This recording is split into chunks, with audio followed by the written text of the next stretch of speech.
live. Oh, hi, Miss Potts. Can you hear me? Welcome, Miss Potts. It's so good to see you. So, Sarah the Irish sent me this forensic DNA interpretation and human factors improving practice through a systems approach. This thing is so good. Like, I just briefly looked over. Okay, good. Thank you. I briefly looked over the table of contents, and boy, is there some good stuff on here. All right, let me just.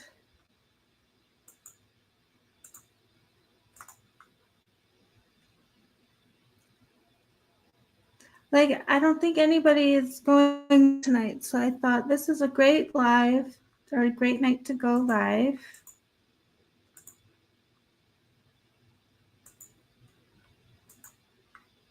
Okay. Let's see. Oh, thank you, Ms. Potts. I'm so glad you're here. So, this is such a cool cover page, a photo.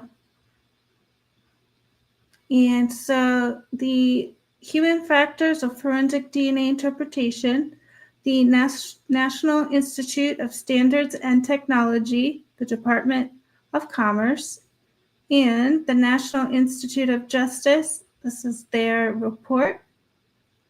And it was from May 2024, so this is relatively recent.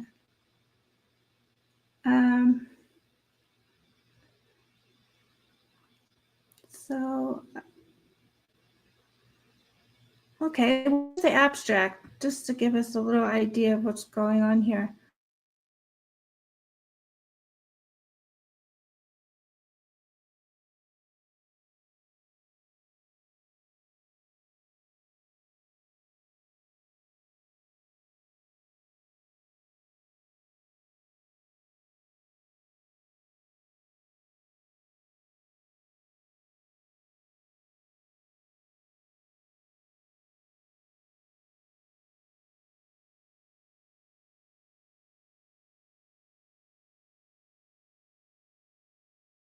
Errors.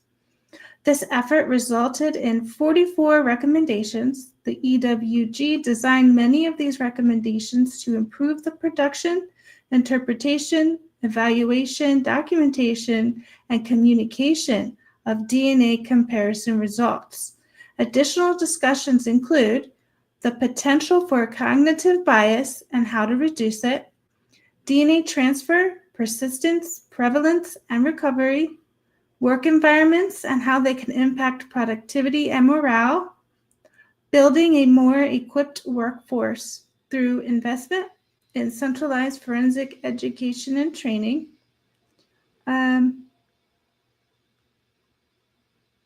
how forensic science service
Oh, here I am. I'm back.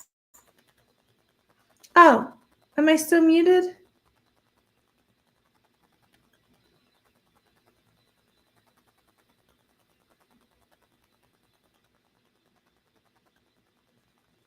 All right. Hopefully you can hear me. We're going to take a look at this table of contents. Oh, good. You can see me now. So, of course, they're going to acknowledge the sponsors, the introduction, cognitive bias, defining error from human factors. But if I scroll down a little bit further here,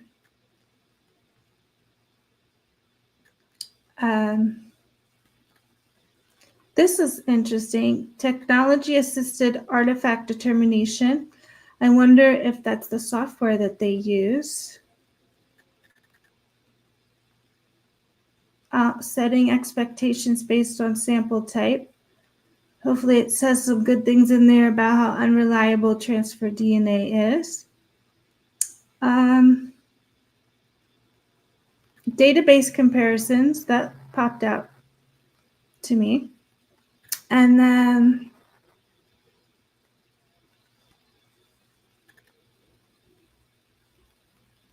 I don't know what this means, but this looks fun. Why DNA analysts should not make source attributions.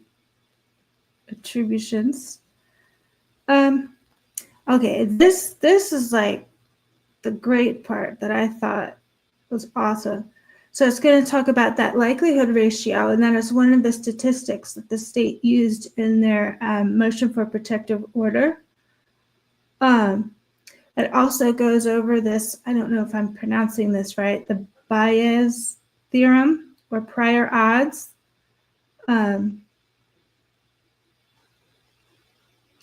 Uncertainty and error.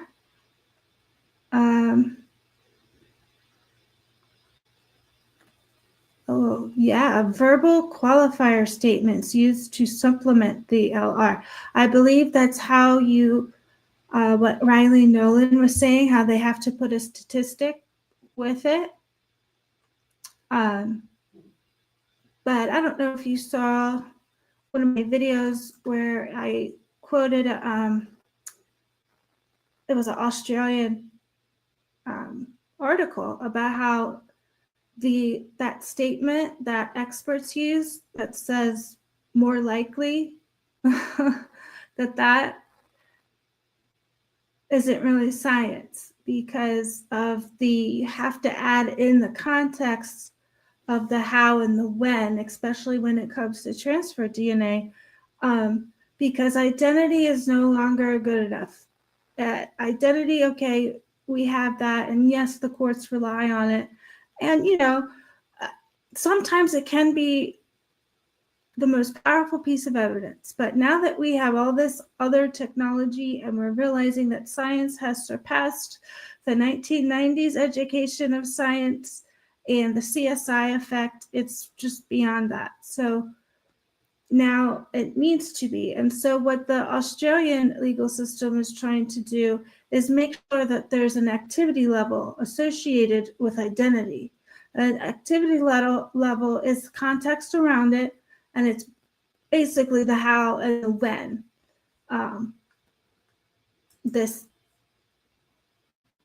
trace transfer DNA profile became present at the scene. And they also have fundamental principles about how you can have a DNA profile or DNA results that are connected to the crime. At the same time, you can have DNA results where they're not connected to the crime. And both of these are fair, sometimes equal, sometimes not equal principles. And I think that our system completely ignores the fact that okay, you can identify someone at a crime scene. You can have a DNA result, but that doesn't mean they have anything to do with the crime, because it's no longer, oh, your DNA was found at a crime scene, so you probably did it. And I can't even say that without laughing, because it just sounds so ridiculous, but that's how I think most of the juries, and I'm guilty of it, of thinking it that way at one point. So anyway, so I'm sure that's what this gets into with that verbal qualifier statements. I think that has to do with the statistics that's attached to it. And then it goes further into detail about that, random match probability. That's a different statistic than the likelihood ratio. This sounds interesting. The combined probability of inclusion. I think that's related to how Brett Payne awkwardly put in his PCA, not excluded, about the DNA that they found in the trash that was most likely the father of the sample that they found at the scene. Matched language. Ooh, that's interesting. That's probably the language that the experts will use while they are, on the stand, explaining their process. Oh, this sounds cool. Issues with the term inconclusive. Didn't we see recently on the Frosty Phantom, welcome, so good to see you. Didn't we see recently on the docket there were motions limine or where it was sealed and redacted something about the inconclusive DNA results? So that'll be very interesting to look at. Or is it? Here, that looks awesome. Well, why don't we take a look at that? Because this is, and then this thing is it's 400 pages, but let's look at that. Oh, where did I go? Oh.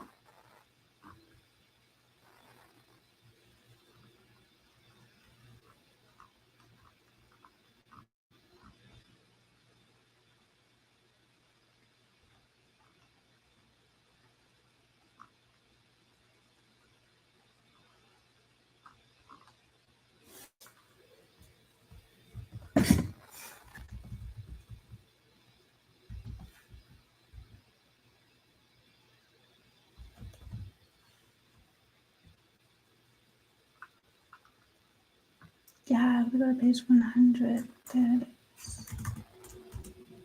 Okay.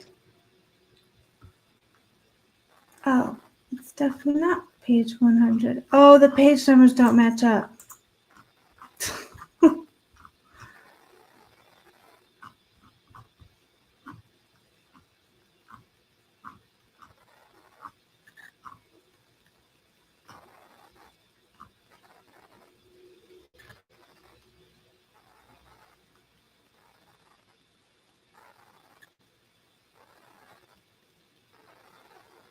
Okay, well, we can start here because some of this language is like verbatim out of the state's motion for protective order.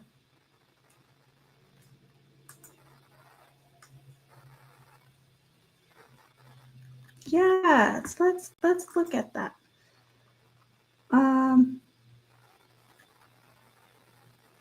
Okay. The combined probability of inclusion, CPI, also referred to as the random man not excluded. Wait a minute. I thought they used likelihood ratio. Okay, I don't want to confuse you guys on that. So I want to keep going down to the inconclusive.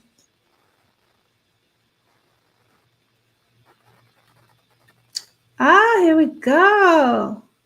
Page 122. Okay, it was off by 22 pages. Issues with the term inconclusive.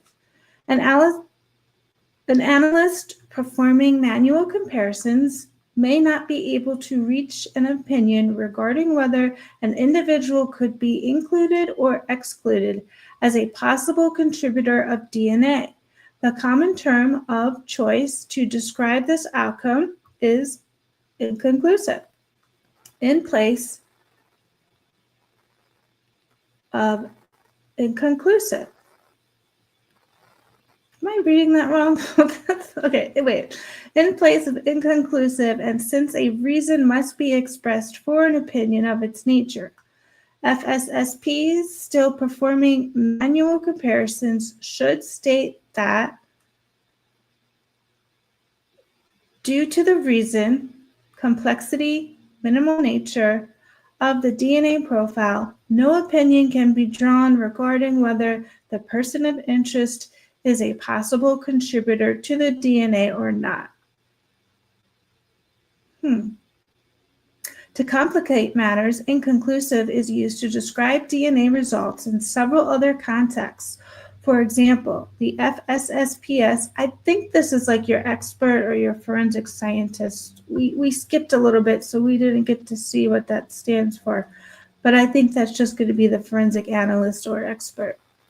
So some forensic experts use inconclusive to describe uninterpretable results or determinations about the suitability of a DNA profile for comparisons. That isn't, oh my gosh, isn't that interesting? Because it wasn't the fact that these DNA samples were uninterpretable. It was CODIS just didn't get a hit. So the use of their word, the state, I'm assuming that's the state of inconclusive, they're being a little manipulative there because it's not the fact that it was uninterpretable, it just didn't get a hit in CODIS. So their use of this word could be very, very wrong, but we're going to have to find out later. I don't know for sure, but I think that's very interesting to look at right now. So some forensic experts use inconclusive to describe profiles that have been impacted by contamination or laboratory processing errors. We recommend describing the DNA profile as being suitable for comparison purposes or not, as contaminated or compromised, rather than stating that the examination is inconclusive. The range in which the term inconclusive is applied in the context of PGS and assigned likelihood ratios varies widely among forensic experts. After implementation of PGS and forensic experts expanded the use of the term inconclusive to describe a range of likelihood values around 1, in which false inclusions or false exclusions were observed during validation studies. This likelihood value around 1 reminds me of something that Becca Barlow said in her declaration. Aww. Thank you, everybody who's here and watching. Thank you, replay crew. Miss Potts, you're awesome. Thank you. And Frosty Phantom, hello again.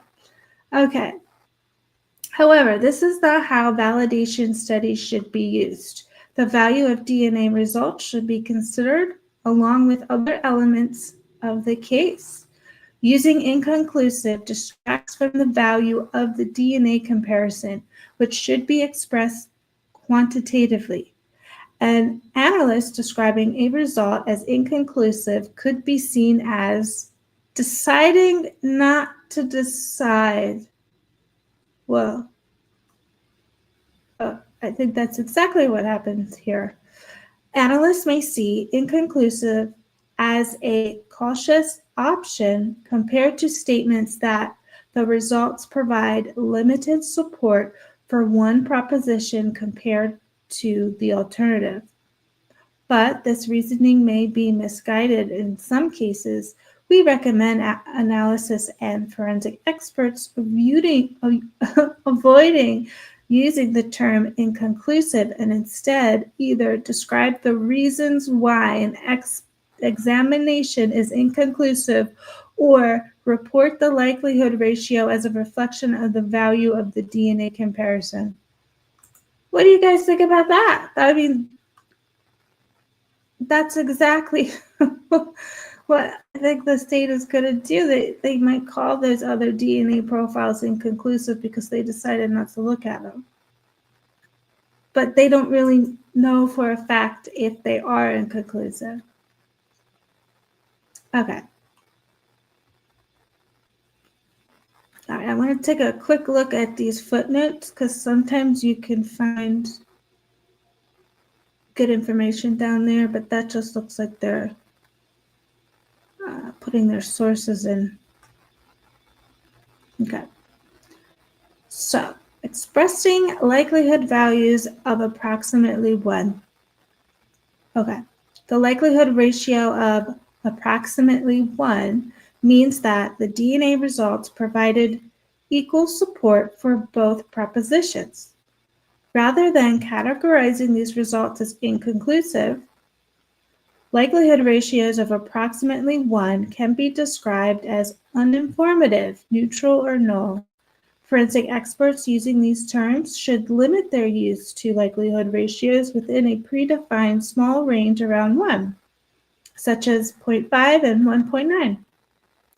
Importantly, the terms uninformative, neutral, or null do not convey that the likelihood ratio itself is uninformative.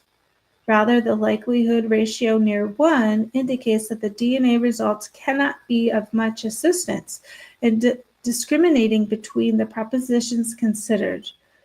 We recommend the following phrases to express the likelihood of approximately 1 in addition to those listed in section 4.38 of verbal qualifier statements used to supplement the likelihood ratio. All right. Give me just a sec.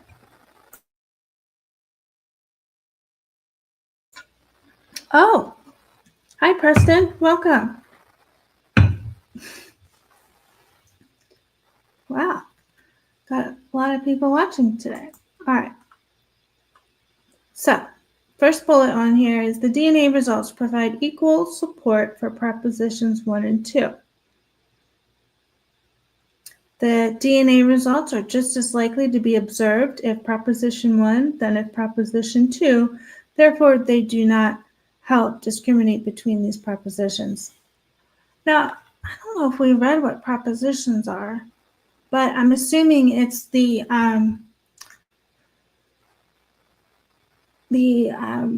prosecution's theory of the case and the defense theory of the case. And so, of course, the prosecution's theory is going to be like, yeah, this is a DNA match. And the defense is probably like, well, no, I think you got that wrong. The competing arguments. But I don't know for sure, but I think that's exactly what they're talking about. So, all right. Exclusion language.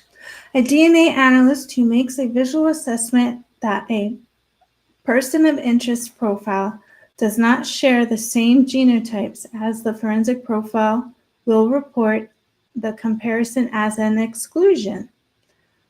From a purely mathematical and likelihood ratio framework perspective, the numerical extent of support the results provide for one proposition versus the other should be communicated to the end user rather than the categorical term.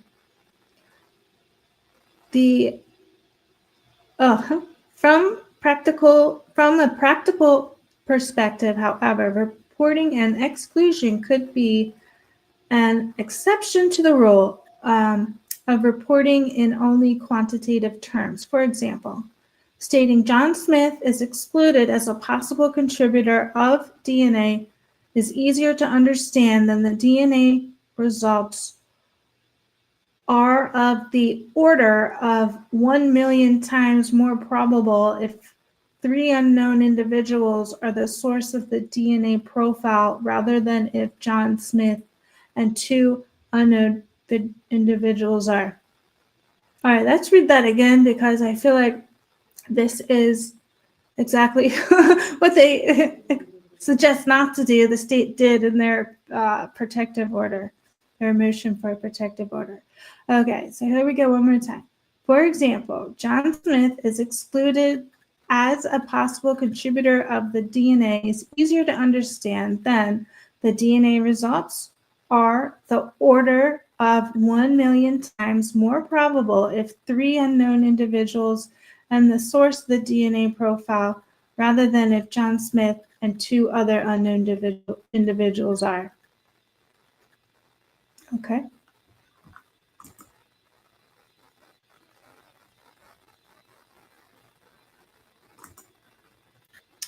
Okay, figure 4.1 presents an example of the obvious difference in profiles, where the DNA analyst should be able to manually exclude the person of interest as a contributor to the question profile. The DNA has been assigned as coming from a single person. The quantity of the DNA is sufficient to assume that the allelic dropout has not occurred, and the question profile is 1415 or the D2S441 locus, and the 1516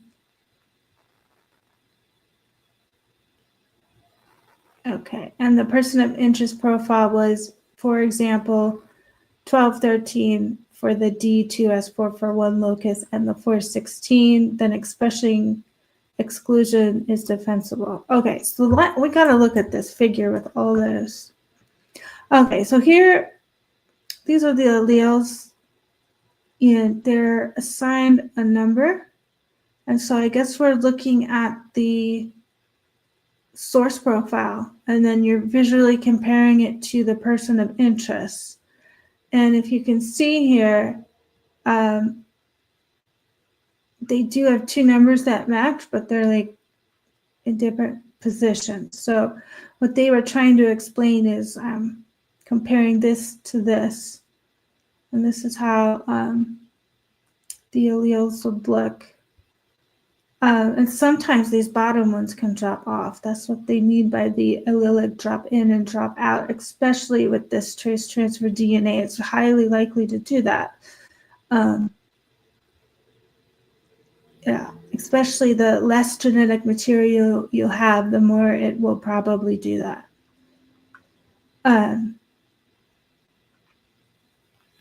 Okay, well, we can read this real quick and then we'll go back to that other page. This is an example of a single source question profile. The guidance provided by the ENFSI in the Best Practice Manual for Human Forensic Biology and DNA Profiling distinguishes the use of exclusions during investigative and evaluative phases.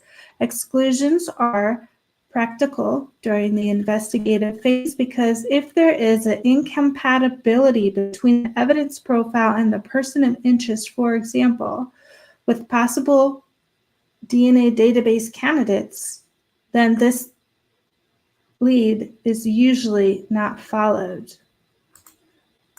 Reporting an exclusion instead of a complex statistic may be particularly beneficial in a report containing numerous items and comparisons.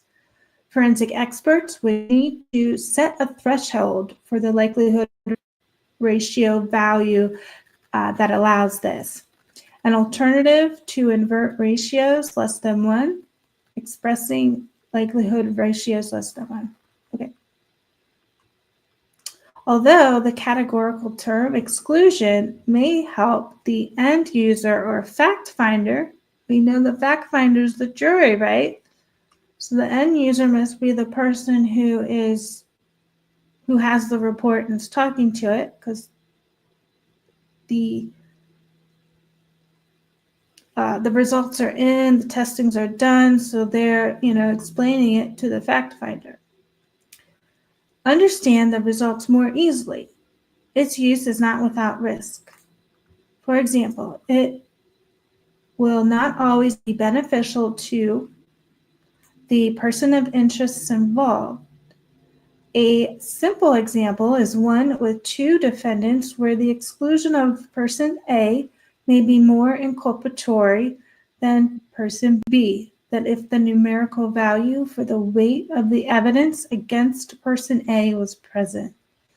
In some cases, the absence of the person of interest DNA inferred based on an exclusion may have an impact on the case. The fact finder should be informed that the meaning of the possible absence of DNA cannot be assessed based solely on the DNA comparison, as discerning the meaning would require taking DNA transfer, persistence, and recovery into account.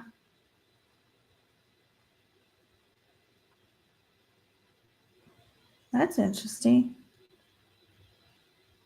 Okay, so, we're further down than we were. So that didn't really explain these alleles that we're looking at here.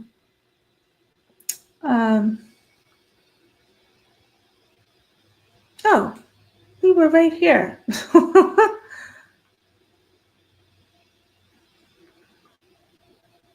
Yeah, because we just read about okay.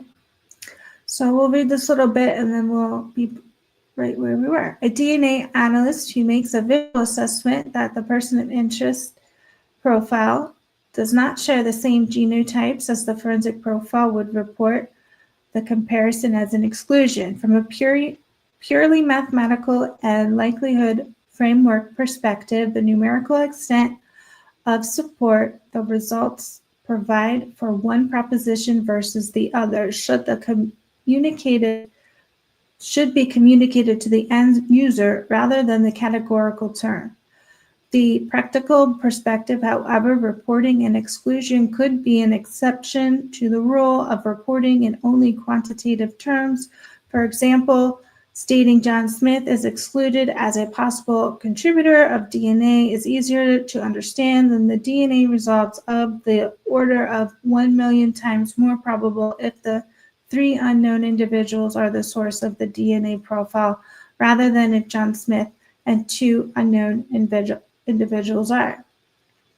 So that figure we just looked at presents an example of an obvious difference in the profiles where the DNA analyst should be able to manually exclude the person of interest as a contributor to the question profile. The DNA has been assigned as coming from a single person.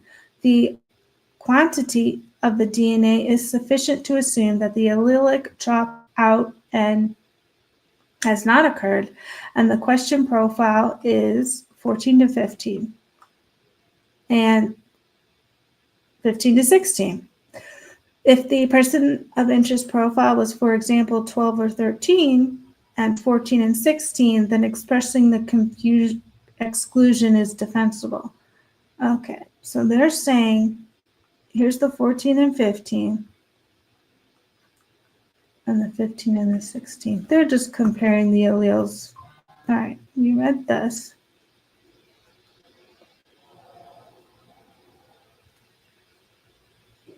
So, discerning the meaning would require taking DNA transfer, persistence, and recovery into account.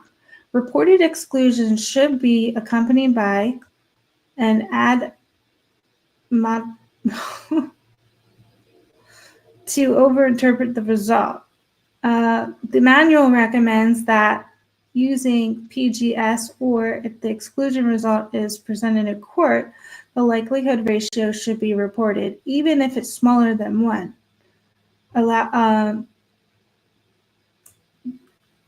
This method allows for reporting exclusions with likelihood ratios. A laboratory may establish a likelihood ratio value below which an individual may be excluded as a possible contributor, rather than reporting a likelihood value that supports the defense proposition. If the expert chooses to use excluded in the place of likelihood ratio, the assigned NOC and propositions the DNA analyst considered should be still reported. For transparency, the expert should disclose the following information when reporting exclusions: whether the exclusion was manually or probabilistically assessed, if there is an option to use both approaches, the threshold used for determining exclusion when using PGS, limitations related to exclusions that assist the Comprehension of the DNA results, especially if the absence of DNA could be important to the case. Okay, we have a blue box here where they want to highlight something. So recommendation 4.5, DNA analysts should state the likelihood ratio value rather than using the qualitative terms that the end user can misunderstand, which as match included consistent with. I feel like Brett Payne is going to use all of those words. What do you guys think? The direct thing that they say, best practices and what not to do. Or cannot be excluded. It is acceptable to use the term excluded if the DNA analyst is transparent about how they reached that opinion and outlines the limitations of such opinion. That's so funny. Oh, hello, welcome. Welcome, JB. Welcome, Dawn. Welcome, Too Fast for Flea's best name. Did anyone else come in? Welcome, everybody. We're just going over this forensic DNA interpretations manual. Yeah. So now we're on to the, oh, this is good. This is going to be good because this is like what happens when they don't have a statistic with it. That's interesting because I thought Riley Nolan said they have to have one. So there may be instances where analysts, whether using manual or probabilistic interpretation, describe a comparison using only qualitative terminology. A common example is a comparison between two or more unknown samples to provide investigative information to the end user. In these situations, the EWG recommends using terminology such as included as a possible contributor rather than a match. Okay. Other circumstances where experts use language to convey similarity without an accompanying statistic should be limited. Though the FBI, though the Federal Bureau of Investigation's quality assurance standards allow for qualitative conveyance of the DNA comparisons to support an inclusion in the casework. This practice should be restricted to cases where the source of the DNA is unlikely to be disputed. DNA aligns with the person from whom the intimate swab was taken. If case information gathered through case assessment prior to testing indicates that an association may be expected, such as a complaint in a sexual assault case, it would be better to condition on that individual than to report qualitative comparison with no supporting statistic. Conditioning can be done whether using binary or probabilistic methods. In this case, if the case information is unclear, it may be more helpful to assign a quantitative value to the DNA comparison, underlying that the analyst understood that the issue of interest was whether the person was the source of the DNA. Should this be the case, a new evaluation may be needed. So, terms used to describe uncontested information or assumptions, such as terms such as assumed, not at issue, and conditioned, describe situations where it is reasonable to presume that no one would dispute that. For that given comparison, an individual was a contributor to the DNA. This individual will be assumed contributor given both propositions, which assists in the deconvolution of the profile. Deconvolution, that's exactly what happened, right, Ms. Potts? Anna D, welcome. So good to see you, Anna. Okay, this deconvolution is a key word, guys. They've used it. That's where you extract individual profiles from a mixed source. And from Annie Potts, Miss Potts, you were talking about the YDNA. You explained it so well, but that's exactly what they would do for the YDNA. Okay, so Miss Potts says, I'm still confused why the FBI made a SNP if ISP contracts with Ortham, who specializes in getting SNPs from DNA. Wow. I think Ann Taylor is too, because didn't she put the policy and like that they have a partnership and the grant money they get in her declaration? Yeah, okay, Ms. Potts, this is definitely going to come up in court. Yeah, there would be no need for all if.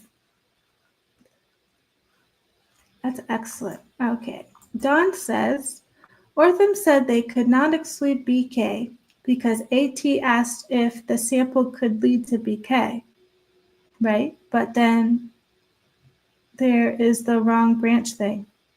Yeah.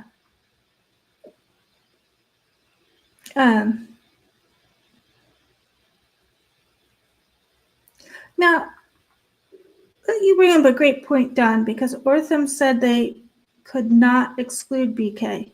Now, we were just learning a little bit about this term, not exclude or inclusion or exclusion.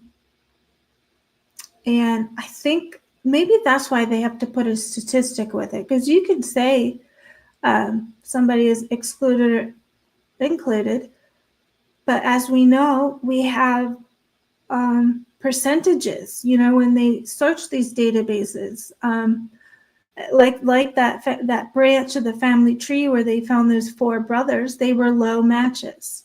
They were counting centimorgans then, but we know that they weren't an exact match, that they were a low match because of the number that goes with that term.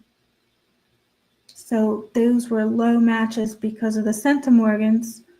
And so these categorical words here, you can use them, but you need further information to focus on how exactly is that excluded or not excluded. And this paper is telling us that experts need to have more description for the fact finder. Ms. Potts says that the forensic profile uploaded to GEDmatch did not produce a match to anyone with the name Koberger. How could the Ortham work have led to him? That's what I'm curious about.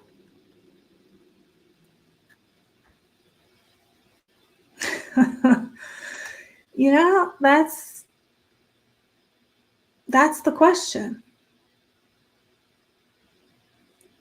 Yeah. And, Anna said several times in court, how did you get to Brian? How did you get Brian's name? Because what you're talking about here, Ms. Potts, that is a big link in the chain. Because if that one is not connected, the entire case is wrong. Well, we kind of know it's wrong anyway, but from a chain of custody point of view, you've got the biggest link, the biggest link in the chain, and it's questionable. Too Fast for Flea's best name says, can the FBI create a SNP? ISP is supposed to be able to, though, through their lab, though, right? Yeah. Yes to both.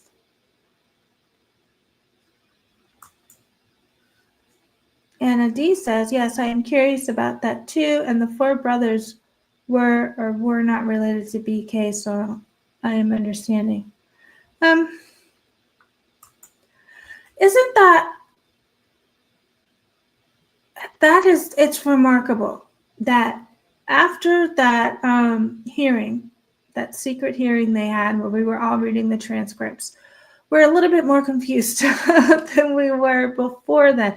And I don't think that's necessarily supposed to happen. The experts, like, for instance, when Cy Ray was up on the stand, he made everything very clear. We had a lot more information. We had a lot better understanding of the case when he was explaining what he did, what he was looking at, and how that in context to the case. Whereas the state's witnesses, they were not clear at all.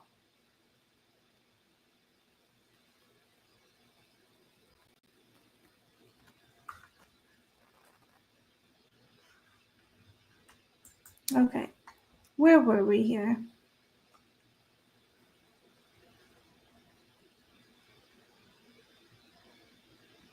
Okay, oh, I got distracted by the word deconvolution because I've always suspected that even though the state said they had a single source, they deconvoluted the source sample and they were able to extract a single source, but it wasn't originally a single source. The proposition should be initially formed using case circumstances and not led by the findings. Wait. This is the whole problem with the case. The proposition should be initially formed using case circumstances and not led by the findings. I take that to mean even though you did find DNA results on the snap on a movable object that was found at the crime scene, you got to take everything into context. And when you take everything into context and the circumstances of the case, Brian doesn't factor into any of that. And so what they did was the backwards. They were like, okay, we have findings. Yeah, but that has no context to your case. All right. However, the propositions may need to be refined after the results are obtained. Typical examples of these situations are intimate terms or an individual's property, conditioning information, and formulating propositions. It is the opinion of the EWG that the term assumed, not at issue, and conditioned are acceptable. Hold on.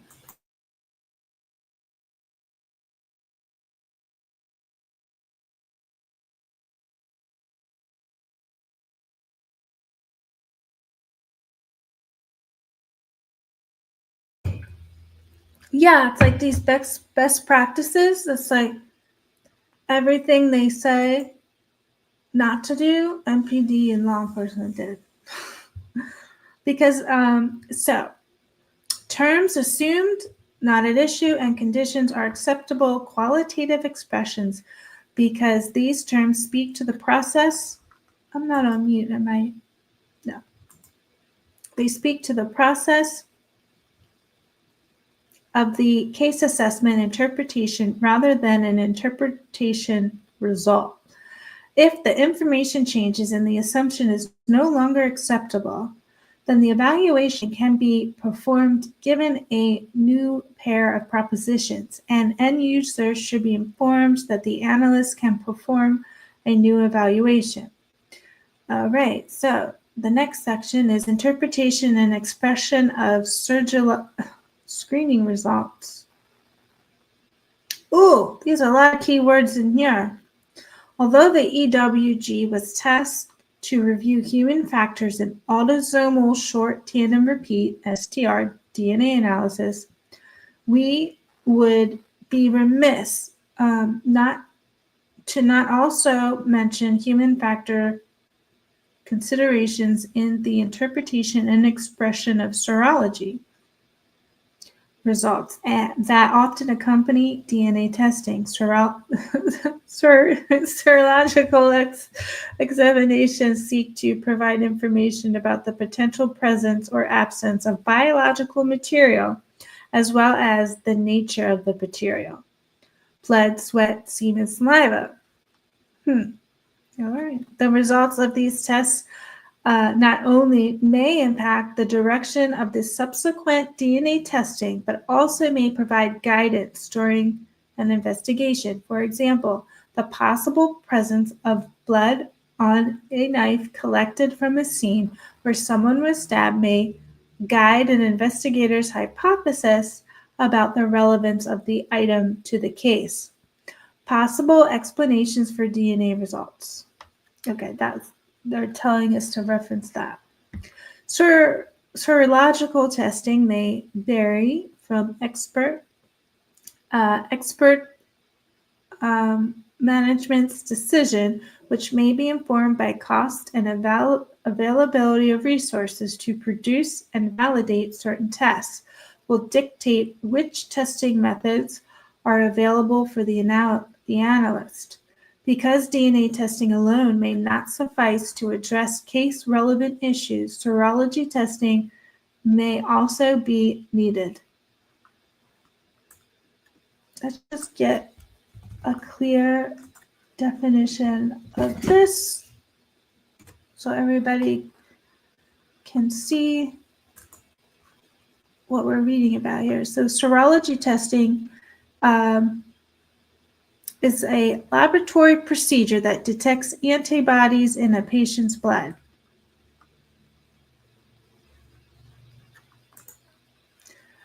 The purpose of serology testing: to diagnose current or past infections, to monitor the progression of an infection, to determine if a patient has immunity to a specific disease, to check the effectiveness of vaccines. The type of serology tests: enzyme-linked immunosorbent assay,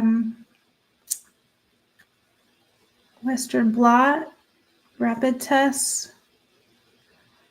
The procedure: a small amount of blood is drawn from the patient. The blood is analyzed in a laboratory for the presence of specific antibodies.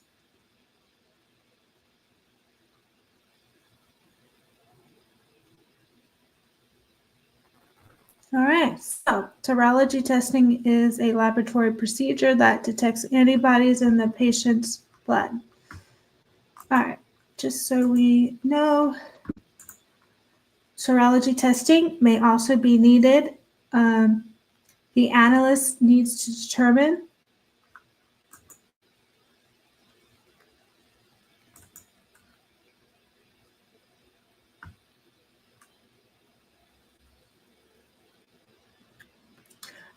either on a case-by-case basis or according to the standard operating procedure of the expert, whether they can offer opinions in the serology testing. In the case of assay kits,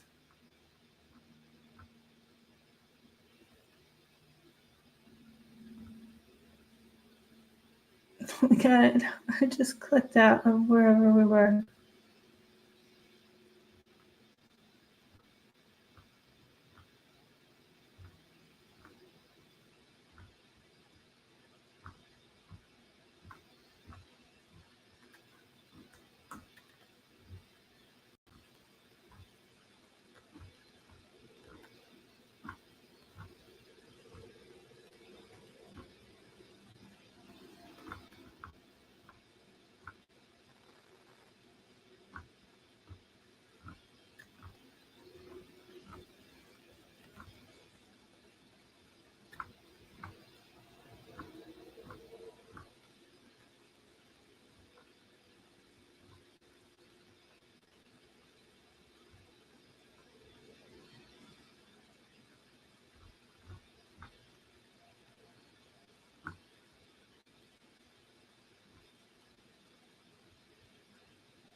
Okay, well, I just lost my place. So we're just going to start with invest in DNA research and application of research.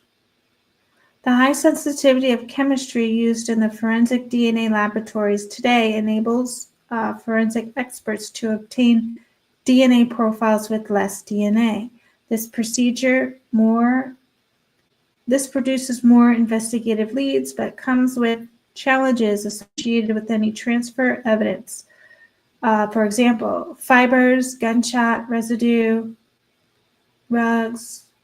Although there is an existing body of literature on the impact of different variables and conditions on DNA, this is DNA transfer, persistence, recovery.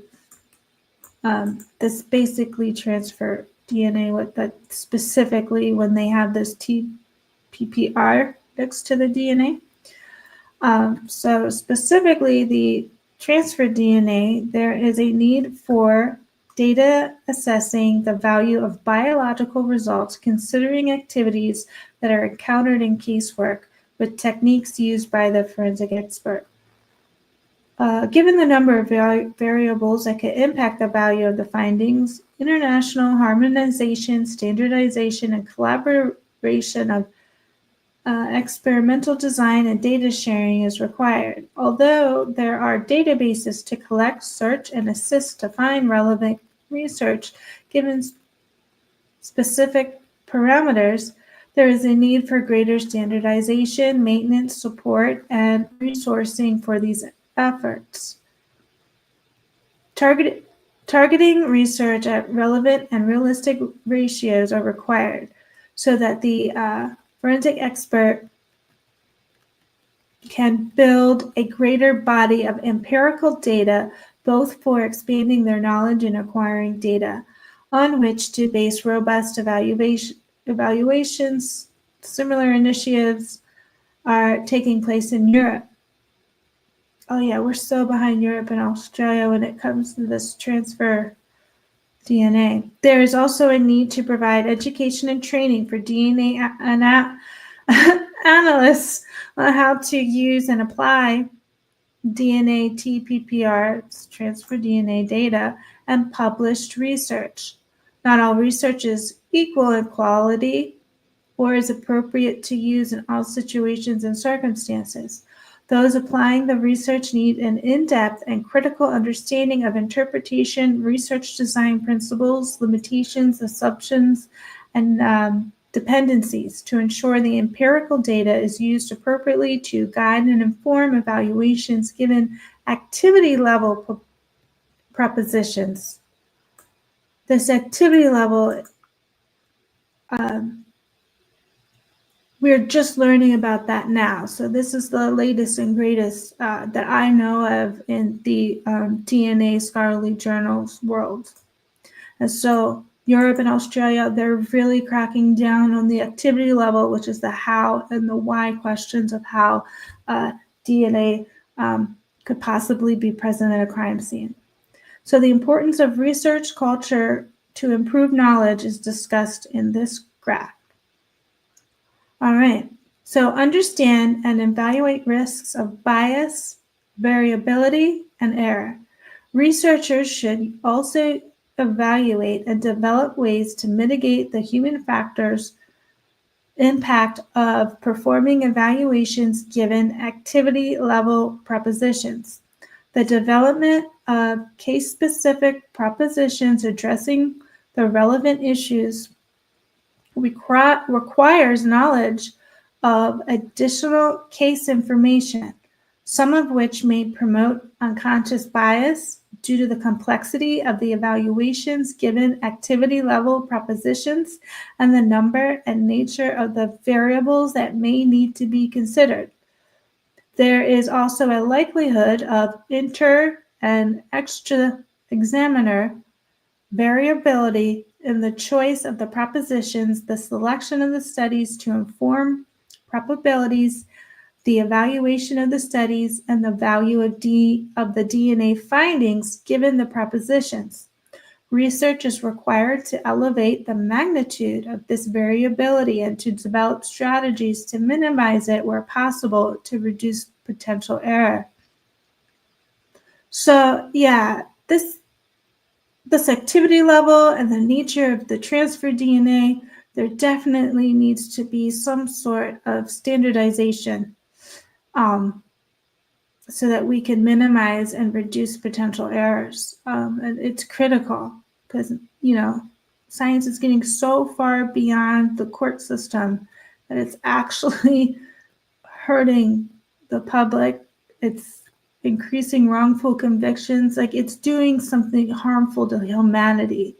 And I feel like when something is being harmful to humanity, like, our legislators should step in and help the court understand what this is. So, assess feasibility to validate and implement methods. Forensic science methods must be shown to be reliable, reproducible, and accurate, both at a fundamental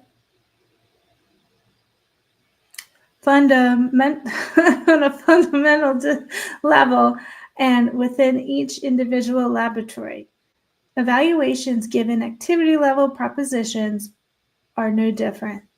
Prior to implementation within a forensic lab, internal validation studies must be performed to demonstrate the established method and the trained analysts are able to produce reliable results. You know what I just realized? This is from the Institute of Justice, the Department of Commerce, and our Institute for Standards and Technology. This is from us. This is the United States. And they're talking about activity level. I've only ever read that from Australia and Europe. And this this document is from May 2024. So I am so excited. This is like so exciting to see that the United States is in its infancy on trying to roll out this activity level principle. This is going to help. And from what we were reading, they want to standardize, the education, the training, the understanding of this, which is so important. That is amazing. Evaluations giving activity level propositions are no different. Prior to implementation within forensic laboratories, internal validation studies must be performed to demonstrate that the established method and the trained analysts are able to produce reliable results. In addition, the results must be reported in a transparent and appropriate manner. Such validation studies should demonstrate the ability for the methodology to provide evaluations supporting ground truth, the variability that may arise from different applications of the method, and the limitations and restrictions that the analyst must be aware of. Similarly, implementation post-validation requires appropriate training for all analysts using the method, competency testing, relevant ongoing proficiency testing, auditing, testing monitoring, and the development of standard operating procedures and reporting procedures. Critically, it is also vital that the forensic labs engage and educate criminal justice partners prior to the implementation of reporting findings given activity level propositions to ensure the end users and the fact finders are aware of how and when these evaluations can be performed. Oh my God, we're doing it! When they cannot be, and how the opinion should or should not be used. Oh my God, how excited are you guys for that? It might just be me, but I'm so excited to hear that there's an article, or not an article, like this is a publication of like our government, and they're finally putting in there the importance of the activity level and the how and the when questions. Oh my gosh. All right, let me just see what you guys are saying in here. Oh, Diane, hello. Welcome. Meg P, hello. Welcome. Good to see you. Walk in. Welcome, Joaquin Tonka. Twiz. Echoes of Clarity, welcome.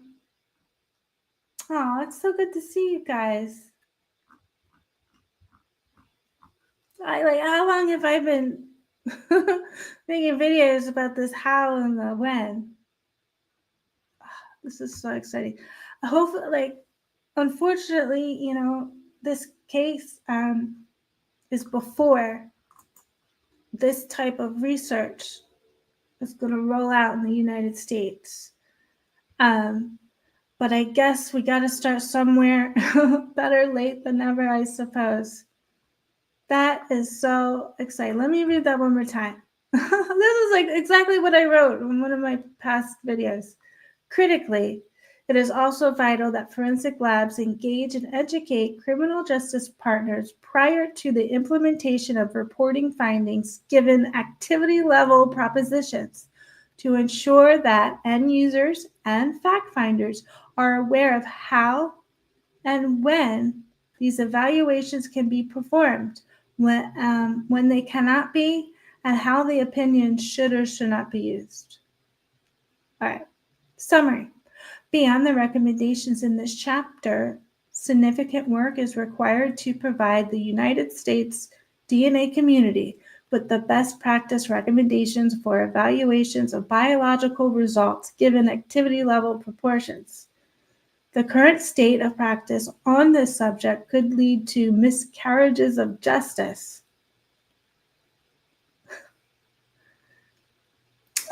The EWG agrees that it is a matter of urgency to provide DNA analysts and other criminal justice partners with the educational opportunities the enable a better understanding of how and why the current practice is problematic. Efforts to improve the DNA community's current understanding and application of knowledge should be collaborative to include DNA analysts, forensic labs, criminal justice partners, legal practitioners, cognitive scientists. All right, so what do we have here? They have a blue box. They want to highlight something. Recommendation 7.3. The federal government should fund collaborative efforts to review the foundations and principles of evaluating biological results when considering alleged activities. Based on the findings, additional fiscal support should be available to educate and guide DNA and legal communities to review, research, selection, and validation of appropriate methods to account for DNA transfer, persistence, prevalence, and recovery when assessing biological results. Okay, so remember when we saw DNA-TPPR? I'll show you. I think it was up here.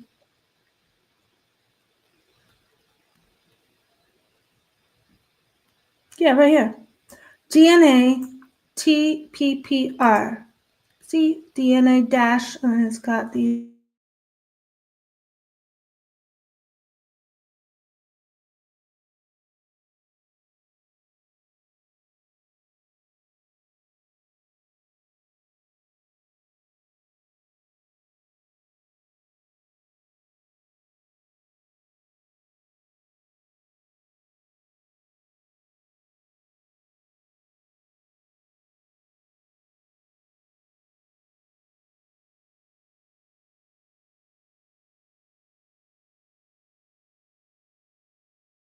I guess that means how much or how relevant it is to the case or investigation, and of course your recovery methods.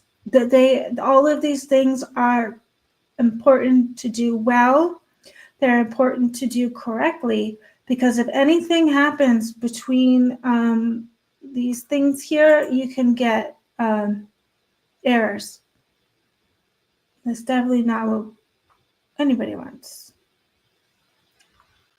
Well, that was exciting. Denise! Oh, good to see you. Oh, oh, Denise, that's so sweet. Oh, Denise says Audrey is so smart. DNA is her gift. Oh, I'll tell you, I learned about it while I was in college. I forgot, it was like healthcare management. I forgot the class name off the top of my head. Anyway, the teacher was like, you have to read a scholarly journal every week. It was just like work we had to turn in. So like I had to get into these scholarly journals. I had to quickly read it, summarize it, and like turn it into her because it was like once a week. And they weren't group projects. So you just had, actually, I think it was 2 articles a week. So I just became used to looking at these scholarly journals and reading about it. And I remember the first time I came across this transfer DNA. It's been a long time since I was in college, but that has always stuck with me. And then throughout the years, I just kept reading a little bit more and a little bit more and a little bit more about it because it fascinates me. Because at the time, it was so different. At the time, I think we were still in the CSI effect. And it was unlike anything I've ever read about. We're used to the blood, sweat, semen, or saliva. We're used to, oh, your DNA was found at the scene, so you probably did it. So then when I started reading about this stuff, I was like, wait a minute. Everything I've ever learned about DNA and like the majority of science is completely different now that I have stumbled across this transferred DNA. And at that time, they were not calling it touch DNA. That's not what it was called at all. So, yeah, it just, I guess, became a hobby because it was so different than anything else. It was just like, I was just destined to be a partner of it or something. So, the next section here is 8, quality assurance and quality control. So this is an introduction and a scope. Let's see. Forensic science service providers. Hey, we finally got a definition for this FSSPS. I've been filling in the blank with either the forensic expert or forensic lab whenever I saw this, because we're kind of picking and choosing what we're reading here, because this is 436 pages. So awesome. So this FSSPS stands for Forensic Science Service Providers. So yeah, like healthcare providers. So yeah, that would include the forensic expert. It would also include the lab. This is a very wide range here of entities or people that could be in this group. So these forensic science service providers use quality assurance and quality control systems to produce reliable and accurate results. So they're going to abbreviate quality assurance to QA and quality control to QC. So QA focuses on preventing errors through policies, procedures, validations, and documentation, whereas QC, quality control, focuses on detecting errors. Wow, so there's a slight difference between these, even though they sound very similar. So quality assurance focuses on preventing errors through policies, procedures, validations, and documentation, whereas quality control focuses on detecting errors. A successful QA/QC system should promote accuracy and minimize error by creating and promoting a work environment where DNA analysts have the support and resources to meet required standards and produce high-quality work. Yeah.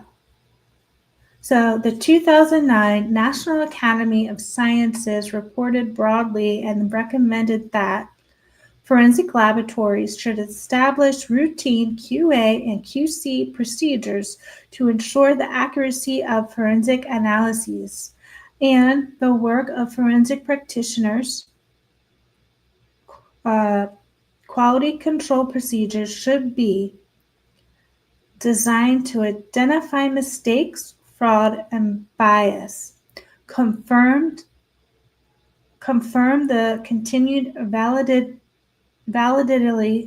and reliability of standard operating procedures and protocols, and correct procedures and protocols that are found to need improvement. This is what Ann Taylor's honing in on, because when you don't have clear procedures, you don't have clear quality assurance or quality control, that's where mistakes happen. She's going for these things because these things are supposed to be a measure of your accuracy, whether you're a lab or you're the actual expert. You're supposed to be able to talk within these parameters here. And so anytime you stray away from them, or they're just not written well, less accurate that lab is going to be, less accurate that expert's going to be in talking about the lab results, and the less accurate whoever happens to be the end user, whether it's Payne or Riley Nolan, they need, it's like a ripple effect. So they need these quality control, quality assurance protocols and procedures, because the fact finder needs to have a clear understanding of like what they do. They're not these like magical beings that are just like, yep, I found DNA. No, they follow very strict standards like this, yeah, and they're like rules, like everybody's heard of HIPAA. There's certain rules as a healthcare professional you have to follow, because you're keeping the data private. And you're only releasing what you need to the allowed people, which would either be the patient or the patient's representative. In this case, they're going to follow another set of rules. It's not necessarily keeping information private, but it's to make sure things are accurate. So they have their whole body of rules. And when rules aren't very good, not good things happen. All right. To meet this recommendation, a QA and QC system incorporating effective management, documentation, and practitioner education is required. Many forensic science service providers use accreditation to ensure their quality assurance and quality control programs are performing appropriately, and that the work processes governed by this system comply with standards developed or set of bodies such as ASTM. I'm not sure where we read. Oh, it says 465. Oh, I can't see that. 465, ASTM, International Homepage. Oh, I still don't know what that is. Oh, well. Well, it gives us an address. Oh.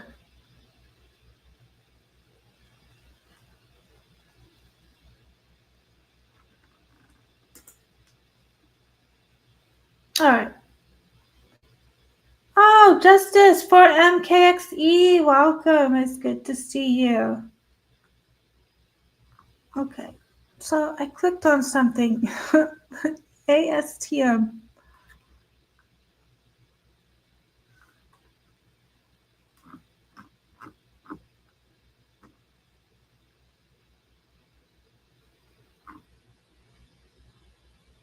Oh, it's international. Standards operate globally, defined and set by us. They improve the lives of millions every day. Combined with our innovative business services, they enhance performance and help everyone have confidence in the things they buy and use. Find out more.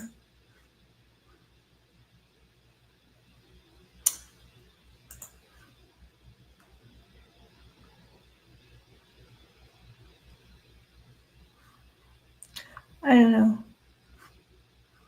There's some standard organization standards.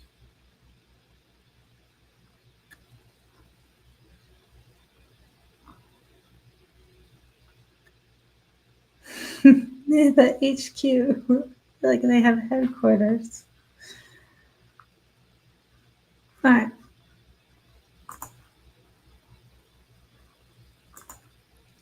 So I don't know.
Oh, I lost their place.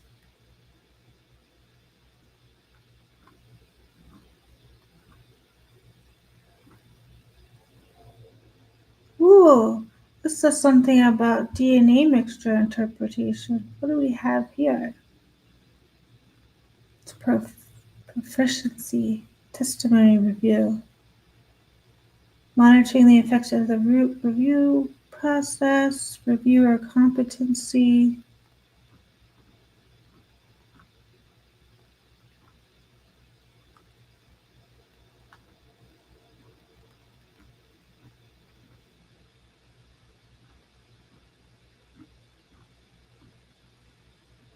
Oh, this is where we were, I think. No. But genetic information. Wait a minute. Let's start here. In the United States, the Genetic Information Non-Discrimination Act of 2008, well, they named it GINA. GINA stands for Genetic Information Non-Discrimination Act of 2008. It says, quote, prohibits employers from requesting, requiring, or purchasing genetic information about applicants or employees, except in a very narrow circumstance. GINA includes the following exception. Where an employer conducts DNA analysis for law enforcement purposes, as a forensic laboratory or for purposes of human remains identification and requests or requires genetic information of its employees, apprentices, or trainees, but only to the extent that the genetic information is used for analysis of DNA identification markers for quality control, to detect sample contamination, and is maintained and disclosed in a manner consistent with such use.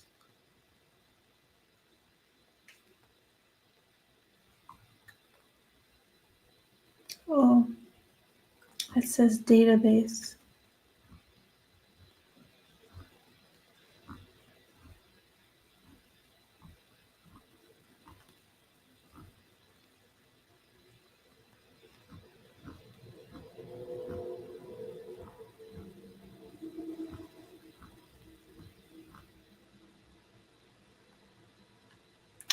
Variation, reliability, and validity. When human judgment and behavior are involved in the process, there will be slight differences in how each analyst completes the necessary tasks, and even some variation in how an analyst completes the same tasks at different times. The natural variation is not error. QA and QC focuses on variation beyond the level acceptable for producing high-quality results.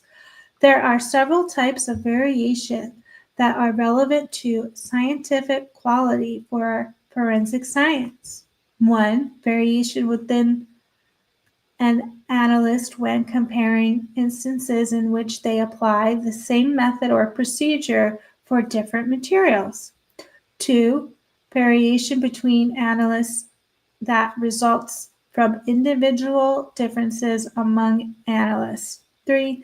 Variation between and within forensic science service providers due to management, quality assurance, and quality control processes, training, SOPs, and training of the forensic science service providers. 4. Variation caused by different materials analyzed in each case. Reliability is defined as the reproducibility of results over time.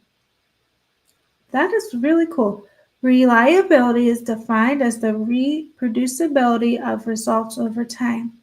The reliability of a specific testing method or instrument is relevant to the question of both inter and intra-analyst variation. This speaks to the ability of a process to generate the same results over a course of time. Often within the forensic science service provider, the reliability of a testing method or process is monitored using physical controls or physical standards. Validity refers to an ability to accurately measure what is intended to be measured in a method, process, or theory, and to produce results that correctly reflect the test means. Example, to the extent to which two DNA profiles are similar or different. For a method to be considered valid, it should have been tested under valid experimental design involving a robust examination of the limitations of the system.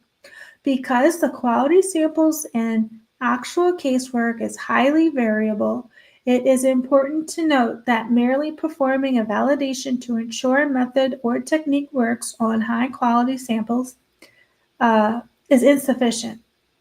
Studies should test the operating boundaries of a particular system by including sample types and quality seen in casework.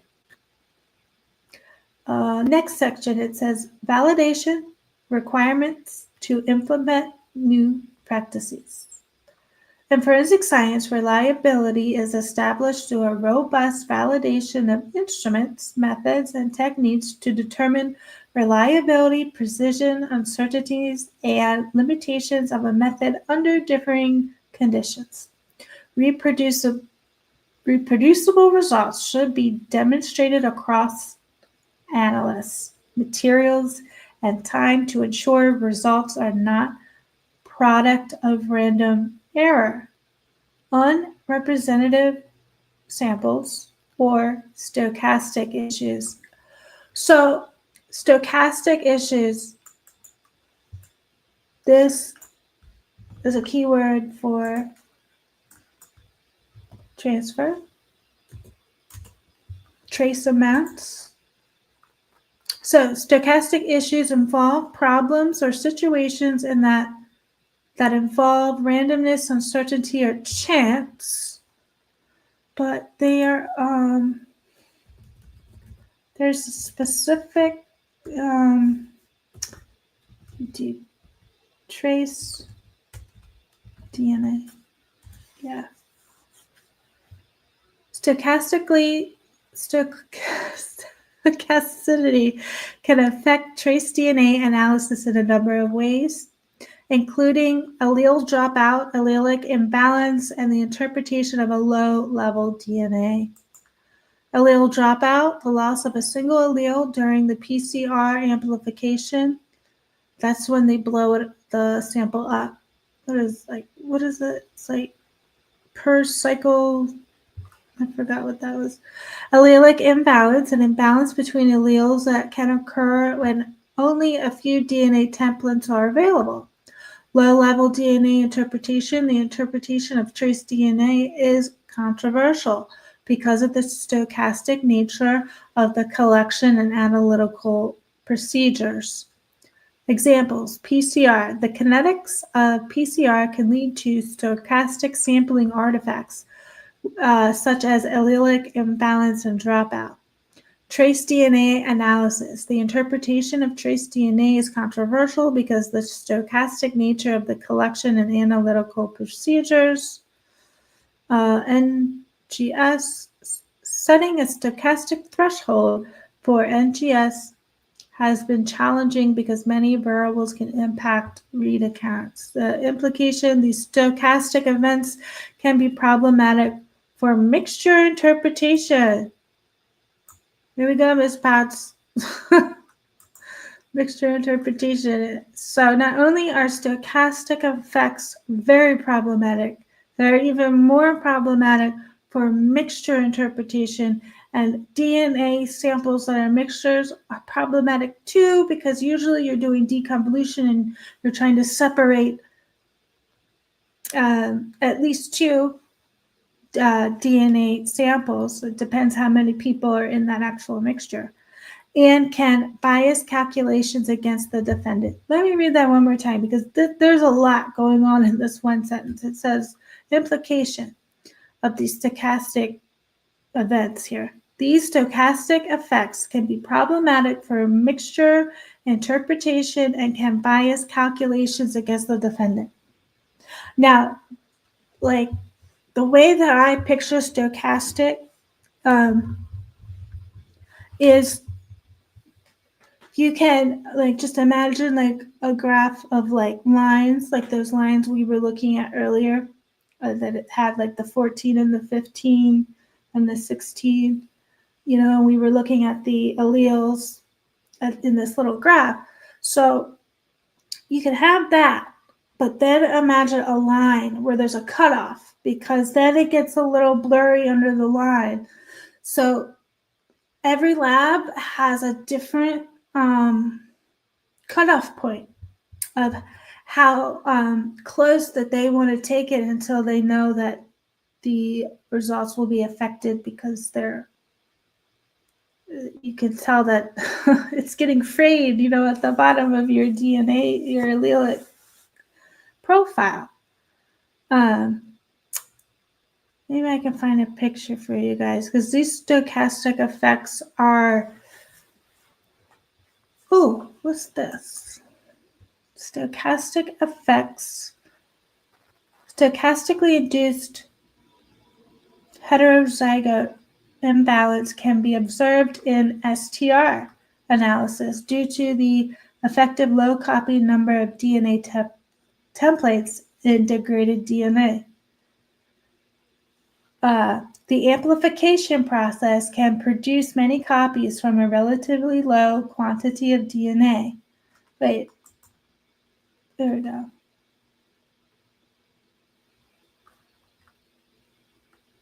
Okay, so you can see this new page I'm reading here. If too small a quantity of DNA is introduced at the beginning of amplification, it is possible that the heterozygous alleles may amplify differently. The first few cycles of the amplification process are extremely important.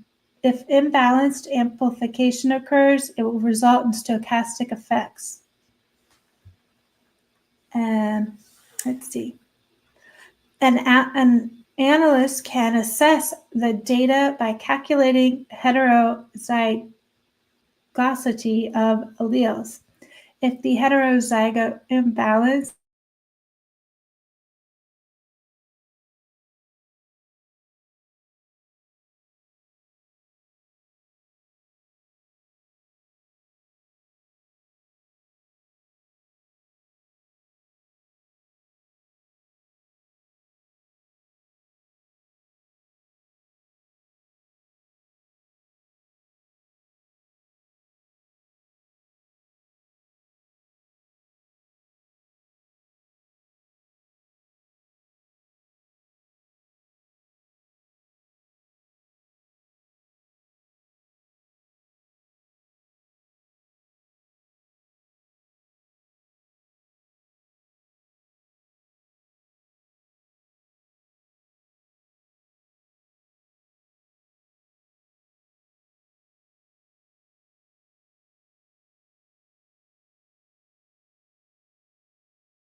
Hey, can you guys see me now?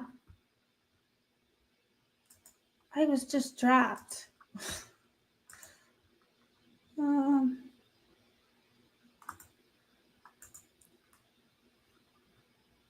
Okay. Can you guys see me? Yay! Thank you, Moonville. What was the last thing you heard? Because I was going off about stochastic effects, and then all of a sudden I got booted. I was trying to find you all a picture of the stochastic effects because they are fascinating to me, and I don't think I can describe them very well, so I want to show you guys a picture. Pain? Oh.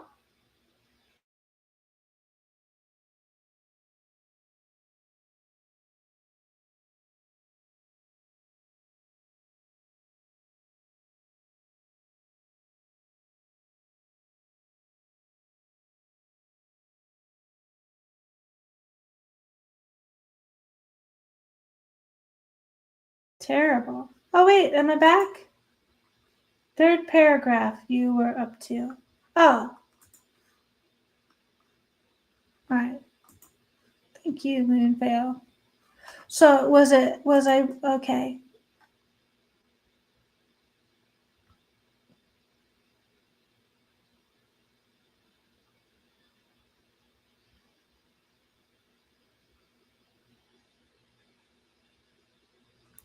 So we have pain as a fall guy, like BK. Huh. Yeah, you're probably right, Twiz. So, stochastic effects in DNA amplification. Sometimes forensic evidence samples contain quantities of DNA that are very small. When an analyst tries to copy the DNA using PCR, the result can be unbalanced representation of the alleles present in an extreme case can cause allele dropout. This can make interpretation of the data difficult and may result in improper reporting of the DNA profile.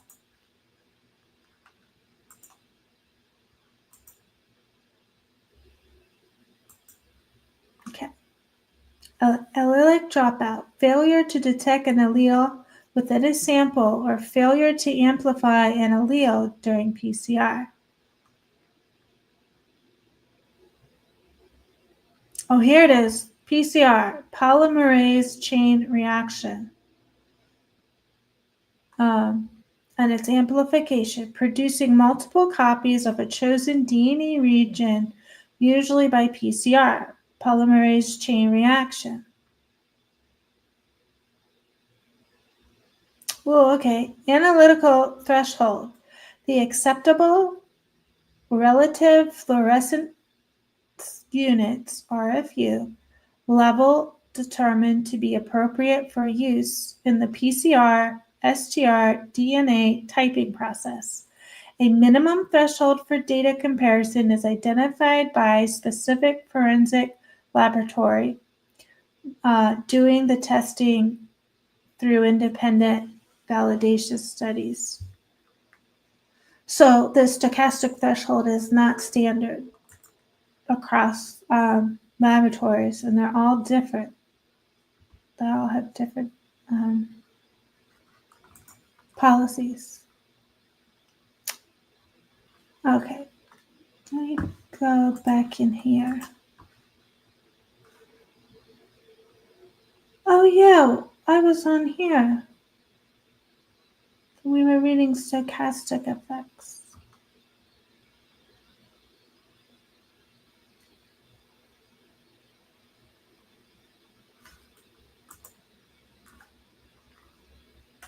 Oh, it was this. Okay.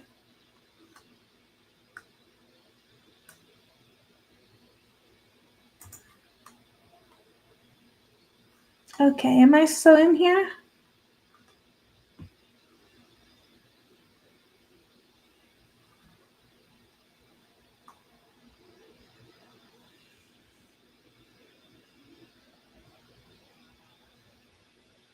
All right. wasn't sure if I'm hearing that. It's okay, good. Thank you, Moonvale. So, Moonvale, this is the page that we were on. And you said third paragraph. An analyst can assess the data by calculating heterozygosity of alleles. If the heterozygote balance is less than 70%, this could indicate a mixture or stochastic amplification.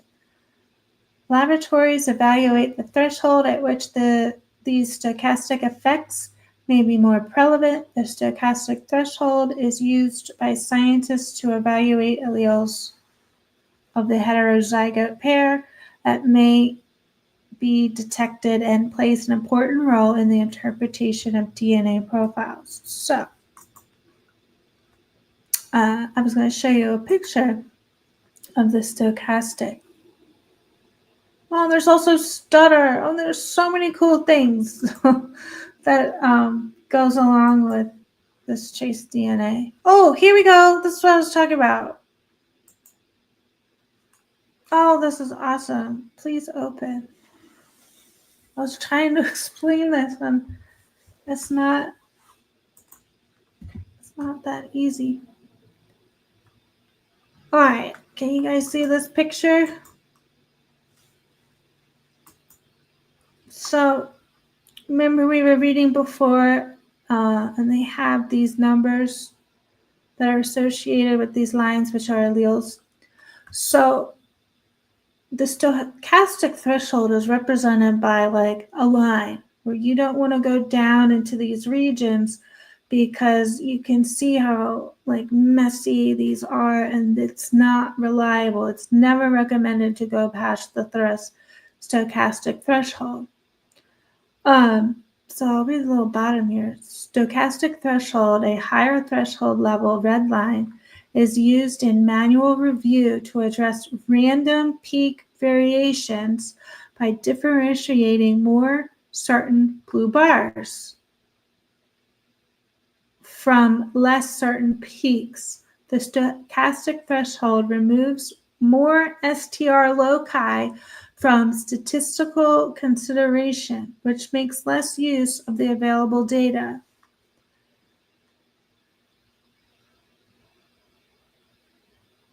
Yeah, you don't want to go below that threshold because things are not as they appear because you're getting to like the super blurry areas that like to drop in and drop out. Okay.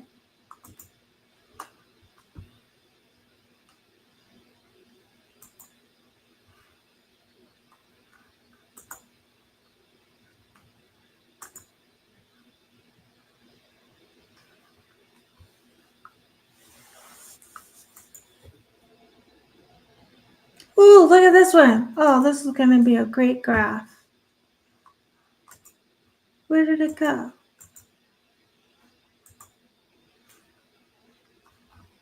Oh.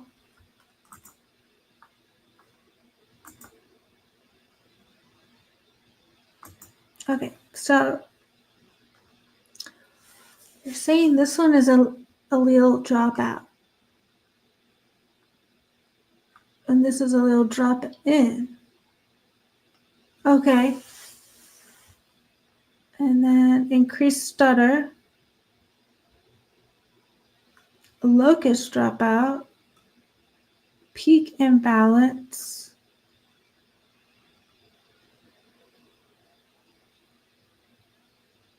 Okay.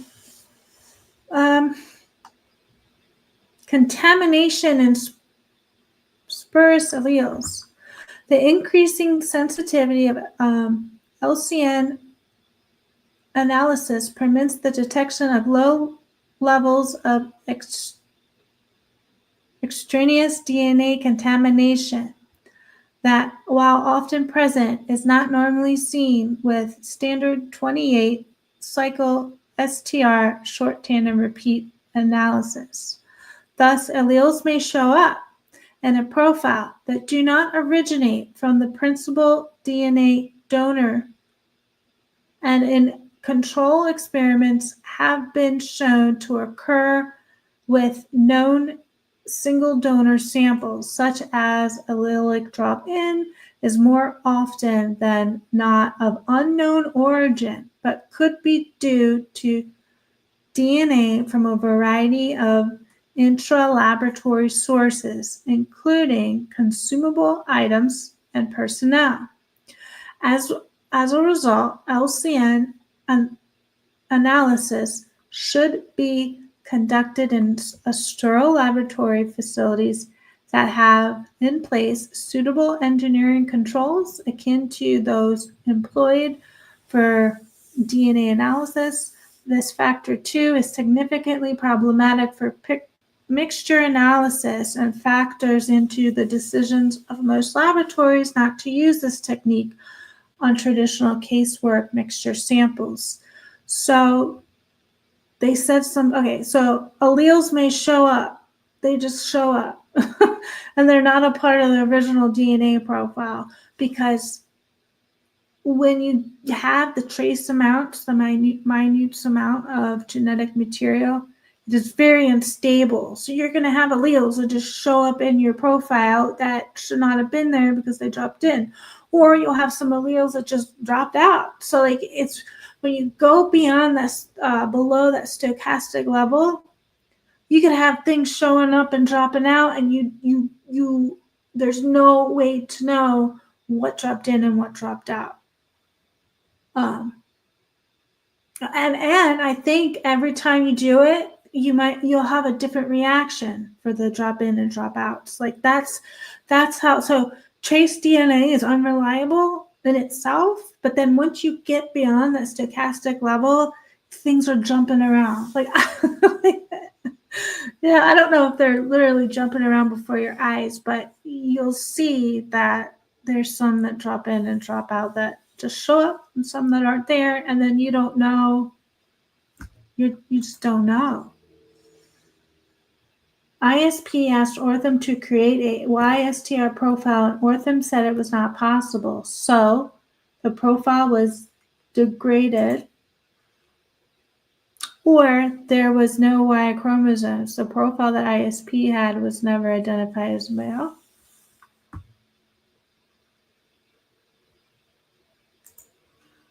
ISP has and does YSTR profiles, so why would they ask another facility if they could? Was the sample they had at ISP that small they couldn't identify?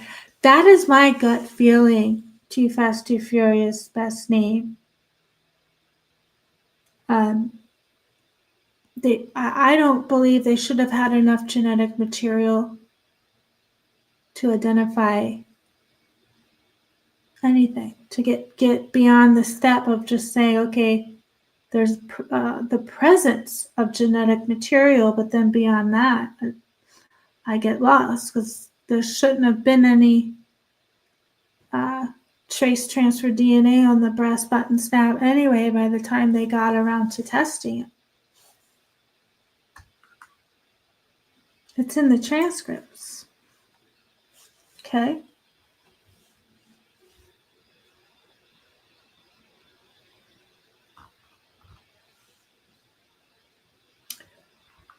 Oh, well done. I'm glad you got a new word, stochastic. I love that word. It sounds cool too. But yeah. Oh, we got to look up stutter, because stutter also happens in below the stochastic level for this trace DNA. Okay, let me put it in here.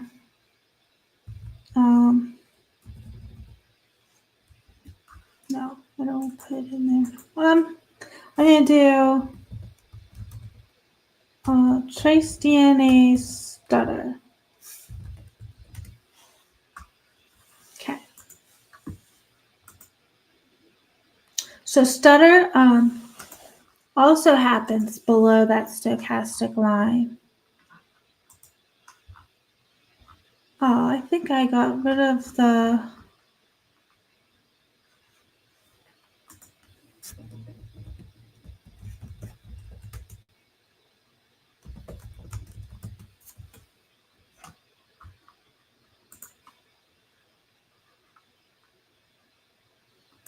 Okay. So, trace DNA stutter is a common artifact that occurs during the polymerase chain reaction, the PCR process, used in forensic DNA analysis. It's a non-biological artifact that can make it difficult to interpret DNA profiles. How does stutter occur? During PCR, the enzyme Taq polymerase can slip across repeats in DNA. When it says slip across repeats, that makes me think it slips across the STRs. But I don't know about that. This creates a new fragment that is one repeat shorter than the template. When the fragments are separated, the data shows an extra peak that is one repeated shorter than the true peak. All right, so you have the allele drop in and drop out, where some alleles just show up and some alleles just go. And then you have this stutter where it's fiber, that it's like not genetic material that's making things look like it's repeated. I don't know. Is it like say you have like a frayed piece of fabric? When DNA gets so small, is it like as unpredictable as a torn edge of a piece of paper or a frayed fabric? Like, it's just so unreliable, and there's so many things that happen when you don't have, a proper amount of genetic material. So what are the challenges of stutter? Stutter can mask or be mistaken for an allele from a minor contributor in a DNA mixture. This is it right here. This Stephen Mercer, he didn't explicitly say stutter. He said that it's important to be able to know the tests that the ISP or whoever tested, because he kept saying the sample was twice tested, but it's important for the defense to see the sample, how the sample was handled, because he said there could be underlying low-level mixtures. And a stutter, it can mask or mistake an allele for a minor contributor to a DNA mixture. So remember when Riley Nolan, or it was one of the DNA experts, they said there was a minor female, and immediately I thought, and I think everybody thought, there's a female under the age of 18. No, it's just there's a little bit amount of the female DNA, so she was a minor, and then the major part of the DNA sample was male. And so you might have other DNA profiles, like I was saying, that the alphabet soup, that alphabet soup, you can put your spoon in the soup and you pull the spoon out and you've got all these letters. You could basically spell whatever you want with the letters that are given to you, the letters that are present. But if you have something on your spoon that looks like either it's a fiber that kind of looks like a letter, or if it's actually another profile entirely, but it's so small, it looks like it could be part of the minor or major contributor to that mixture. So it's so crazy. You have things showing up, you have things leaving, you have things masked that look like something that is not past the stochastic level. And so this can make it difficult to determine the true sequence of DNA. How is stutter managed? Filters have been developed to manage predictable stutter. A novel DNA polymerase has been developed that reduce stutter. Other methods to improve trace DNA amplification include increasing the number of PCR cycles and altering primer sequences. Like, so there's so many fun things that go along with this trace transfer DNA. Hooked on phonics. What do we do?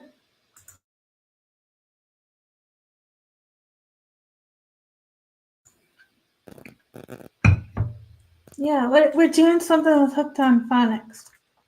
Too Fast, Too Furious, best name, says, I still can't remember how to spell if from the other night. I can Hooked on Phonics, though. That's really funny. I haven't heard about Hooked on Phonics for a long time.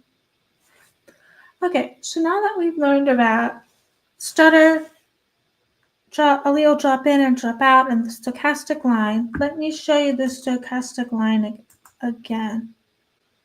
So when you're looking at different, sequences of DNA or alleles, it gets real frayed. And they just call, and I think different labs have a different standard. So their stochastic threshold may be lower or higher than another laboratory because they're all kind of independent of each other. And there's a great article.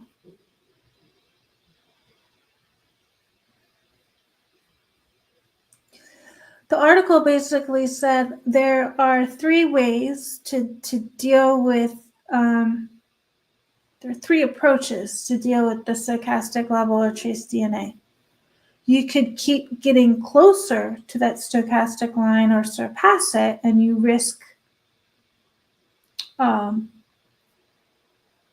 contaminated or inaccurate DNA result. Or you could have the safe approach where you do stop above the stochastic level and you don't test any further than that. And you can use those the words inconclusive, conclusive, excluded, and you stop all analysis at that level. And so each lab has a different, they apply, some are more vigorous and others are not. And, I have a feeling that in this case, they completely ignored that stochastic threshold. I'm very suspicious of this trace DNA they said they found. Very suspicious. Okay, we were on before we had to learn about stochastic.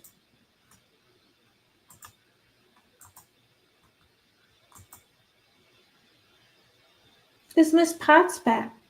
You want to go to the dollar store, Denise?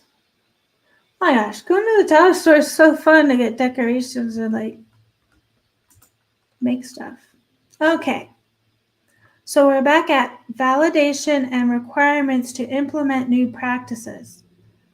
In forensic science, reliability is established through the robust validation of instruments, methods, and techniques to determine reliability, precision, uncertainties, and limitations of method under differing conditions. Reproducible results should be demonstrated across analysts, materials, and time to ensure results are not product of random error, unrepresentative samples, or other stochastic issues. Different study designs may be used depending on the nature and the method of technology being introduced.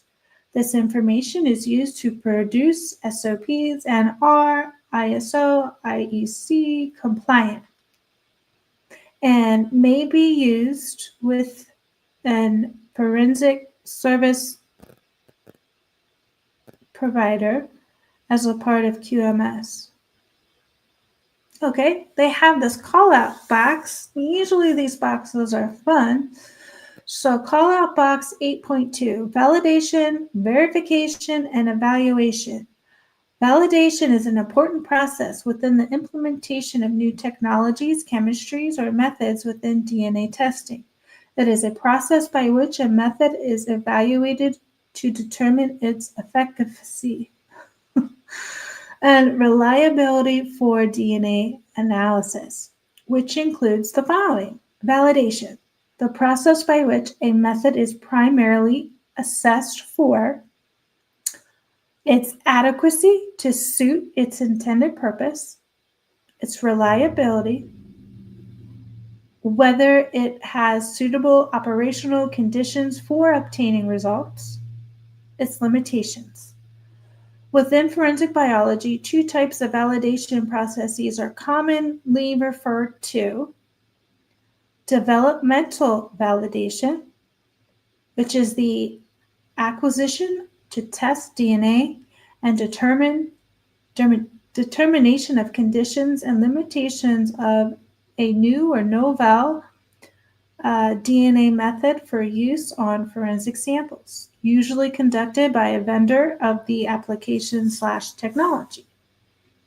And the next one is internal validation, which is the accumulation of test data within the forensic service provider to demonstrate the established methods and procedures perform as expected within the forensic service provider. Evaluation, which is the process by which the suitability of a method is assessed for reliability and reproducibility. This typically occurs when several methods are compared to determine which method is more suitable for an intended task. Ideally, evaluation uses ground truth known samples.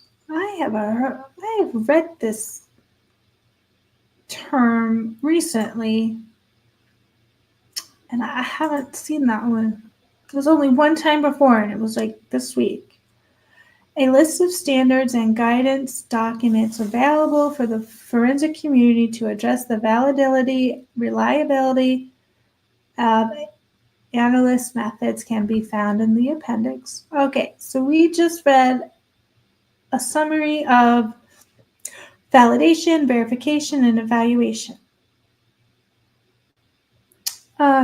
So when designing an internal validation study, forensic service providers should separate their validation data sets into two categories. One, validation/test set. This set is used to examine the limitations of the proposed method. The validation set should be representative of the samples that will be analyzed in the future and should not be used to set the parameters or rules or protocols. Okay. Number 2, training set. This set is used to train, inform, and calibrate the system, model, protocol. The training set should be different from the validation/test set. The train test paradigm protects against overtraining and overfitting models. Overtraining occurs when a model is trained on a data set that is too small or too similar to the data set that it will be used to predict. Overfitting is the instance where there are too many parameters or rules that apply when the training set but lead to a model or process that is not generalizable to new data. The evaluation should be performed by forensic service providers within their laboratory system and SOPs with known samples. For example, ground truth data previously generated. This will ensure that the validation study is conducted in rigorous and reproducible manner. Though both developmental and internal validation studies, DNA analysts should be able to identify the limitations of the system they use and when they encounter these limitations during casework. In addition, any evidence samples reported need to fall within the bounds of internal validation. Rulings such as New York v. Hillary, in which evidence was excluded on the grounds that the forensic service provider had not conducted sufficient internal validation studies. Oh, so in this New York v. Hillary, I guess the defense went after the lab's protocols. And that DNA evidence happened to be excluded. That is interesting because we know that Anne, she's attacking this angle. She's been attacking this angle from very early on. I mean, that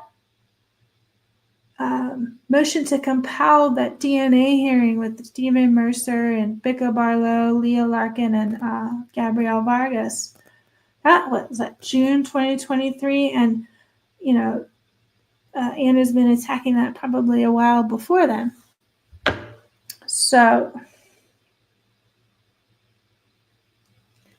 that's awesome that there is case law out there that it was successful when showing that these labs don't have a proper internal process for validation purposes. Okay. So, in which evidence was excluded on the grounds that the forensic service provider had not conducted sufficient internal validation studies, clearly demonstrating the potential consequences and data reported fall outside the scope of the internal validation or when validations are not performed. In examining and identifying the limitations of a method or technology, forensic service providers will identify the boundaries in which to operate, the signs when they are approaching those limits. There are several dangers to consider when performing a validation on a non-representative sample. For example, because technical SOPs are directly informed by the validation results, their accuracy and robustness would be impacted by a non-representative sample set. Furthermore, if an SOP does not clearly articulate the limits of the system, DNA analysts may interpret data that fall outside the validated range, potentially resulting in inaccurate conclusions. As stated in Standard 8.3.4 of the FBI QAS, internal validation studies shall be documented and summarized.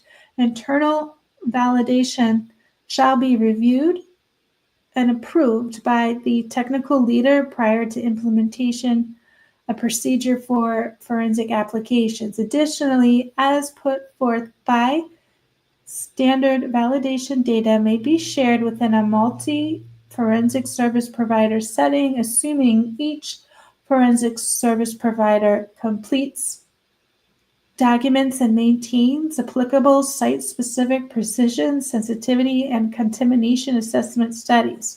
Although the FBI QAS requires external review of validation documents during an audit, this is sufficient to catch errors, unsupported conclusions, or poor experimental design.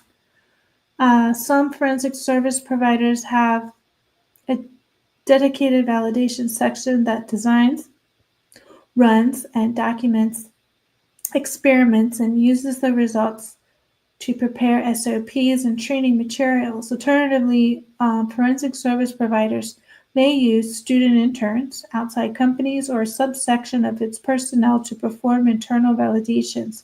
In 2022, the National Technology Validation and Implementation Collaborative was established by a group of state and large local forensic service provider directors with a common vision to collaborate on validation, method development, and implementation. When individuals performing validation and casework differ, this can lead to unnecessary measurements being made, inappropriate conclusions being drawn, and the possibility of validation missing evaluations of critical aspects of daily casework. All validation plans should begin with the technical leader, TL, determining the individual or group who will perform the work. A testing plan should then be reviewed and approved by the TL prior to validation beginning to ensure all aspects of routine coursework are covered and the limitations of the technology are evaluated for considerations when validating DNA mixtures. Throughout the course, the validation, approval, and review of the results report and validation package should take place to ensure new and applicable avenues are explored based on the data observed. Here's a fun little call-out box. It says additional considerations for internal validation of DNA mixtures.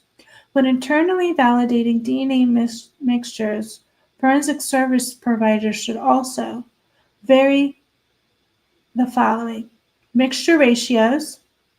The same contributor should not be the major or other location in every mixture. The number of contributors, DNA input concentrations to explore the detection and deconvolution limitations, degree of allele sharing, and then design test samples to simulate the type of casework samples are being processed by the forensic service provider and include samples outside the range of the forensic service provider might want to analyze with the same method. So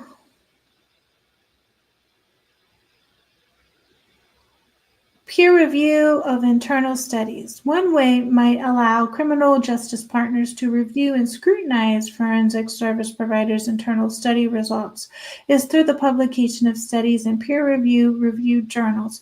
However, many peer-reviewed journals do not deem studies that merely demonstrate a forensic service provider's ability to perform a previously validated procedure as novel or worthy of publication. Further, at best, a full year may elapse between writing, submitting a version for publication, reviewing reviewer reports, responding to those reports, making modifications as requested by the journal's editor, and having the article published. There is so much work that goes into, I'm assuming, keeping your accreditation for your laboratory. That in addition to all your daily casework, you are performing these internal checks, these internal validations. And then I guess some labs might have to do those journals that we read on the scholarly journal websites. And it takes a really long time to get these studies together, or having the journals and the articles published. I don't know if all labs do that, but it certainly sounds like they should have a lot of internal, checking systems to make sure what they're doing is still accurate. That's a lot of work in addition to your casework. All right, so validation within forensic service providers is an ongoing process with a lack of perceived novelty by peer-reviewed journals prohibiting publication in these journals. The Expert Working Group, EWG, believes that the best way to share this information within the forensic DNA community would be by developing an open access central repository that could be vetted by a federal non-regulatory agency for scientific quality. The creation of a central repository would enable the scrutinization of results in a process akin to peer review as directed by Daubert. Daubert is a measure. Criminal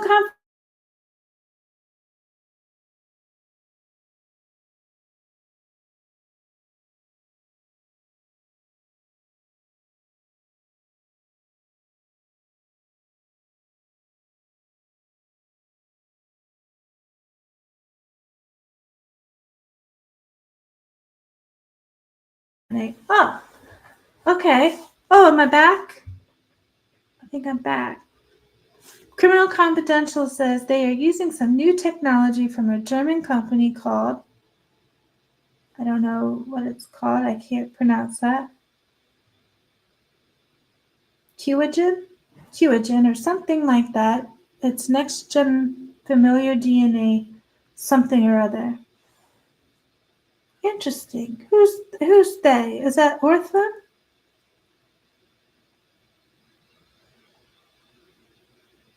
How long was I gone, Twiz? Was I gone for a while?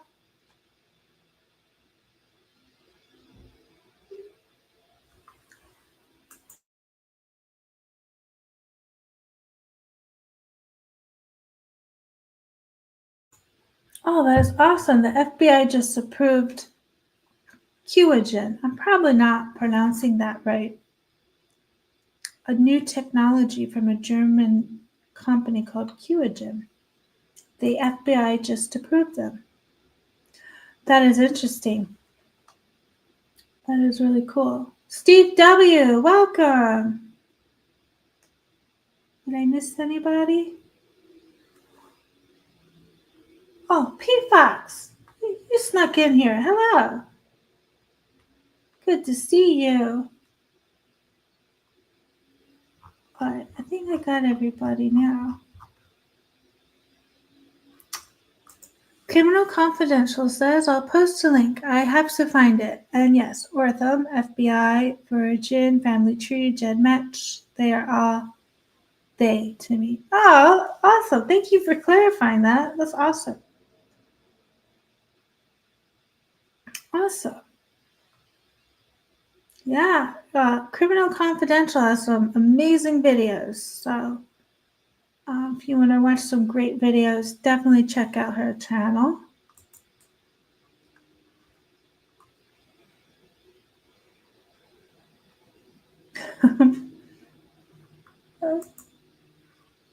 Yeah, we should protest like the Karen Reed trial. I want to protest the use of trace transfer DNA in all trials used for conviction. I'm for it being for exoneration and to find the missing, but it should be banned from conviction.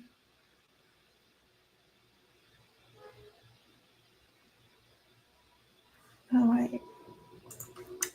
Let's see. So there's a lot of validation processes they go by, and Daubert. Daubert is a standard. It's a measurement. I'll show you what that is before we go on, just so you have a good idea of what they're talking about here. Daubert standard.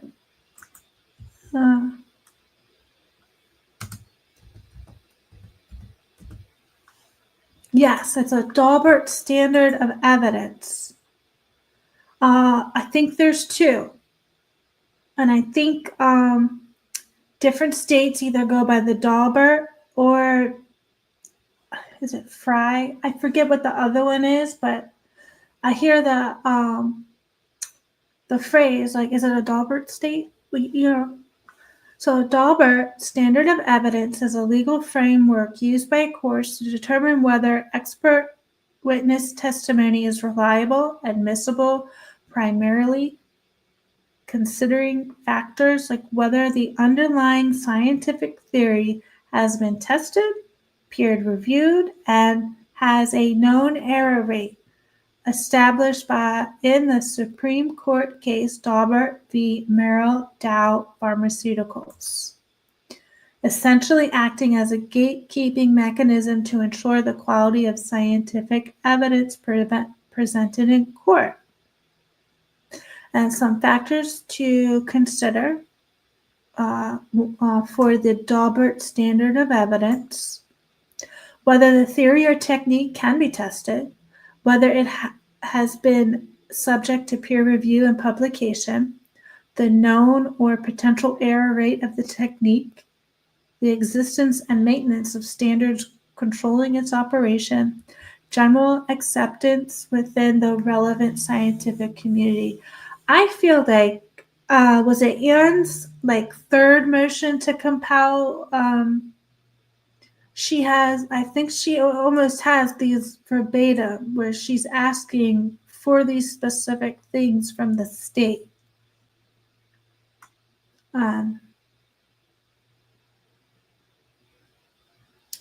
Yeah, almost word for word, I think these things are in there. Okay, so the application of Daubert. Judges use these factors to assess the reliability of expert testimony in both civil and criminal cases, deciding whether to allow the expert to present their opinion to the jury. And I would assume that these factors are of high importance for DNA labs. They're like performing scientific tests all day. I'm sure there's a lot of work that goes into it, and they have to document it all for these purposes. Oh, look, we can go to a law website. You should, anytime you're reading any of this stuff, you should double check a law site to back up what you were reading. So right now we're going to confirm what we were reading about the Daubert standard. It provides a systematic framework for a trial court judge to assess the reliability and relevance of expert witness testimony before presented to a jury. And this law website, Cornell Law School, also cites that U.S. Supreme Court case from 1993, Daubert and Merle Dow Pharmaceuticals. Oh, look. This is exactly what they listed the AI found. So the AI, yeah, look. Okay, I think I was right. So the Daubert standard supplemented the Frye standard. Okay, let's look up the Frye. Okay, yeah, so it's either Daubert or Frye. And so Frye standard is used to determine the admissibility of the expert scientific testimony and other types of evidence established in Frye v. United States. The test was adopted to limit evidence and expert testimony to which could be reliable as determined by an entire field, ensuring that new methodologies first receive recognition broadly before being used. If the test is being applied to physical evidence, a court applying the Frye standard must determine whether the method by which the evidence was obtained was generally accepted by experts in the particular field in which it belongs. The expert testimony, a court using the Frye standard must decide whether the methodologies used by the expert witness follows the generally accepted practices of specialists in that field. So the Frye standard has been abandoned by many states and the federal courts in favor of the Daubert standard, but it is still law in some states. The Frye standard received criticism for preventing reliable technology from being used in courts, just because the majority of the field has yet to adopt the technology. The Daubert standard adopted by the Supreme Court broadens the considered factors to include whether the methodology has been tested or peer-reviewed and proven reliable, and the standards for using such methods. This set of factors may result in a new methodology being accepted into evidence that seems to have high rates of dependability, but has yet to be widely used due to its newness. For example, fingerprints took a while to gain wide use because of the technologies and resources needed to analyze fingerprints, but fingerprints are often extremely reliable, a reliable type of evidence which could pass through the Daubert standard. And I'm wondering if, I don't know if for like Cy Ray, his methods they were probably compared to the Daubert standard. And I know that some of Siray's work product is, I think, considered a new technology. And I'm also very curious about, because we all know the cell phone data can be used to convict, but, and I know we're all questioning, can't the cell phone data be used as a defense as well? And I'm wondering if that kind of argument could be proposed to the Daubert standard, or I don't know if that's different. I know that's coming. I think it's going to take a while, but I think that that will be something of the future. Backwoods Beats and Outlaw Rhythms. Welcome. It's good to see you.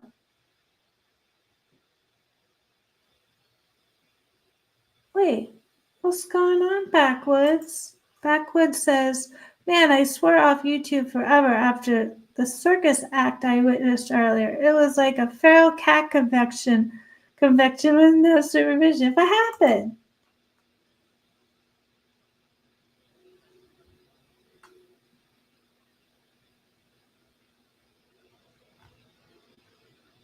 Wait, is Heather Fitzgerald in here? Yeah. Hi, Heather Fitzgerald. It's good to see you. Oh, welcome, Heather. Well, I saw Heather a little bit up here. I don't see her down here. Did she just say hi once? Maybe.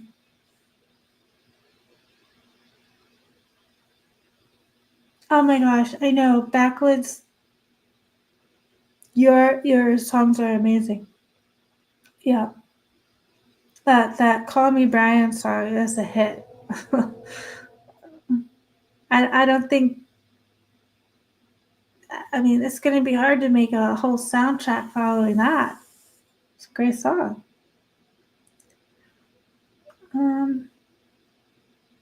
Yeah, Heather, where are you?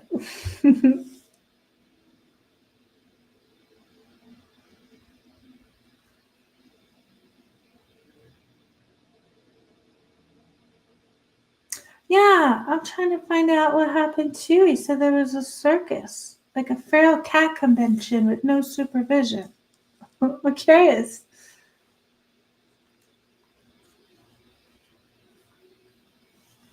All right, so let's see if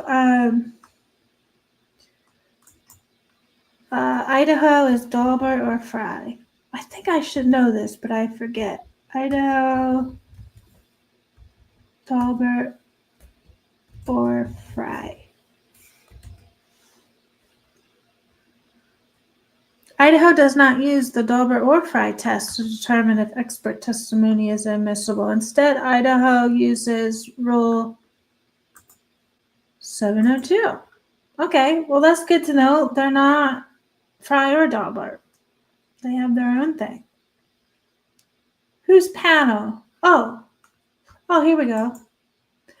Backwoods Beat says, I was asked to go on panel and I was attacked left and right, but Miss Potts defended me.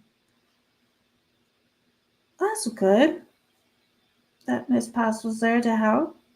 I don't think anybody messes with Miss Potts. I mean, I don't know anybody who would be on the other side of that. I mean, she's got facts, you know? Oh, man. Some of these panels, I just feel like they like set you up a little. Okay, so Backwoods is not going to mention it was all bad. Oh.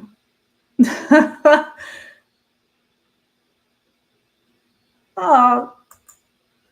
Criminal Confidential. Yeah.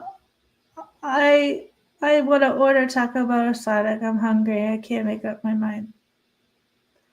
I don't think Taco Bell uses real meat. I haven't eaten Taco Bell in like so many years. So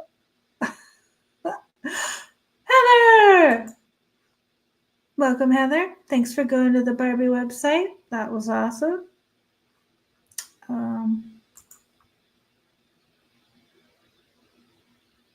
Okay, wow. I could only imagine it was a Gilter panel. The new Criminal Confidential says the new Cantina chicken tacos are so good. When I did eat Taco Bell, I had the Crunchwrap Supremes. Oh gosh, I know. I don't know why everybody likes Taco Bell, and I don't know why everybody likes ranch. Okay, so Idaho doesn't use dauber or fry. They have 702. Why not? Idaho is very unique. Okay, so Idaho's Rule 702 states that an expert can testify if the court finds them qualified by knowledge, skill, experience, training, or education. The expert must also have practical experience and special knowledge in the area they are testifying about. That seems fair. That sounds fair.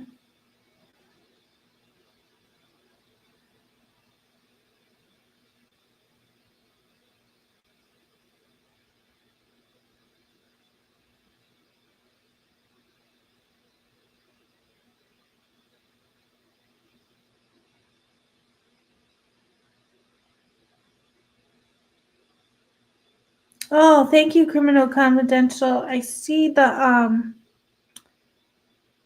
FBI approves QAGen NGS-based forensic mainstay workflow for the U.S. National DNA Index System. Oh, you know what? I remember reading about this because I keep thinking it says mainstay. Isn't that like Overstock.com's brand? Echoes of Clarity, welcome. Hello. Idaho is all fried out, right? There's like 3 different fries they were talking about. There's, the one and only U-Haul driver.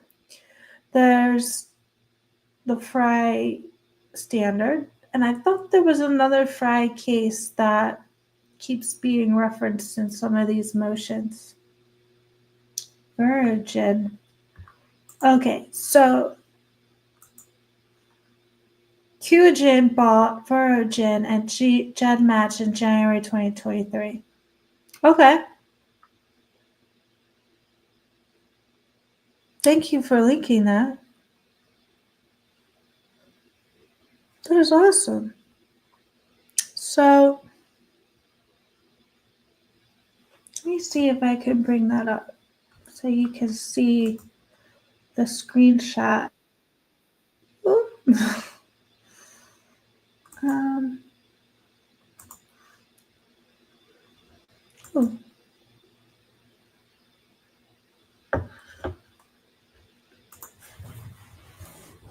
Here we go. Let's see.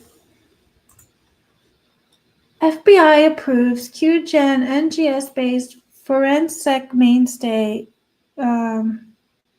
workflow for the U.S. National Database. Can I? Look, I zoomed in.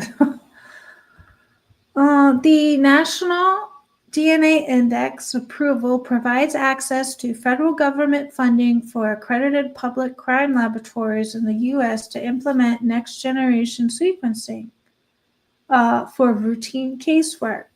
And as next-generation sequencing-based forensic mainstay workflow from QAGen provides a cost-effective alternative to traditional collaborative electrophorensis. I don't know what that, okay. Combination of forensic mainstay and forensic kinetic intelligence from QAGen enables end-to-end workflow for forensic investigation No, forensic investigative genealogy. Oh, so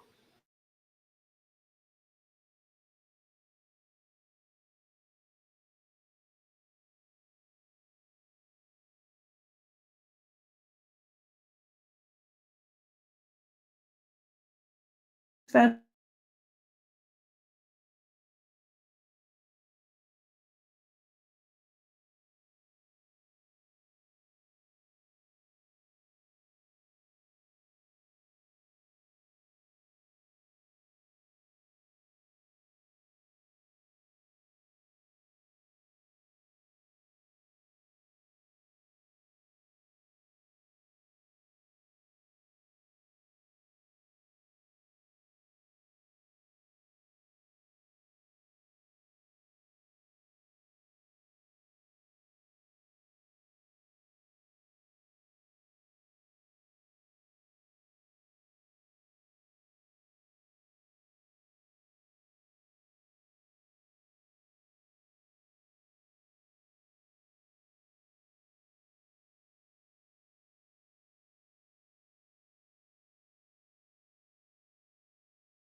I don't know where I went.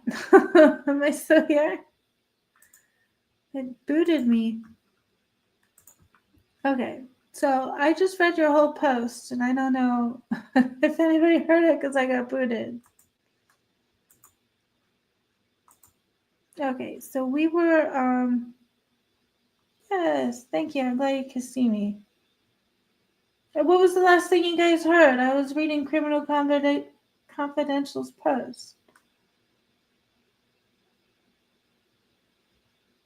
So now a foreign company has all of this DNA profiles. Yeah, that's a little concerning. I mean, that's a lot concerning, but I would hope that the Netherlands has good intentions, and hopefully some of their policies do rub off on us. So we certainly need help in the IgG and trace transfer DNA areas. Oh.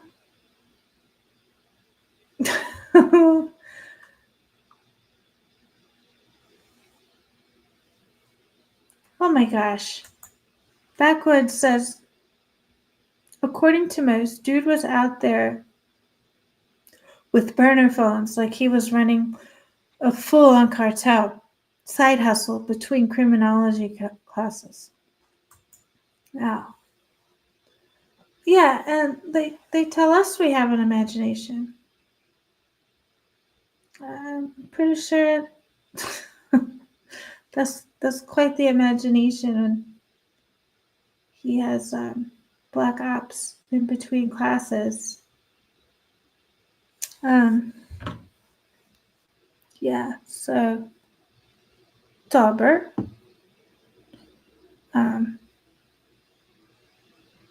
Idaho has their own 702 which is good to know. And then, so the creation of this central repository would enable the scrutinizing of results in a process akin to peer review as directed by Daubert, while maintaining journals' mandates to publish novel scientific literature. One common concern about sharing data in an external peer review process, example, journal publications, calls for data from research agencies, is the privacy protection of individuals sampled to fulfill validation needs. Forensic service providers personnel are sometimes asked to donate these samples. Collecting from personnel generates many potential concerns related to coercion, sample data privacy, undue influence, and confidentiality. These issues can also prompt assertions that personnel sample collection leads to employees being considered a vulnerable population when recruited to participate in employer-based research.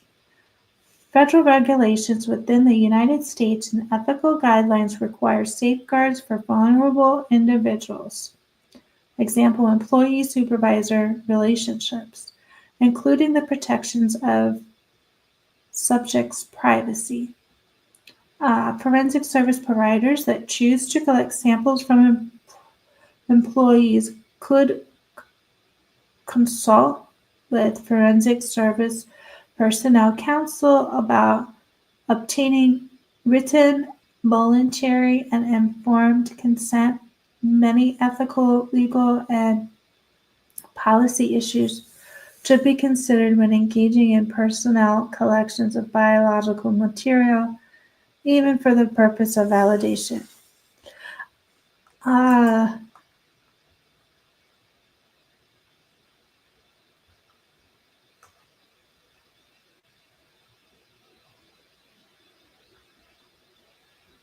Okay. Backwood Beats says, then decoding tire rotations on Excel spreadsheet like it was top secret intel. I asked where the numbers came from, and they dipped faster than a lug nut at Jiffy Lube. Changing the subject. Okay.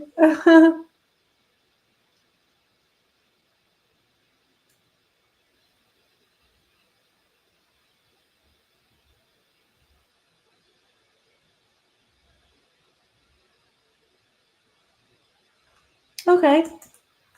Backwood Beats says, based on my research and experience, Idaho supposedly relies on the Fry standard in Idaho, which means the scientific methods used, like cell phone data analysis, must be generally accepted. Okay. Thank you for that, Backwood Beats.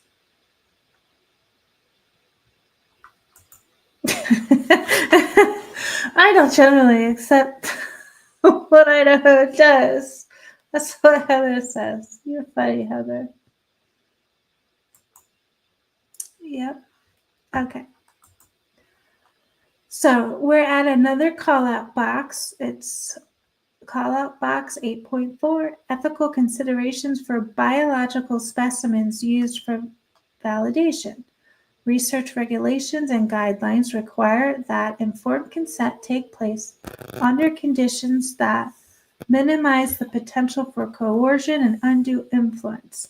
If choosing to collect samples from employees, supervisors should not directly recruit employees' subordinates for research participation. Recruitment by supervisors should normally occur indirectly, such as means of general announcements or flyers. Informed consent should outline all the use case scenarios for each specimen, destruction or retention of the sample after testing, and if the sample or data will be shared. Efforts to prevent the re-identification of the sample to the donor should be in place. If data are to be shared, there needs to be considerations for providing protections for donors. One way to address ethical and policy issues surrounding the use of biological material in validation studies is for forensic service providers to purchase anonymous samples from blood and tissue banks or repositories. These banks often have a resale term within the informed consent that donors sign at collection. These types of samples can be referenced within validation studies completed across multiple platforms and chemistries, and can be used to address the ethical and anonymity concerns with data sharing. Forensic service providers should avoid purchasing cultured cell lines directly from repositories, as there are inherent issues with stability, use, and imbalance. Purchasing external materials is particularly helpful for forensic service providers who have not undergone a human subjects protection certification training or do not have access to an institutional review board or expert that can guide and inform the researcher in ensuring that collection of biological samples from human subjects meets the regulations set forth. By purchasing human material from commercial vendors, forensic service personnel conducting research have no interaction with the human donors, thereby improving the chance that the data will be submitted to existing publicly available databases or published as raw data on the forensic service provider's own website, provided the subjects have given informed consent. Early on, I had a crazy thought. I don't believe it or anything, but it did cross my mind that I thought the law enforcement got Brian's DNA because he was one of these control samples that they use for their validation purposes in their experiments. But that was just a crazy thought I had. It's probably not that. It's probably too far out there, but that's initially how I thought they got his DNA sample. This is exactly what we're talking about here.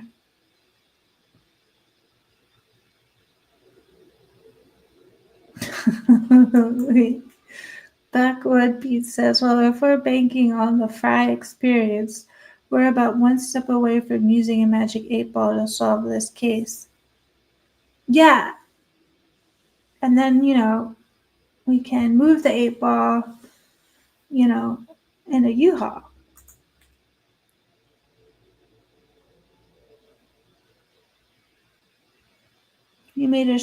Heather made a short for Miss Potts with an 8-ball answer to her question marks. I remember that. Yeah.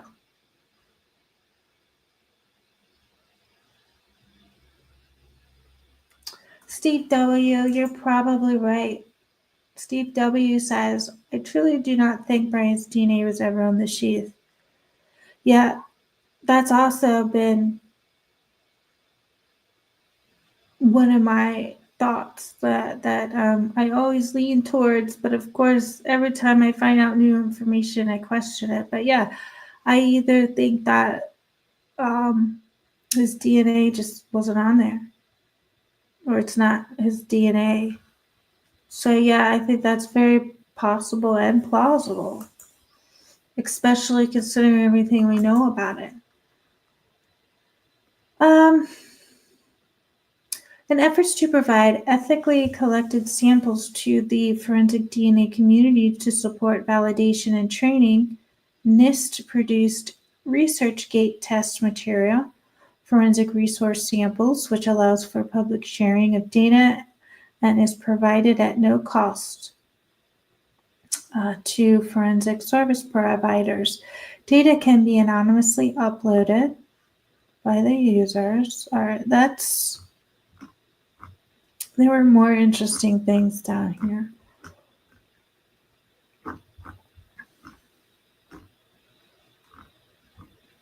So what is elimination databases?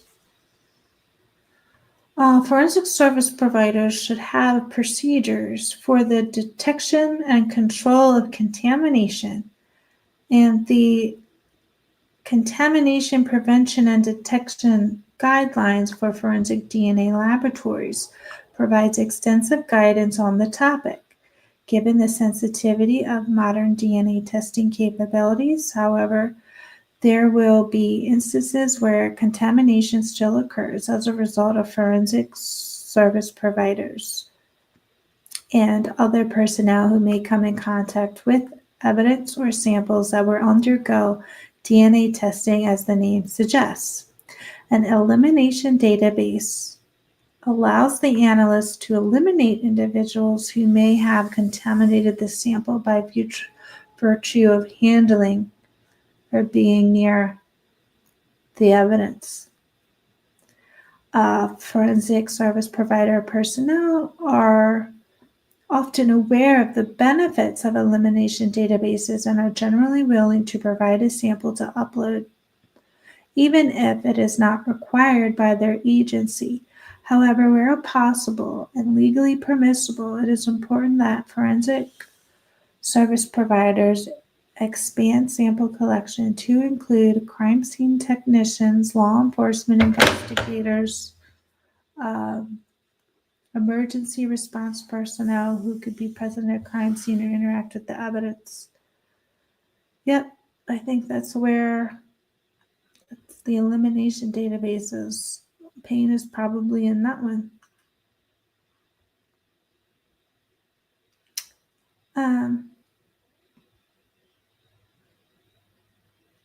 So the success of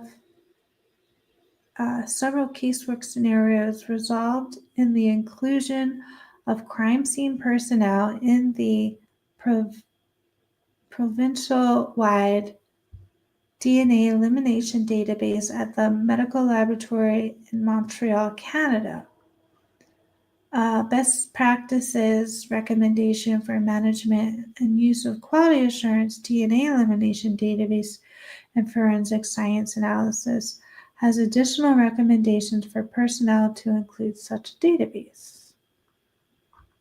Okay, so they have that.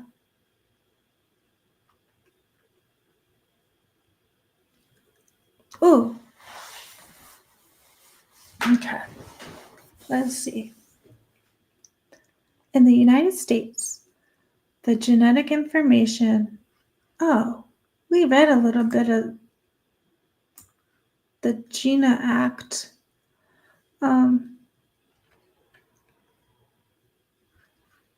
Okay, in a joint position statement in 2009, several bodies said the Biology Specialist Advisory Group promoted the maintenance and elimination databases contained in forensic service providers' personnel, contractors, manufacturing staff, police personnel, medical examiner, and mortuary staff, and unknown profiles and negative controls.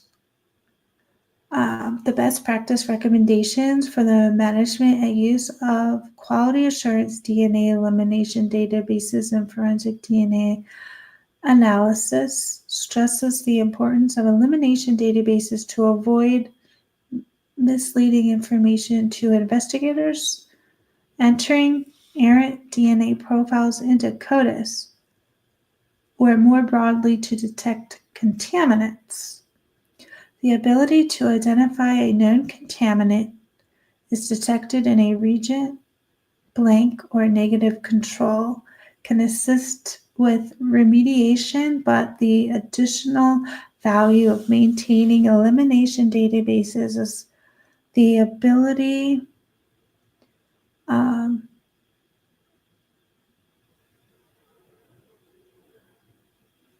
to detect a contaminant in a non-control samples.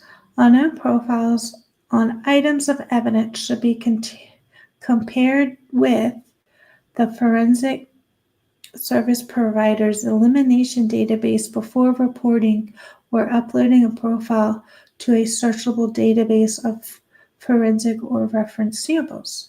These comparisons may identify the unknown profile as a contamination. Failure to do so may mislead investigators or result in a misleading reporting or testimony about potential perpetrators. It may also delay or prevent possible retesting of an item to obtain an uncontaminated result. Identifying contamination through an elimination database also allows the forensic service provider to investigate the cause or source of contamination event to potentially make process improvements or further educate their personnel. Additionally, associating an unknown profile to a contaminant event prevents the upload and searching of that profile in a DNA database.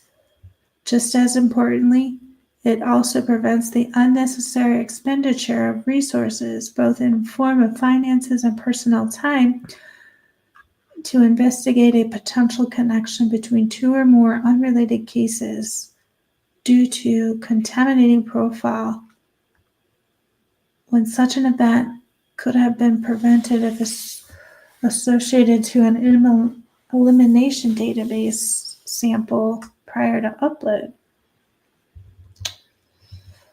Okay, although not associated with law enforcement officers, forensic service personnel, one of the most notorious stories of DNA contamination leading the investigation of unrelated cases is the Phantom of Hillebrand. Oh, we know the Phantom of Hillebrand. We do. Isn't that case where they thought it was the most prolific SK in the world, but it ended up being a lab tech or somebody who packaged the cotton swabs or something? I think that's the Hillebrand.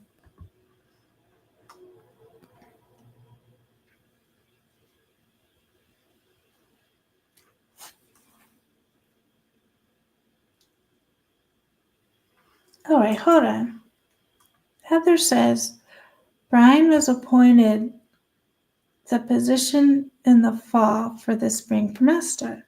That info is out there. I don't know what anybody believes is fake. A fake letter no one has seen. Okay.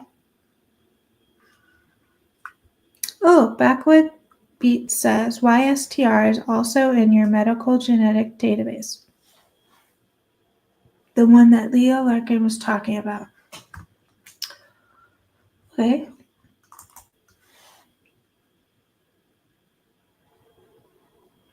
So family tree DNA has YSTR database if confidential remembers correctly.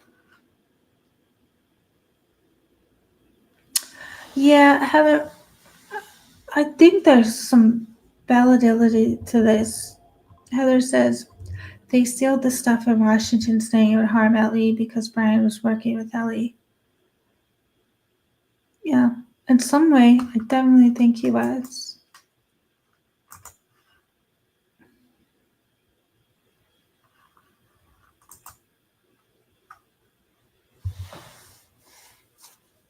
wait, here we go. Ready? Here's Heather.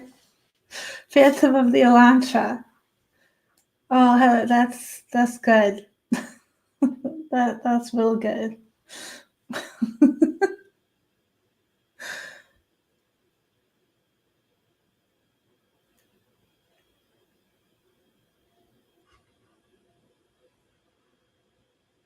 Double-eyed Elvis, welcome.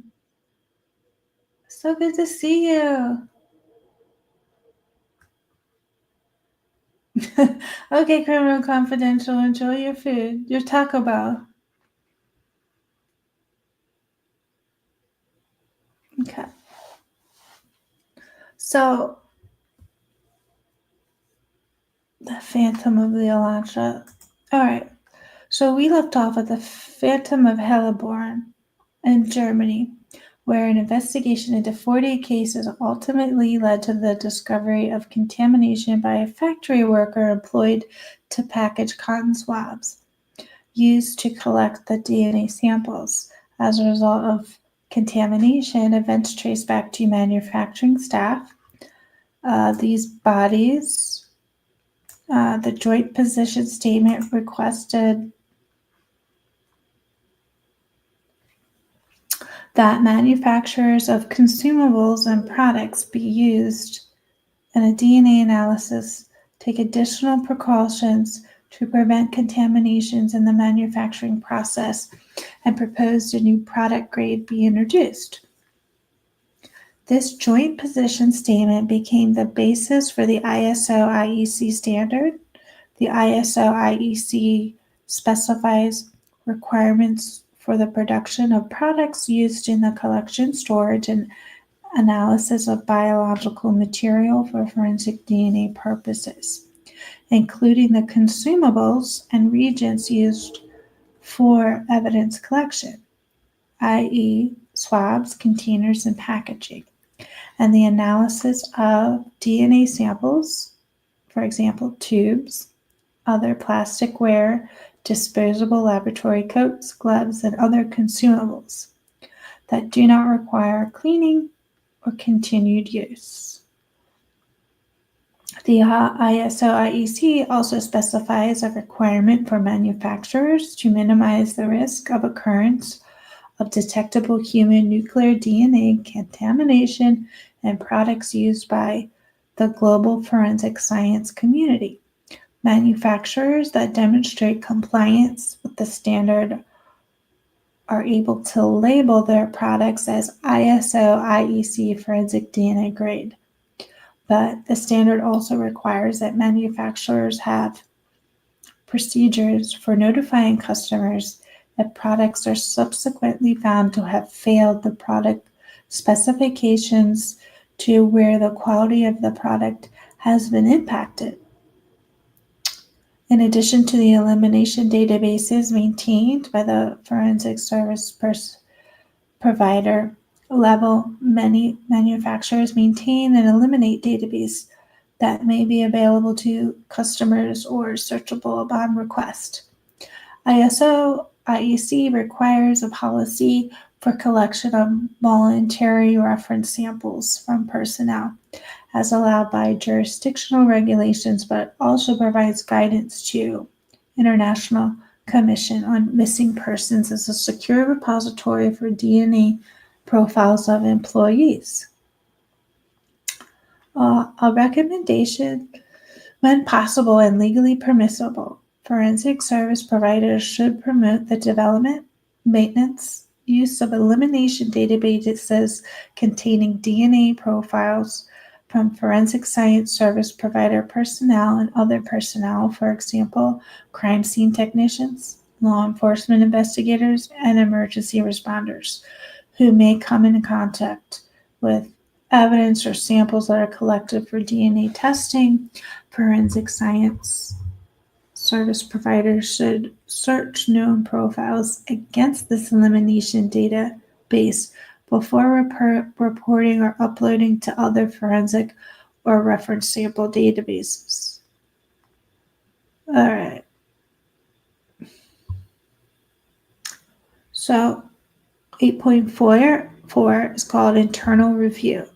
Having a qualified person or analyst review the results and opinions of forensic analysis is one of the most fundamental measures of preventing analysis and reasoning errors.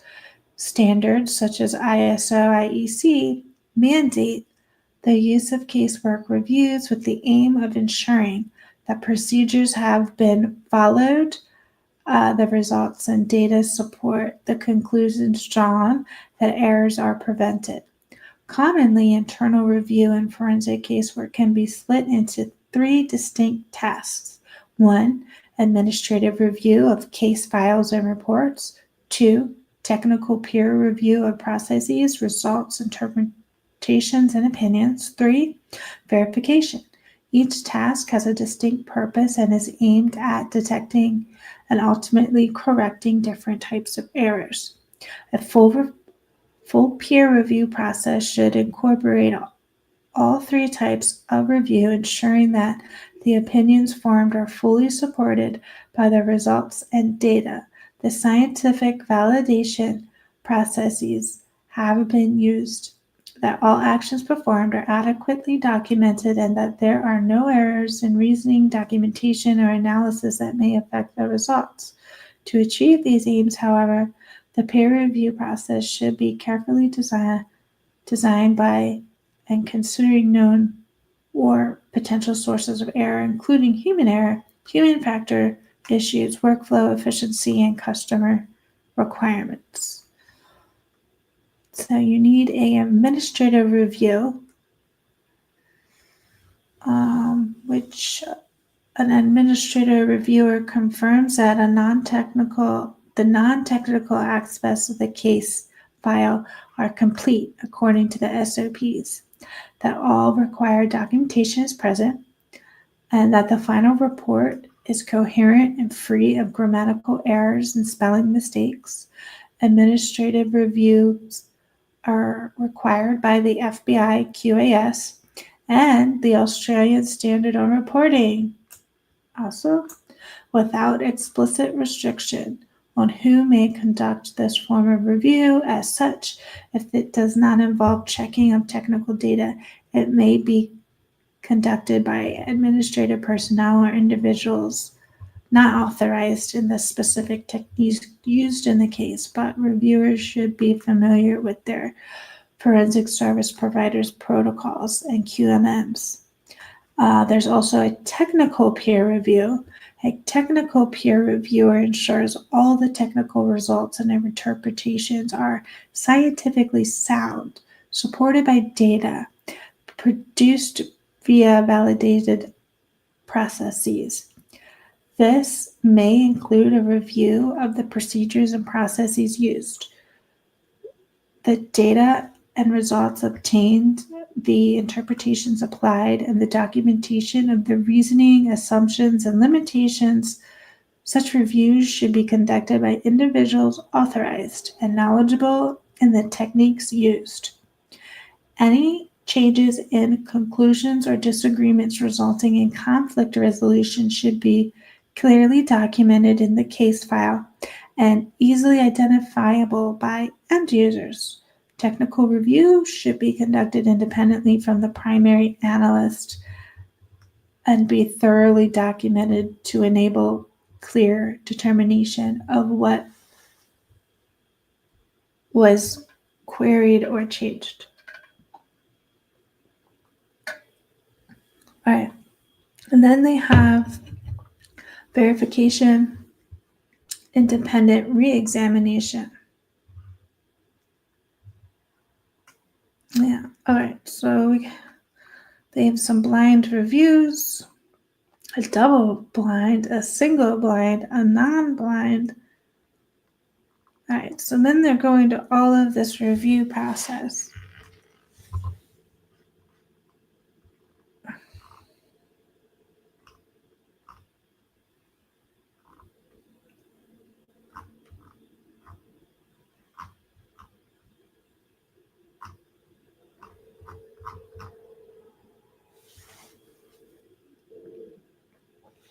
So all of the things that we're talking right now, there's a pretty extensive review process, and they have several governmental and non-governmental bodies that have all these guidelines, and they're like joint position or joint groups. And there's a lot of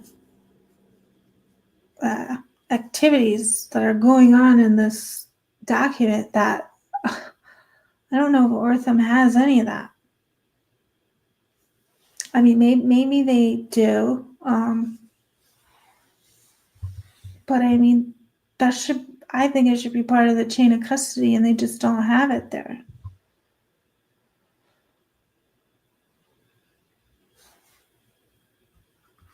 Okay, so Twiz asks, if I have an entire genome mapped, could I not create an STR or SNP from it? If you have the entire genome, from my understanding, you can create a SNP. I think it's made up of SNPs. I could be wrong about that, but I think that's what I remember. And I think there's conflicting scientific journals out there that say you can create an STR from a SNP because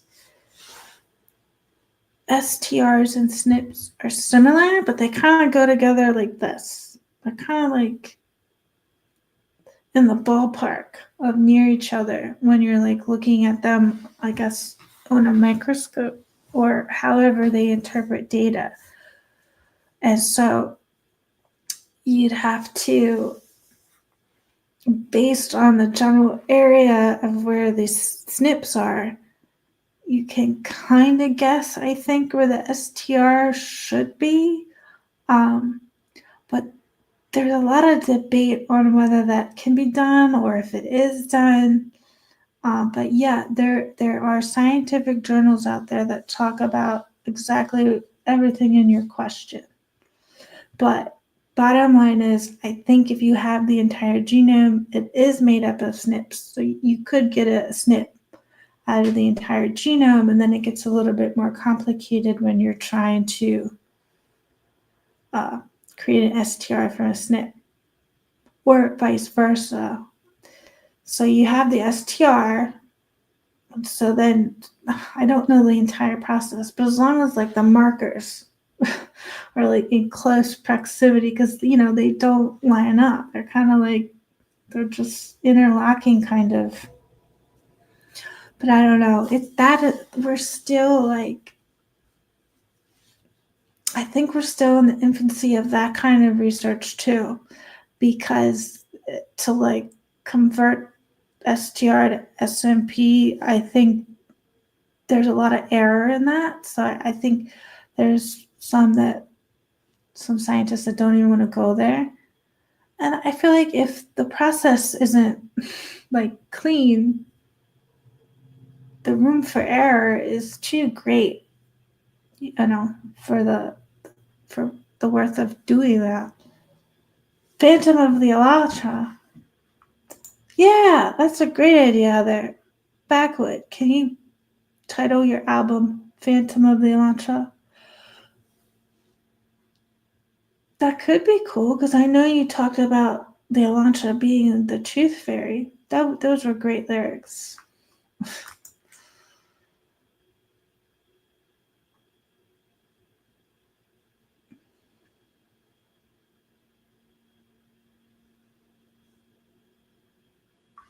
Oh, Too Fast, Too Furious.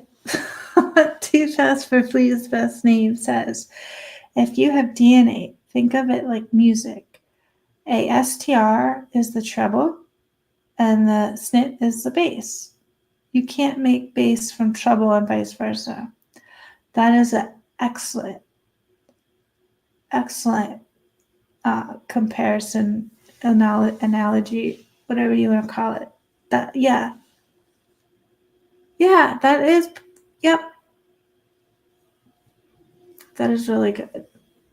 I might have to like snip that along with Phantom of the Elantra to put on the cover of this live. I actually made a cover of the live, but for some reason it didn't allow me to add it. I can add it later after the live.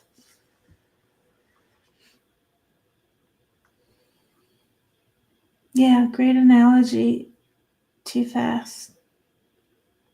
Sure. Oh, Backwood Beat says, sure, Phantom of the Elantra comes with a free, haunting soundtrack of tire rotations, phantom pings, and Jennings whispering outside the scope.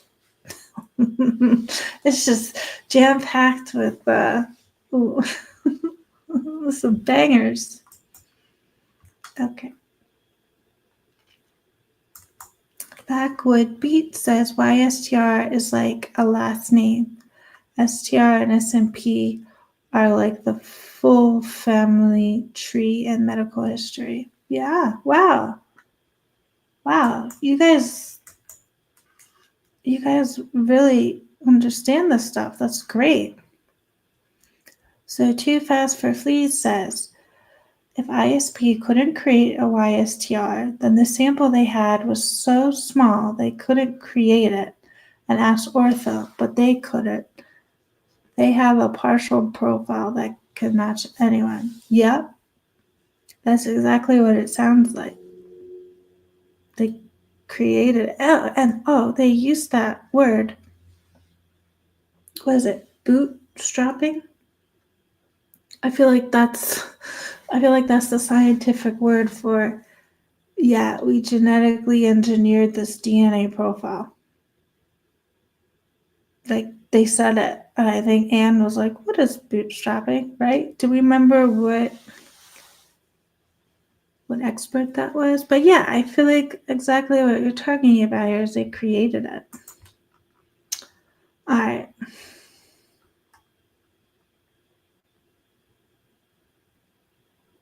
Okay, here's Twiz says, yes, you can obtain an STR profile from a whole genome sequencing data. SWGS captures the entire genome sequence, including the locations of short tandem repeats. Okay. Gotcha. That's really good to know. Thank you, Twiz. Oh, Twiz says that is Google AI. Thank you for getting that information. Let me put that up there one more time. It says, yes, Twiz says, yes, you can obtain an STR profile from a whole genome sequencing WGS data, as WGS captures the entire genome sequence, including the locations of short tandem repeats, STRs.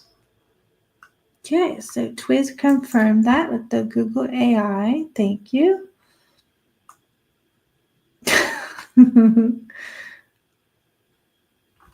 Wait, Twiz asks, how many markers do they have?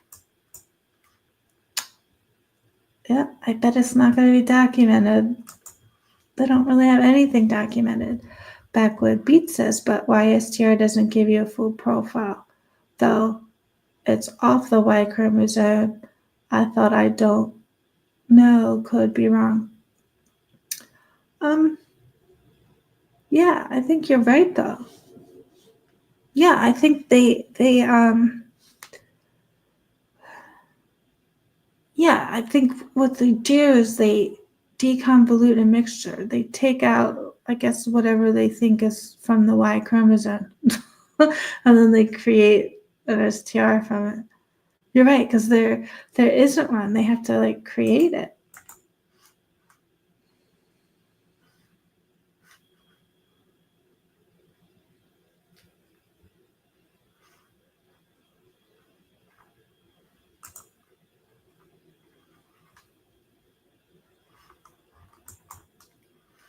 Twiz asked, do we know if the she sample was partial or full? I believe it was partial. And because, was it Becca Barlow had said it was a partial that is ambiguous, meaning open to interpretation. But in a high likelihood, if you have trace or transfer DNA, it is partial because it's usually damaged, but I guess they have a percentage or estimation of how damaged it is, how partial it is. So, yeah, high likelihood. I guess there are some profiles that are more full than partial, but still partial, They have 2 markers. Too Fast for Fleas, best name says they have 2 markers. Payne has Payne has the yellow one and Mary has the green one. Wait, so They have two markers. Payne has the yellow one, and Mary has the green one. wait, and the nickname for Judge is Judge Gummy Bears.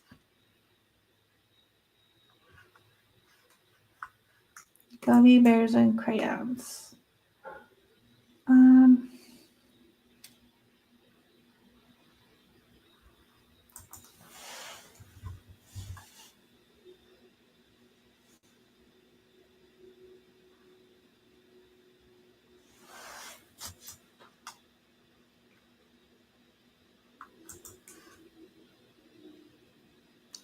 Okay, so backwards says, yeah, because nothing says scientific accuracy like two people playing guess that timestamp with the data. One's on Idaho time, the other's on Mars time. Yeah, well, sometimes Payne and Mary have to share crayons.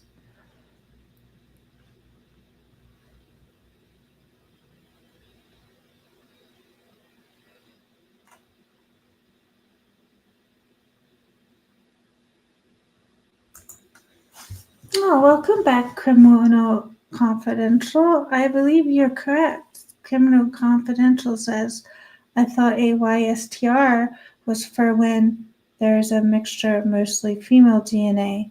You can't get a full profile, just YSTR. Yeah, I think you're correct on that.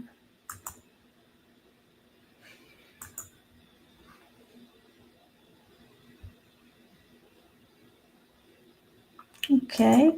Heather says, YSTR, passed down from generation to generation, changes very little, is not something that changes much, if at all. Okay, thank you for that. Which means Brian and his father would have nearly been identical. Yeah, Heather, I think I remember reading that, or maybe you told me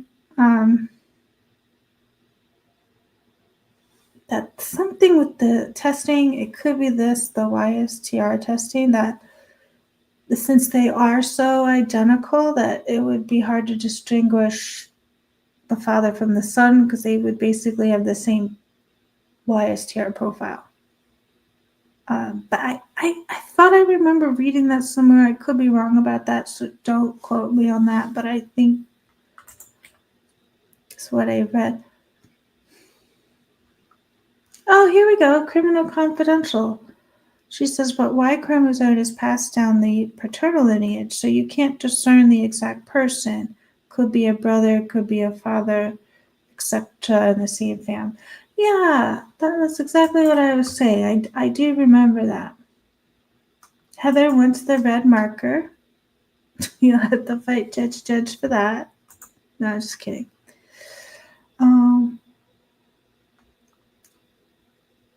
Yeah, okay, so Twist says you can get the Y chromosome from a full genome according to Google AI. Okay.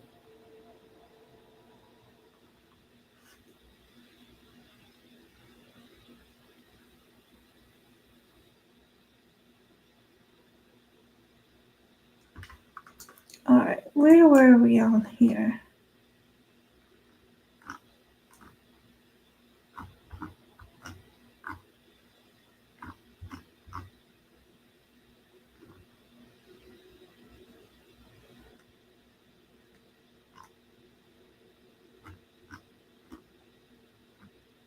Okay, look. This says corrective actions. Let's see, can I make this bigger for you? Barely see it. Oh, that's much better. So corrective actions was something that Anne was requesting. So it says, depending on the level of the nonconformity, evaluated corrective actions may be required. A corrective action is a step or set of steps that are taken to address nonconformity and prevent it from reoccurring. The forensic service provider should have a written procedure for determining when a corrective action is necessary, as informed by results that can be reached after performing a risk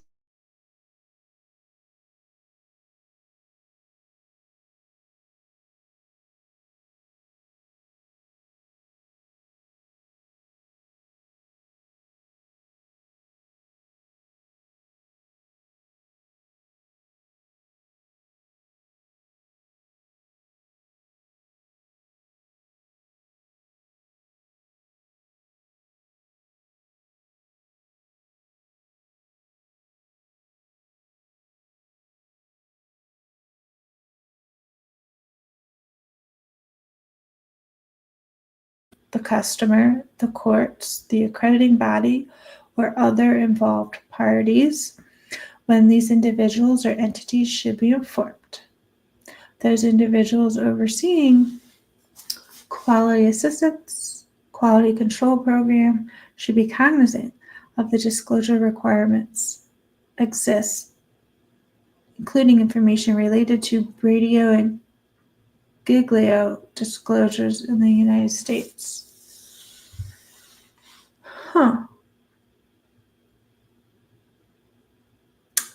I don't know. Is it a coincidence that under corrective actions it mentions Brady Giglio?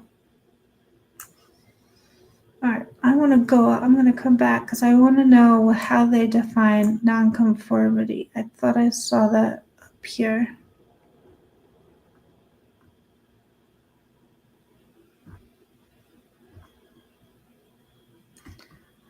Okay, ISO defines nonconforming work as any aspect of its laboratory activities or results of this work that does not conform to its own procedures.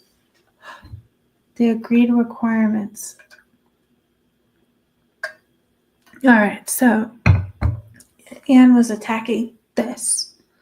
So nonconformity is work, any aspect of its own laboratory activities or results of this work that does not conform to its own procedures or the agreed requirements of the customer.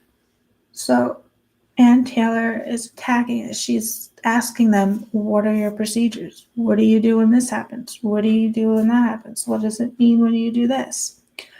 Because she knows that there was something non-conforming that happened outside of one of the forensic labs or all of the forensic labs, and it goes against their own procedures or agreements. She knows. Otherwise, I don't think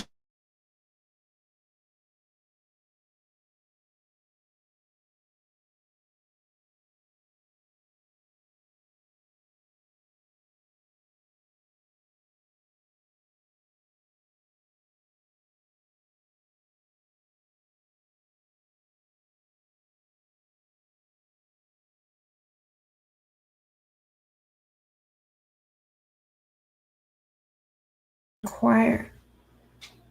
So she wants to know what happens when there is contamination, when there's something that they're not following according to chain of custody, or where they're cut off, for stochastic levels, all of this stuff.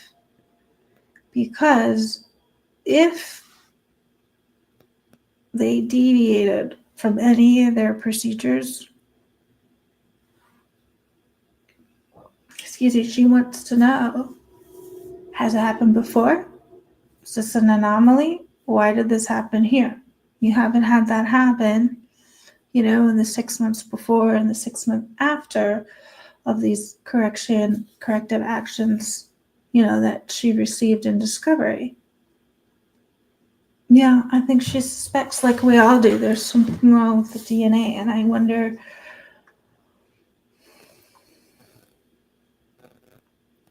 Yeah, she knows. All right. Where was I?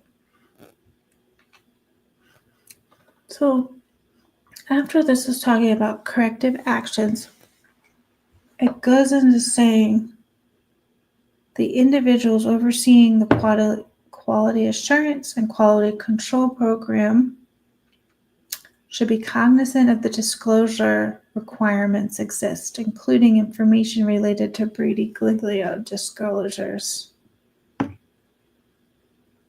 How weird is that? Probably just a coincidence. Okay. A disclosure requirement differ substantially between jurisdictions. Okay. Each forensic service provider should ensure that disclosure requirements for corrective actions are addressed. Well, the Brady-Giglio was put on the docket before, right? Before the third motion to compel.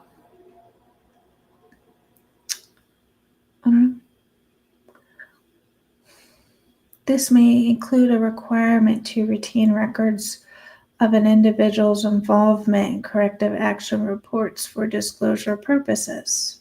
Yep, discovery and disclosure. All right. The corrective action should be non-punitive, focusing on the action that caused the nonconformity rather than the analyst who performed the action. Creating culture and process that focuses on the system rather than the individual encourages reporting of nonconformities, which can be appropriately addressed. If analysts fear that they will be punished or terminated for making a mistake, nonconformities may go unreported, depending on the type of nonconformity. They may also go undetected by quality checks. Creating this culture extends beyond the forensic service provider, and it's undeniably intertwined with the legal system and criminal justice partners. Forensic service providers should look for ways to promote the goals of the non-punitive nature of the system and support analysts who are tasked with answering to nonconformities outside of the forensic service provider during testimony.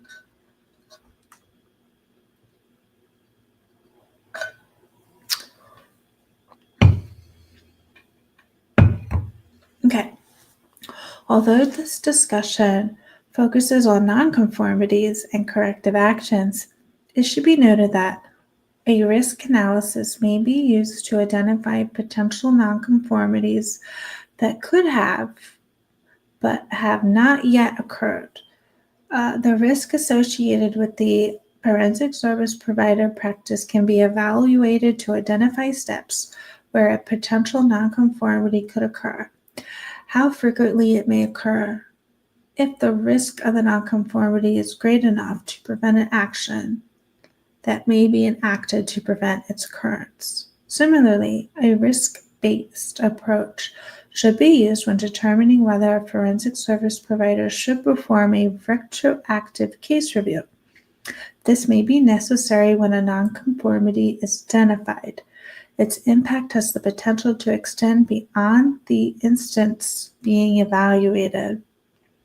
First thing that comes to mind are all of those DNA experts that forged or fudged their DNA results. And one of them is currently has something like 178 felonies for this kind of stuff.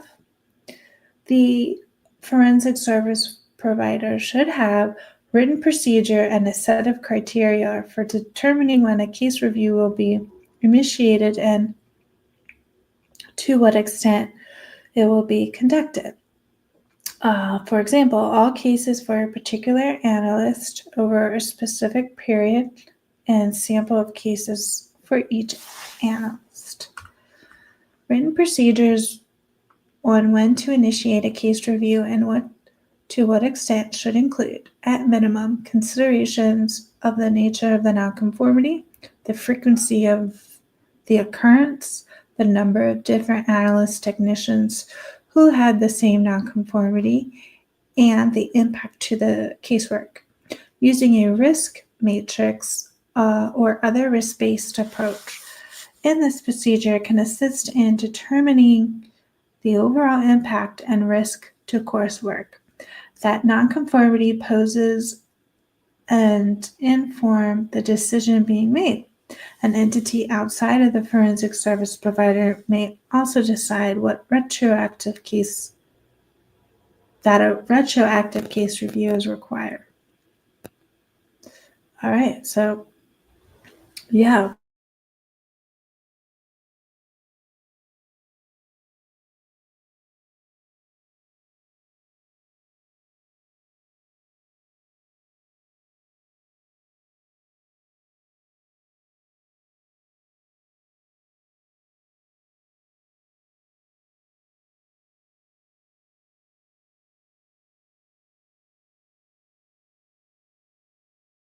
Using risk-based approach can create a framework for evaluating nonconformities and determining what scenarios require corrective action. There is still some subjectivity in this process. Even when defined matrix parameters, for example, impact and frequency of the occurrences, different evaluators of nonconformity, for example, the TL or quality manager, may demonstrate variability in opinion. For example, the evaluator may see a nonconformity as having a large impact, but another may see it as a small impact. So not only do you have ambiguity between different experts, they all have their all opinion, you've got the people who are reviewing their work that have all these opinions. That just sounds like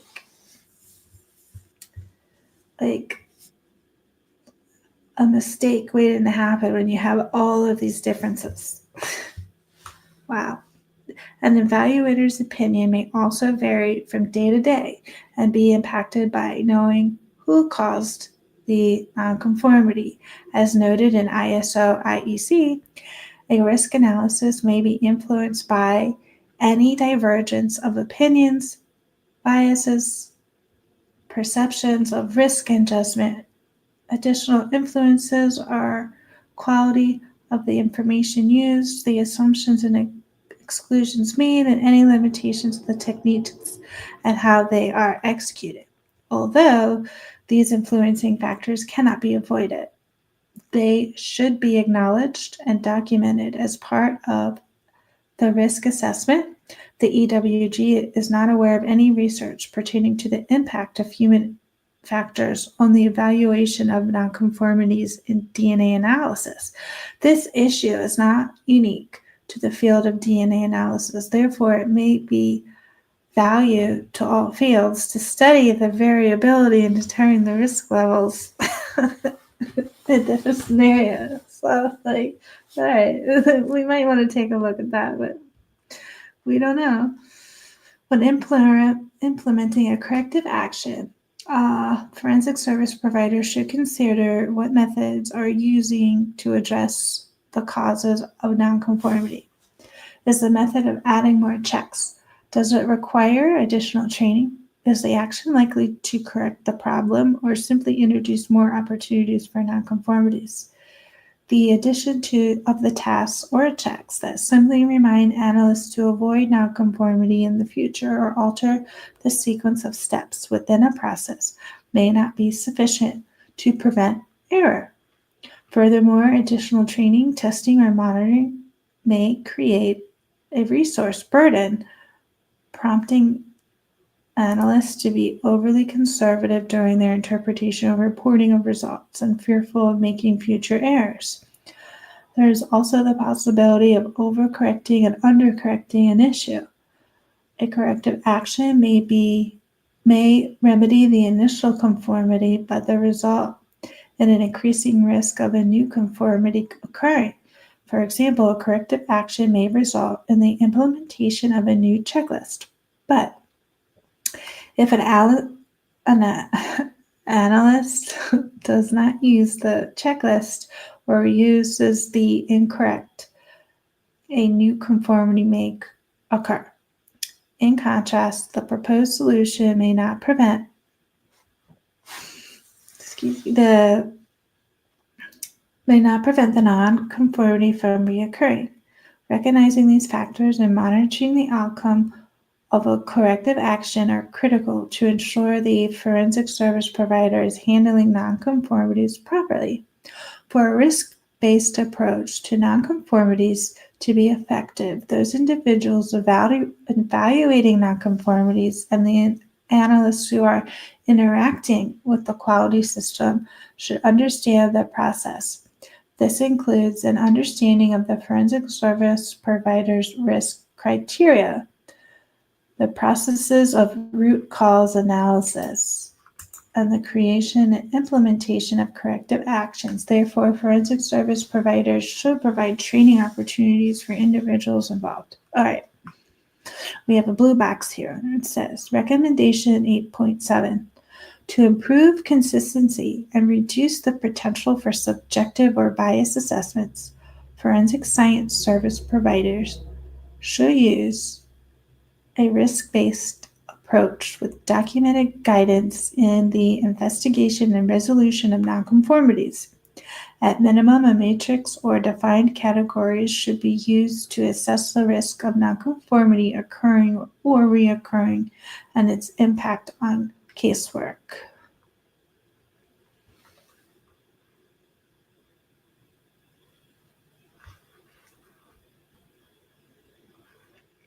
All right, so there's multiple standards and guidance documents that currently address the validity and the reliability of analysis methods and validation. Well, we read a little bit about the ICE. There's the National Association of Testing Authorities, NATA.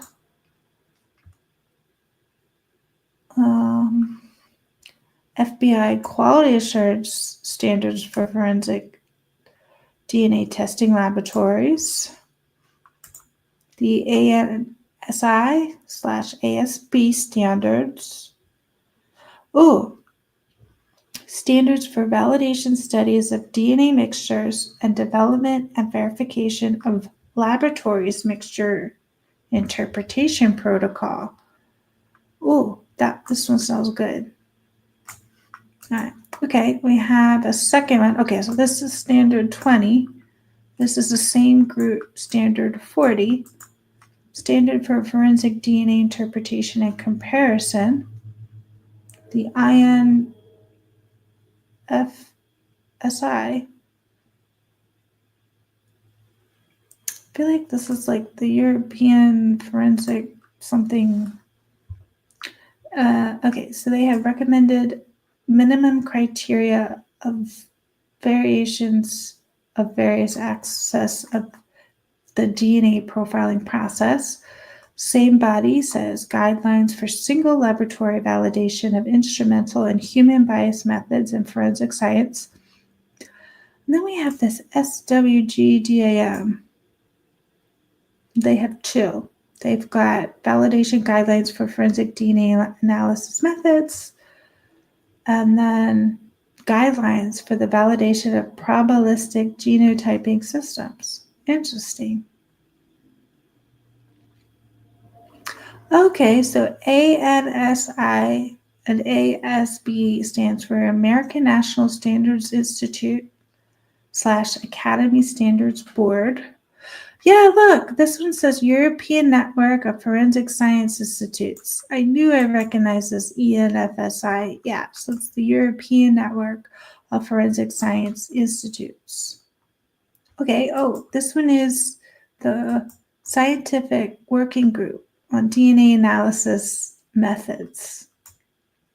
This is a mouthful, this SWGDAM. Oh, no.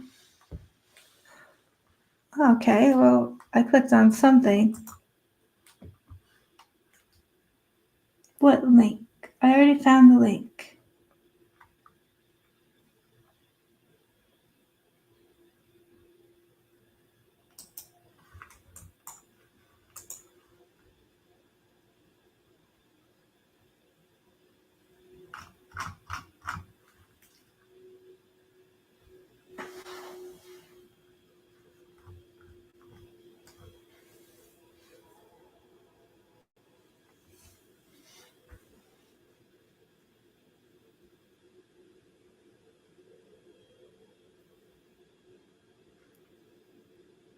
Oh, Heather, are you saying Anne states exactly what she thinks the Brady violation occurred at? Okay. It was done prior to Maori's mapping.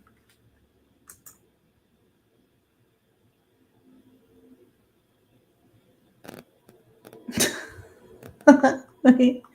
Backwood Beat says, creative action. Oh, you mean when Payne decided to freestyle the investigation like it was open mic night?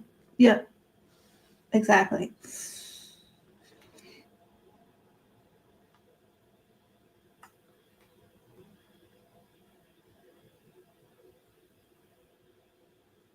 Oh, did I go in and out?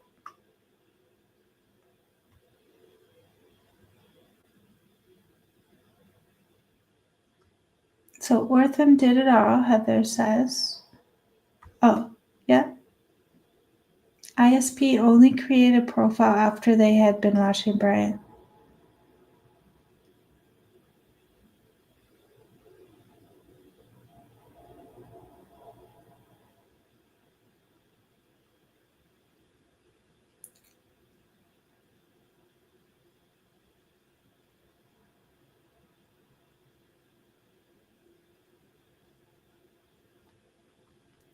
Ooh, Too Fast for Fleet's best name says, during traditional STR testing, a male DNA may be masked or in competition with excess amounts of female DNA, which may result in a partial or no male STR DNA. So that's why they asked if Ortham could. Yeah, yeah, this is good. This is a good statement. Excuse me.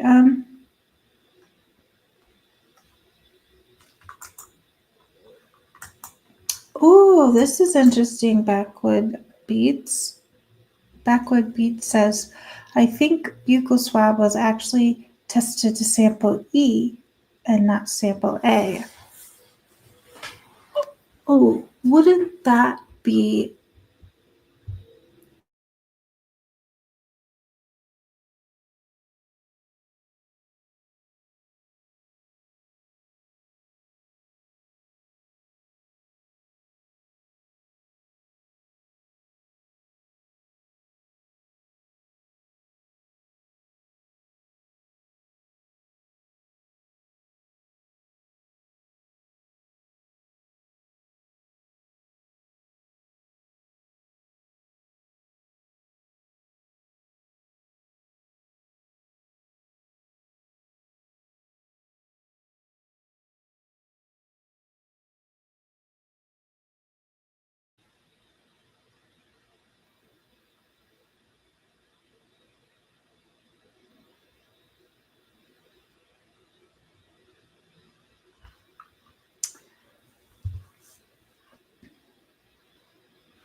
oh, did I see PFAX? Welcome back.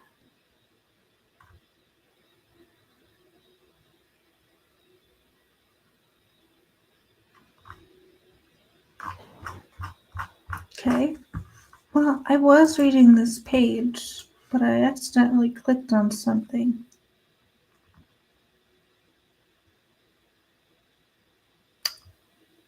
Um,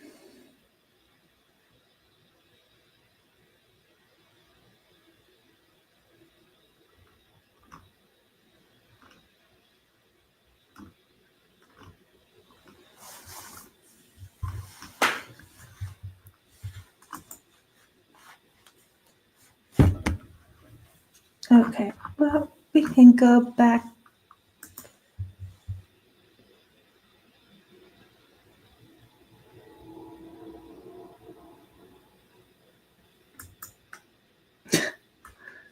Oh no, where did my page go?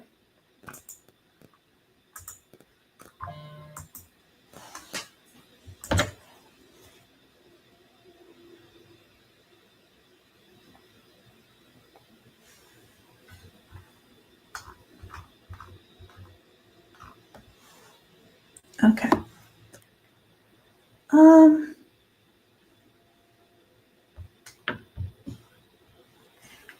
read quite a lot of this. I just want to go through here and see if there's anything else that jumps out.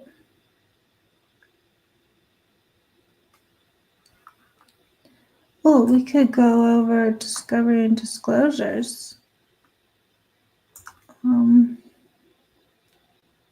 Oh, it just went, okay. Discovery and disclosures. Although legal knowledge and interpretations are not within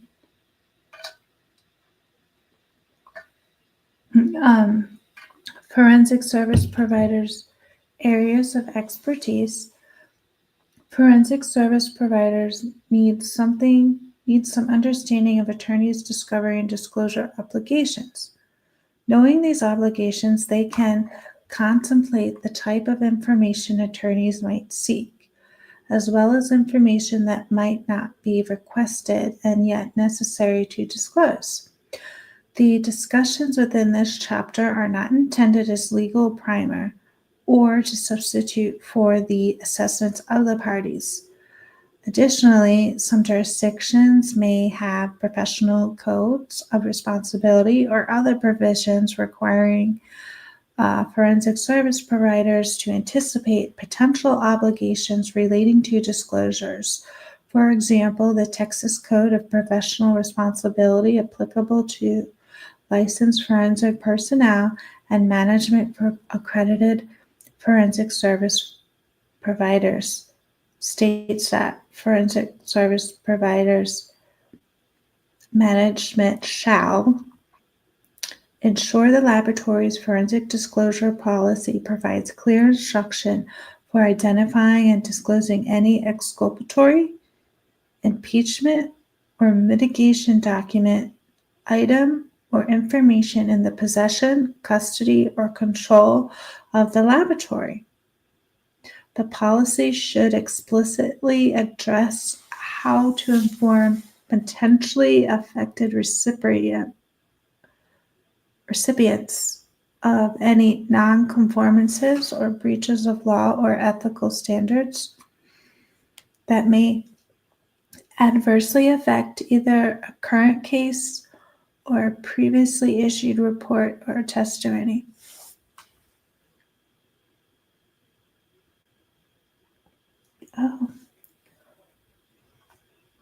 Discovery refers to the pretrial phase where the parties involved in the case produce or gather information to prepare for trial. During discovery, disclosures are required so that a party will have the necessary information to adequately prepare for trial. Discovery and disclosure help to promote transparency, reduce the likelihood of surprises during trial, and increase the chances of a fair and just outcome.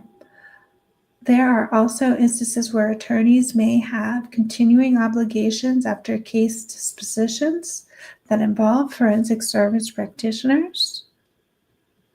Attorneys should advise forensic service practitioners of any discovery or disclosure obligations. These obligations may include the production of case files, case records, general laboratory documents, and specific information about the expert or the forensic service provider. Prosecuting attorneys have specific constitutional disclosures obligations under the Brady v. Maryland, as well as under various statutes and rules. While these obligations typically belong to the prosecutor, experts must provide requested information in some instances, information that is not requested, to assist the prosecutor in meeting discovery or disclosure obligations. We know this did not happen in this case. Depending on the jurisdiction, there may also be general statutory or discovery rule obligations for the defense. Ideally, every prosecutor's office would have a disclosure compliance policy or an executed memorandum of understanding to share with the forensic service provider, management, or other experts. Likewise, defense attorneys should communicate any statutory or ethical obligations imposed on the defense or their experts. These communications can explain or memorialize what is required from forensic service providers to enable the attorneys to comply with their obligations. During pretrial preparation, both these attorneys and forensic service providers should attempt to identify any underlying data, case files, or other information that may require specific additional disclosure rather than limiting inquiries to only information contained in the report. Attorneys do not typically have the same scientific knowledge as a DNA expert and therefore may not understand the reported opinions. Furthermore, they may not have the full materials that support these opinions. Attorneys may request disclosures of these materials, and forensic service providers should have guidance to ensure they disclose the necessary materials. Some non-exhaustive examples that may or may not be requested by the attorneys may be of interest to them include unsatisfactory internal or external proficiency tests, laboratory self-disclosures to accrediting or oversight bodies, confirmed systematic errors identified by or reported to the FSSP, instances of conflict resolution of differing analyst interpretation conclusions, nonconformities, for example, contamination events, quality instance.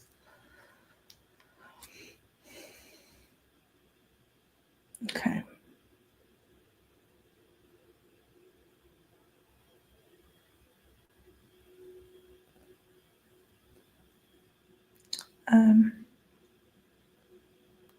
Pretrial communications encompass all forms of communication occurring outside of the courtroom setting. This section focuses primarily on pretrial communications via in-person or remote meetings. Regardless of the expertise of the attorney or experts, pretrial preparation should at minimum include a discussion about the DNA results in advance of trial. It is the experience of members of the EWG that pretrial meetings do not always occur, and that when they do, they may not be thorough enough or may not occur early enough. Although the DNA expert cannot always control the existence or extent of pretrial communications, it is important for experts to attempt to obtain pretrial meetings with, at a minimum, the sponsoring party, an email upon receipt of a subpoena that includes language suggesting available dates for pretrial meetings is one way to encourage a pretrial meeting. Forensic service providers may also consider adopting standard language for reports, email communications, or subpoena confirmations, explaining that pretrial communications are necessary.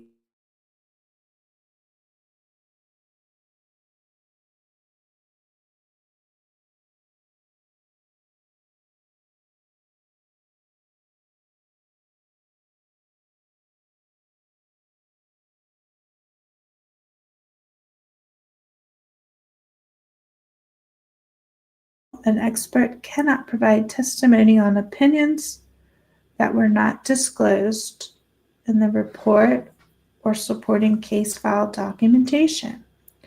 DNA experts also cannot control how attorneys and fact finders will ultimately use or argue the value of DNA results, opinions, or expert testimonies. Regardless, it is critical that experts exercise every opportunity to avoid being complicit in intentional or unintentional misuse of these results, opinions, or testimonies. To that end, DNA analysts Analysts have a duty to clearly communicate the value and limitations of biological interpretations, opinions offered to attorneys and other criminal justice partners prior to trial.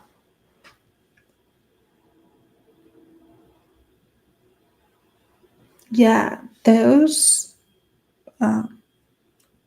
witnesses at the secret hearing, they had a duty to clearly communicate the value of limitations of biological interpretations and opinions. They did not. And apparently that's just fine. That's just very disappointing. Doing so, and users have the best opportunity to properly understand and subsequently use and communicate the value and limitations of that evidence. If end users or fact finders misunderstand or inadequately communicate scientific evidence and opinions, they can contribute to erroneous outcomes or the need for mistrials. Therefore, all parties have a responsibility to promote comprehension of DNA evidence and to ensure its proper use in the courtroom. I'm going to read this sentence again because this is like the whole reason why I started to post on Twitter, on X, for this case. And eventually came on YouTube. If end users are fact finders, and we know the fact finders are the jury, so if the jury misunderstands or if scientific evidence is inadequately communicated, it can contribute to erroneous outcomes and need for mistrials. Therefore, all parties have a responsibility to promote comprehension of DNA evidence and ensure its proper use in the courtroom. I feel compelled to just talk about DNA so that, so that people, if they are interested, they can learn more about it too. So I try to put it in a way that it's easy to learn and understand, or even just to be exposed, because there's a lot of people who aren't even exposed to trace transfer DNA and the dangers of it. So I'm trying to show people how dangerous it is. And wow, this paper even talks about, there's a responsibility,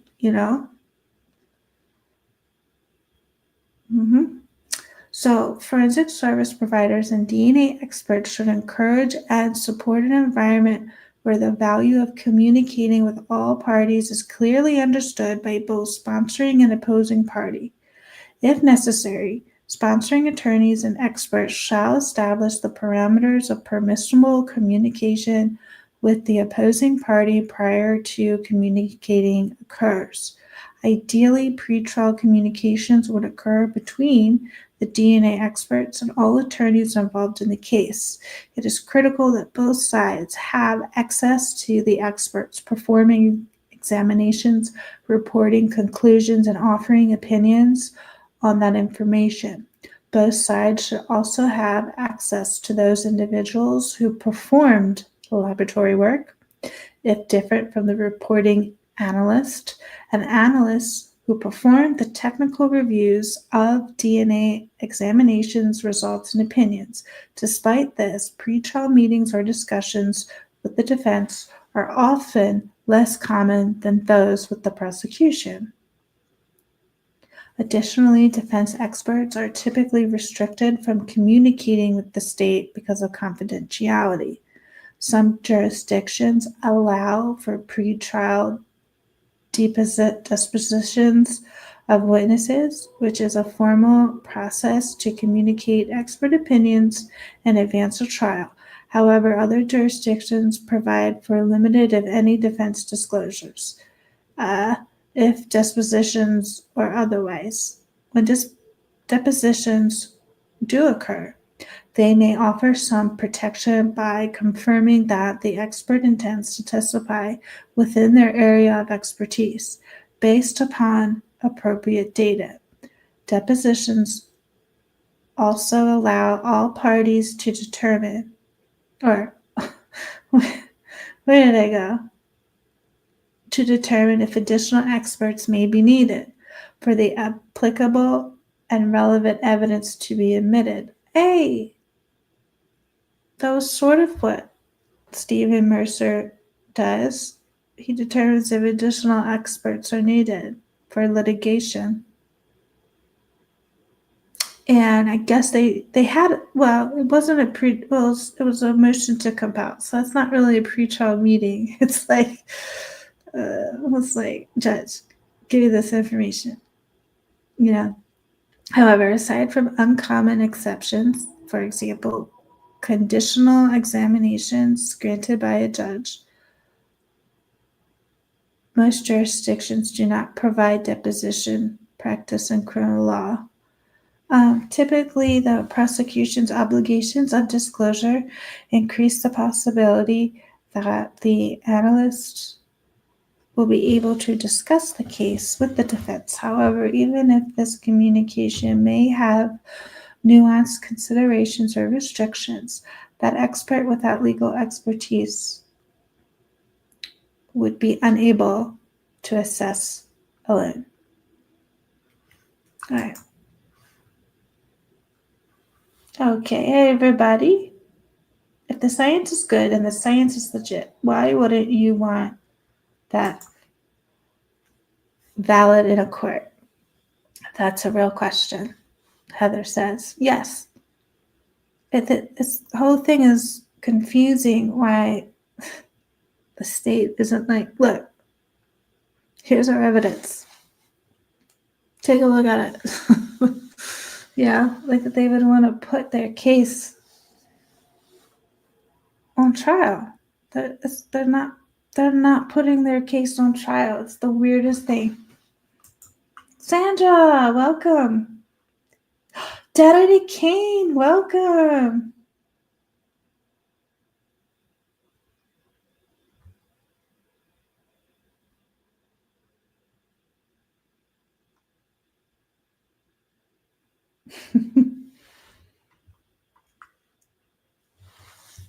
Oh, my light went out.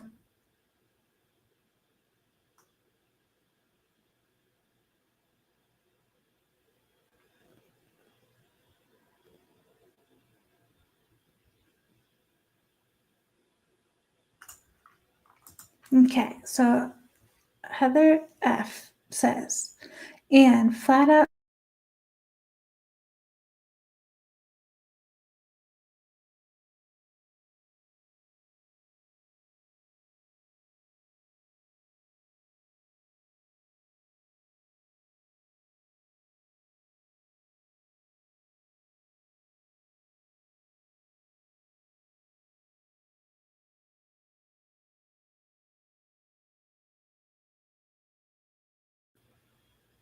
oh, I'm back. So Heather F says, the state told the defense that Ortham had no policy on procedures and controls until the week of the last hearing. That's right. I remember.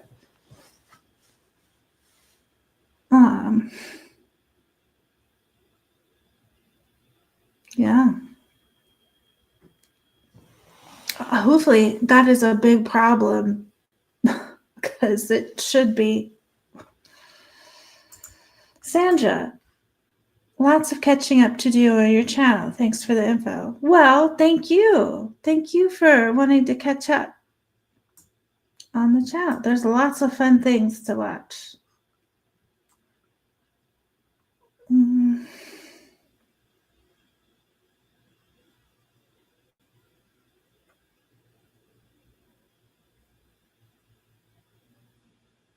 Crisis management.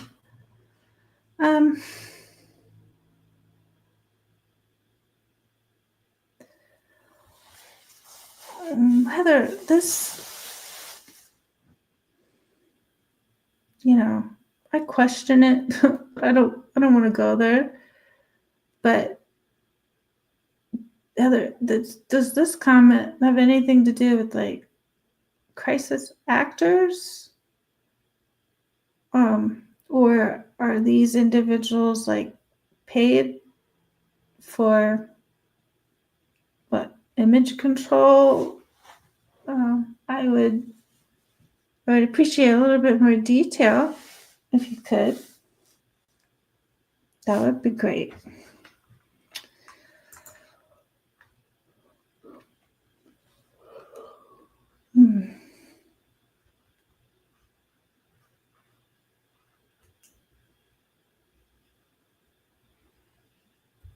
Wait a minute. Backward Beats says, why is the prosecution trying to lock the G family up like they're in witness protection? What even is that about? Sequestering during trial? That's very interesting. I can't wait till we get more information on that. A lot of the motions that the state has filed recently is like very telling about their case.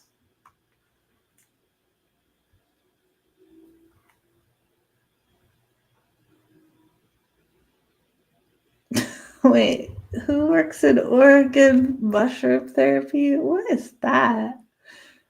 That doesn't sound good.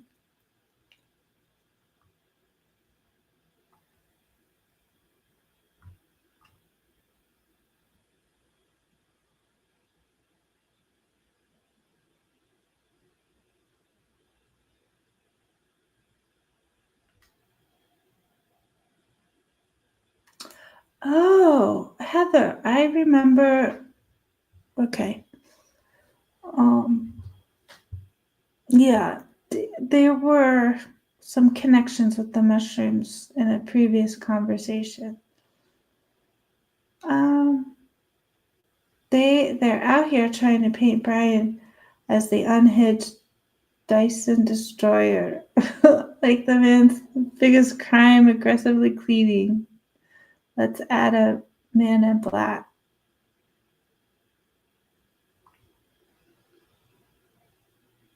Okay.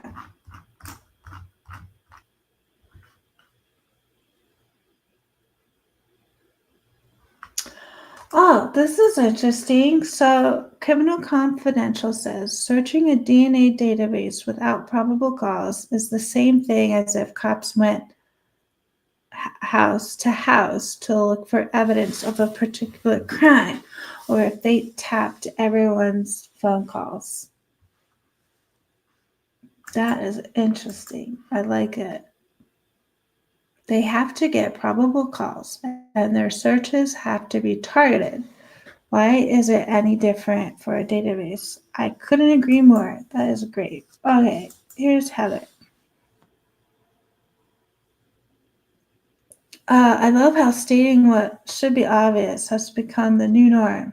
You sound like me laughing because it's bonkers. I'm even saying it. Oh, did you see my post today?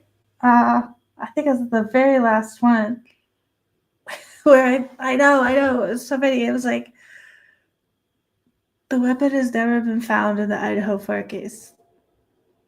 How ridiculous is that? Like, it sounds weird to say it, but it's like, they don't have one.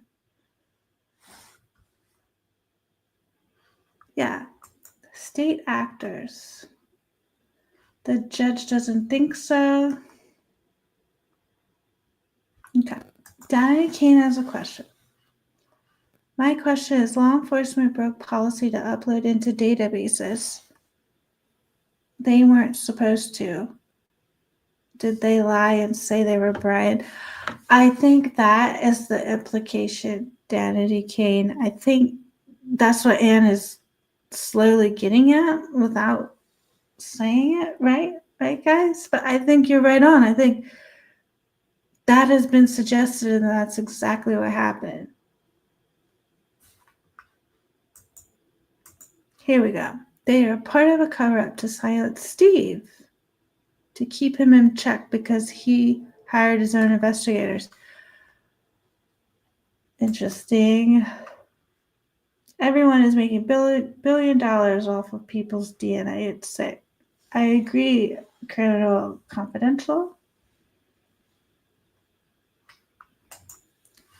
Yeah, Criminal Confidential says you have prosecutors and FBI agents who are resigning and starting their own companies in this field, all about the money. That is terrifying. The state doesn't want them in court because they knew the truth. It's not BK. That is one of the people in the crisis management. Interesting, Heather. I really like hearing about all this.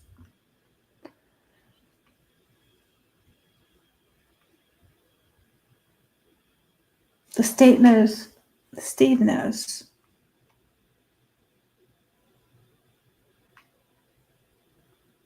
Which means that Psychic Serafina is also in a... Oh, that's disturbing. The neighbor invited Brian to the pool party. If they know the truth, why are they still up on News Nation?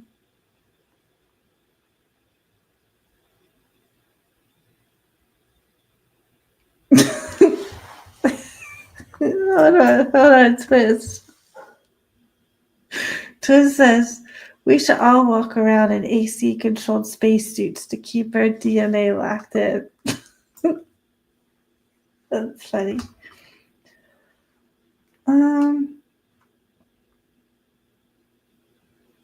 Yeah, here we go.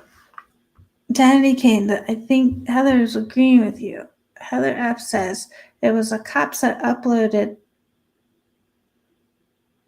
I think that says the DNA prior to that, so they can search tomorrow and find a match. Yeah, I think that was the implication, right? But Anne didn't really, did she like come out and say that directly, or that's the vibe? That was more or less exactly what she was saying without saying it. And that makes sense too, because Leah Larkin, she was saying it takes a long time to develop the type of DNA profile they would need to get to the point where they claim that they were. And I think the only way they could cut that time in half is if they already had a full DNA sample. And so if they went from having a mixed, ambiguous DNA profile that Ortham could barely work with, then they came back the next day with a full DNA profile. That's the only way you could like speed it up without just, fudging all the results.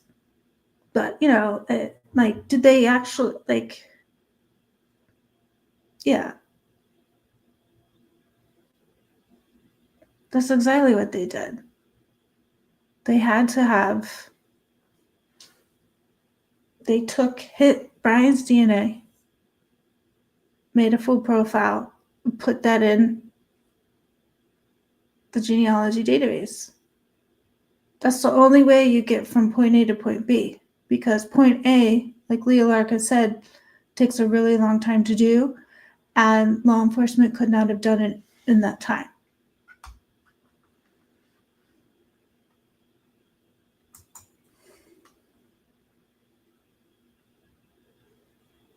Okay, here we go. Heather says, Anne flat out said, what I'm saying to the judge is that someone takes their DNA and uploads it to Tobex. Oh, yeah. Okay. Yeah, you did say that. Okay. So, yes. Danny King, Criminal Confidential, Heather and I were all on the same page there. Sorry, I asked you like so many times whether you have the same answer each time. Okay, I heard it for what? The 37th time? Got it now. Okay.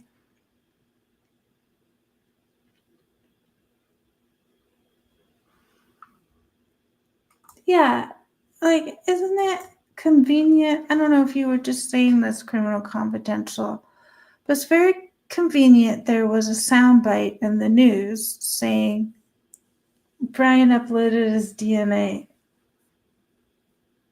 He had his DNA done to one of the ancestry sites.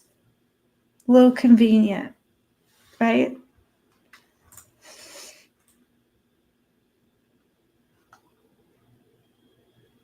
Because they are being silenced. Check out the article I tagged you in. All right. Oh, thank you. I got a new subscriber.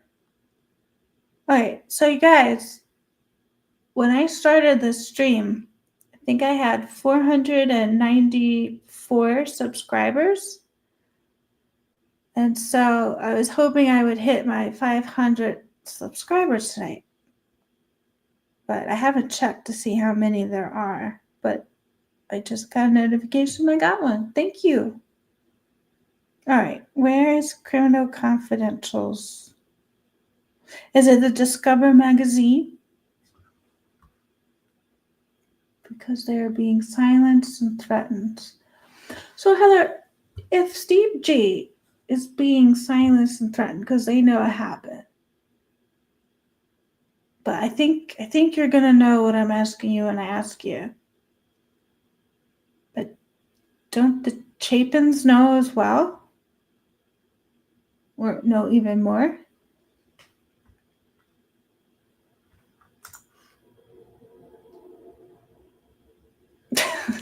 Okay. Heather is getting very documentational right now. Thanks, Heather. Bingo. Wait, Heather, you say bingo to this? Wait. Oh my God, this is the funniest thing. If this is what, I don't know if this is just what happened. So Criminal Confidential goes, what's sad is I actually thought twice about throwing my garbage away today. And then Heather goes, Criminal Confidential, bingo. So those comments probably don't go together at all. So they lied about the DNA, hoping they got the right guy. Would confess. Yeah, twist. I think, yeah, they tried to pile it on so that he would be scared and plea out. But Brian was like, no, I'm not having any of this. So they lied about the DNA. BK would have been William Wallace if this was a few hundred years ago. Heather says, Brian's neighbor telling people that Brian uploaded his DNA to the database as an attempt to cover up the fact that Ellie is the actual uploader. Thank you, Heather. That's exactly what I thought. Just make sure you see what kind of bags your neighbors use so people can figure out which ones are yours. Oh my God. That's so funny. You guys are so funny. Oh, I didn't catch up yet. Wait, am I caught up? I'm caught up. Oh, thank you, Backwood Beats. Thank you.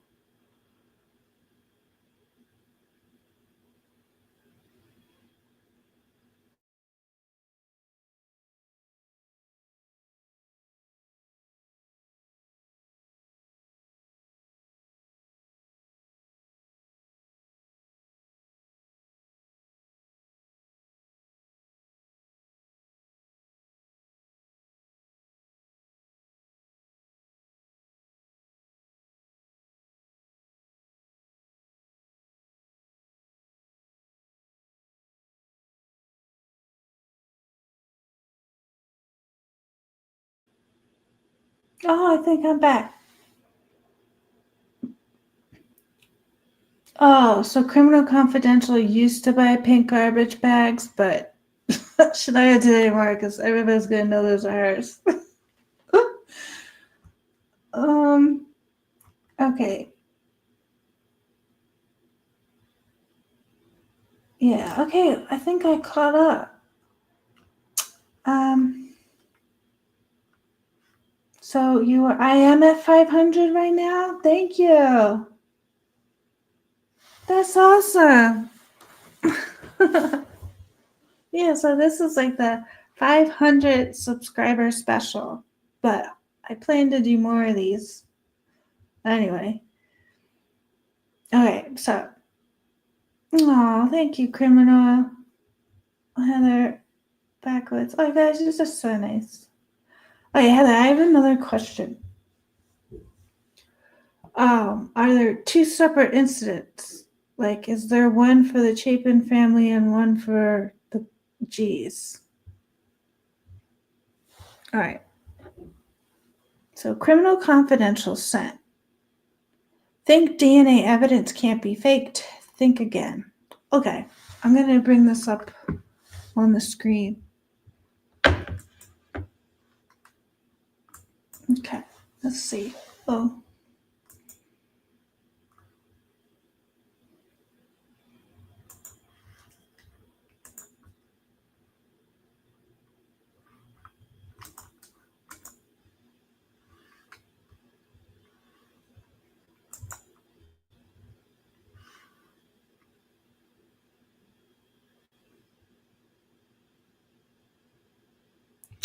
Oh dear. I think you found something good here, Criminal Confidential.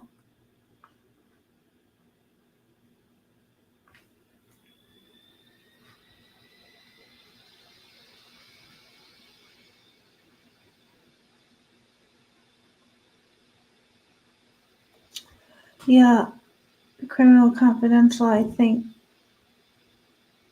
Yeah.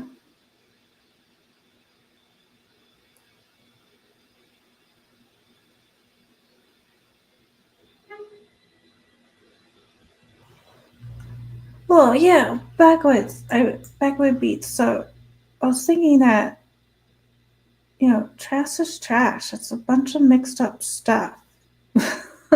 So I would imagine it's a bunch of mixed up DNA. And then you have that stutter problem. Remember where fibers can mask themselves and look like alleles?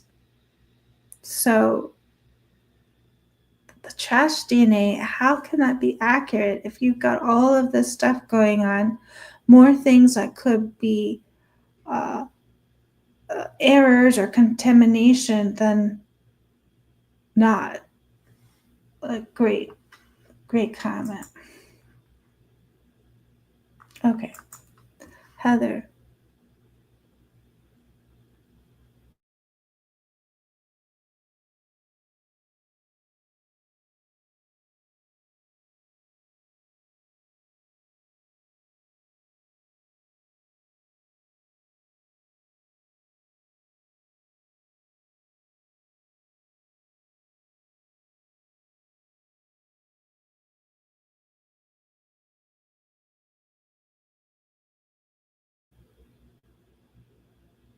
Danny Kane, I saw pink trash bags on Temu.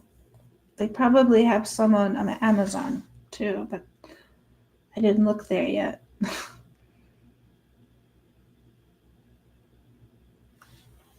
Okay, that makes a lot of sense. They could have followed him. Maybe on red Solo cups. All right, let me look at this article because here I can try to make the screen bigger.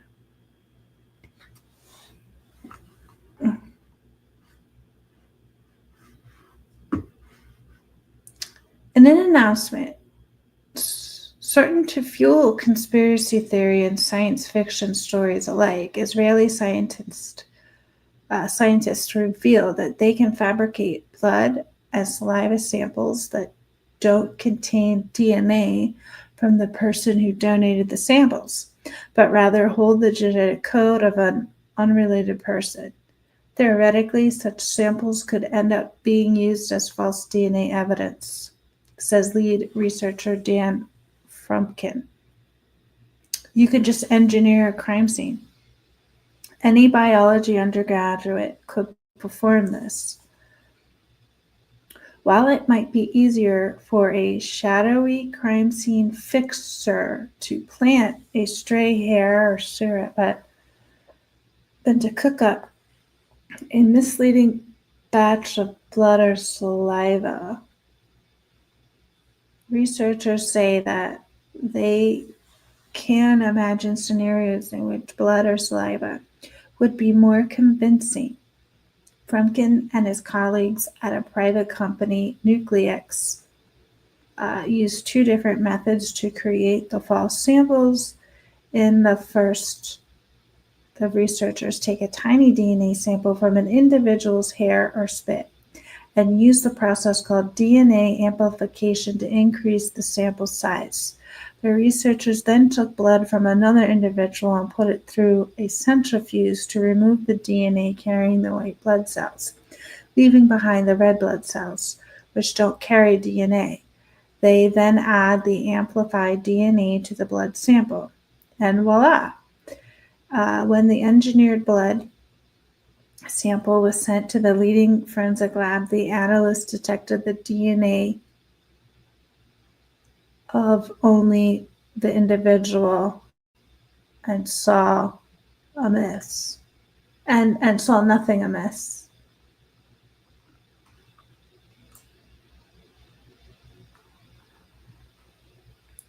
But don't worry, like a hacker taking down servers to sell cybersecurity services, Nuclex has a fix, a system that can detect the difference between natural and manufactured DNA. It looks for a lack of methylation. An addition of methyl groups to DNA occurs naturally in genetic code, but it isn't found in Nuclex manipulated DNA. The second process described in the Forensic Science International begins with only the genetic profile of an individual, which could be found in a police database. These profiles identify at 13 specific spots in an individual's genome. Frumkin claims that the scientists could keep a library of cloned snippets of DNA representing the variants at the 13 spots. He estimates 425 samples would be needed in all, and he or she could mix the snippets to create a DNA sample matching anyone's genetic profile.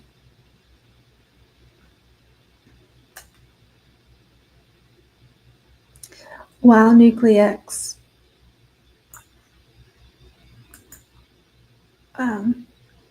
results do cast shadow of a doubt over the presumed infallibility of genetic evidence, it is not clear whether such techniques will be used outside the lab. John M. Butler, leader of the Human Identity Testing Project at the National Institute of Standards and Technology, said he was impressed at how well they were able to fabricate the fake DNA profiles. However, he added, "I think your average criminal wouldn't be able to do something like that."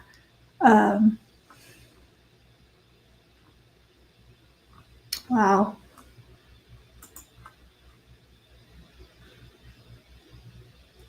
Yeah, Criminal Confidential, that's what I was thinking. Well,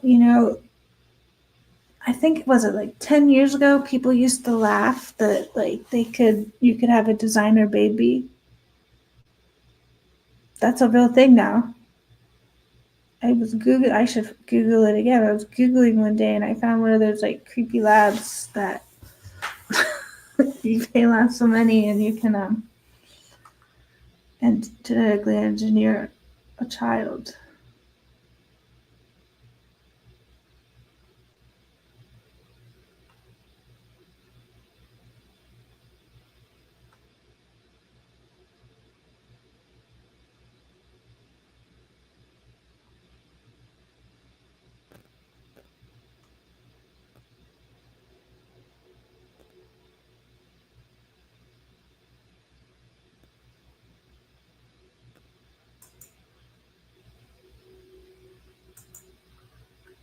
No, Heather, no, I didn't want one. I just know that from that article we just read, it was in 2009. So imagine, what they could do today. And I was thinking, well, if they could reproduce synthetic, not synthetic, like, make the DNA profiles that they were claiming in the article. And then now they can just make a whole body instead of just DNA. But no, I don't want to design a baby.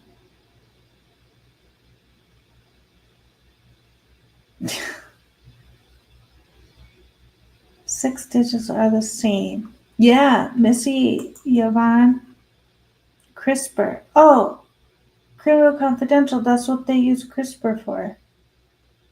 Ooh.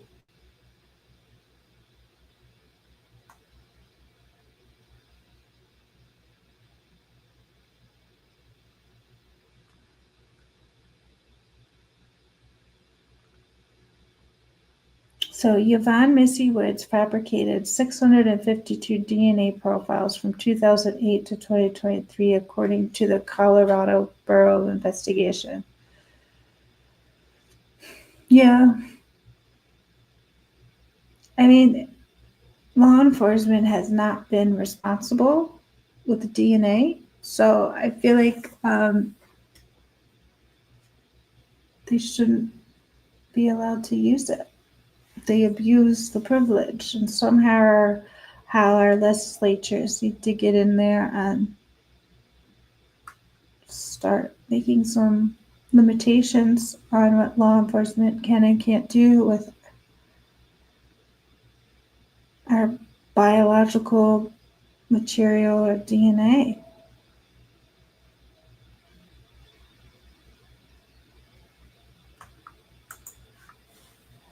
Okay, let's see here.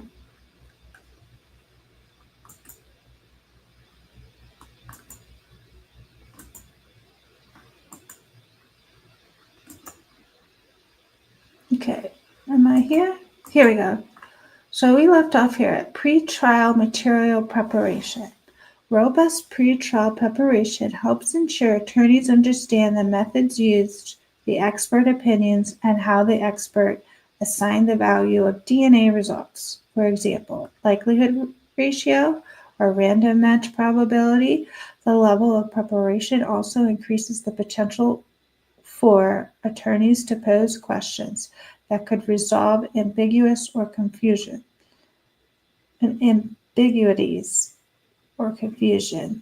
The following sections describe the specific materials attorneys and experts may want to discuss prior to trial to develop a shared comprehension of results. Well, that's not happening here. Okay, bench notes. We've heard the term bench notes. Apparently, they don't have them, right? Some of the DNA experts, I think they all said they don't have the bench notes. Bench notes and other data used to inform DNA expert opinion. Pre-trial preparation by attorneys and experts should include the review of bench notes and other data used to form opinions, and may include the review of other forensic service provider documents. Forensic service providers should consider providing attorneys with a table of contents to assist in navigating this material, as the amount of information provided upon discovery can be overwhelming. Forensic service providers can also identify what information they may not routinely provide, but can make available upon request, such as validation and electronic, for example, quantitation, data, electrophorograms, materials. Statistical testimony. Statistical calculations can be difficult to understand. Correct and frequent articulation of applicable statistical calculations by the analyst in the presence of an attorney can help familiarize the attorney with the important concepts and terms. Correcting an attorney's misstatement or misunderstanding of statistical calculations or concepts during pretrial communications minimizes the risk of the attorney carrying the misunderstanding forward into trial. providing the direction for attorneys or other end users to training opportunities may also help building a shared understanding of the evidence. So,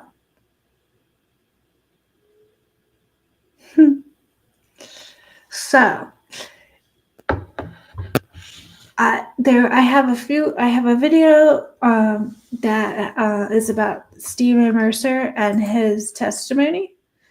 And in his testimony, he says, nobody is going to be introducing a statistic in a universe where nobody is related. And that's the exact type of statistic that the state used. That was at 5.37 octillion. I find that interesting that Stephen Mercer would say that, and he kind of said it like, all right, nobody's going to be doing that, So does that mean the state just completely misunderstands this DNA that they have? Or they just purposely did that? So I'm curious whether the 5.37 octillion statistic will be allowed. I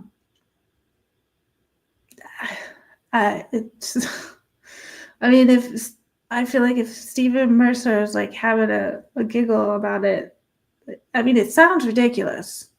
It doesn't sound very scientific. For one, we don't have that many people in the world. Two, it is based on a world where nobody is related. But that's not, everybody's related in one way or another. And so, how can they use a statistic for a universe where nobody's related, but yet they're also doing IgG in a world where everybody is related?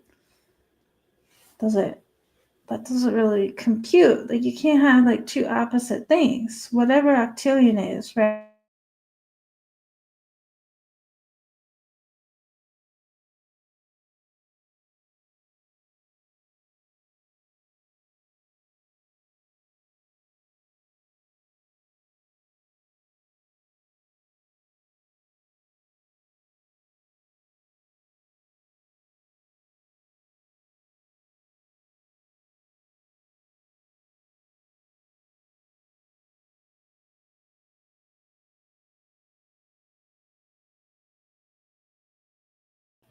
Oh, I'm back. Because I said so. What? Okay, so this made me laugh. Criminal Confidential said, I'm going to get a job at AT&T just so I can look up people's info.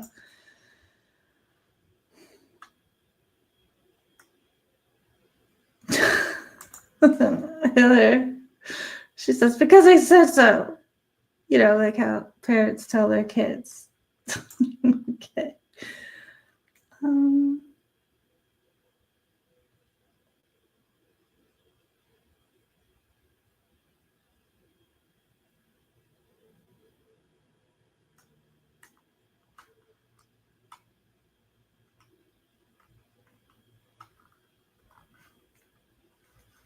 right. So,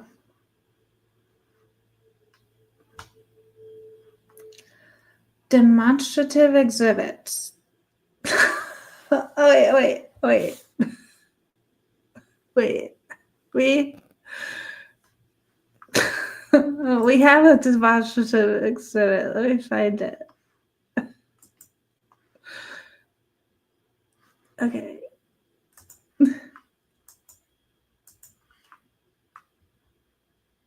Wow, I have exactly 500. Thank you. All right. Here we go. Here's the demonstrative exhibit. You see it? Here we go. Okay, so when I first saw this, I thought somebody made it as a joke.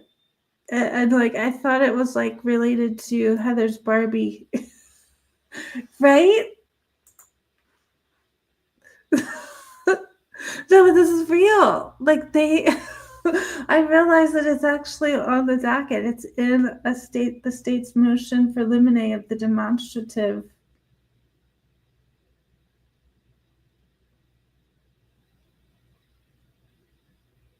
Echoes of Clarity, welcome back.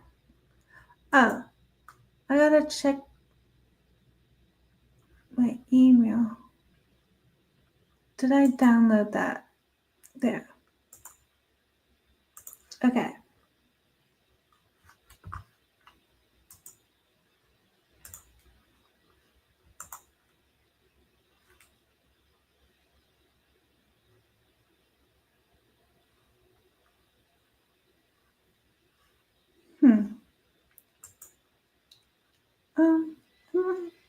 How do I get this? Oh, look. Heather, did you see this?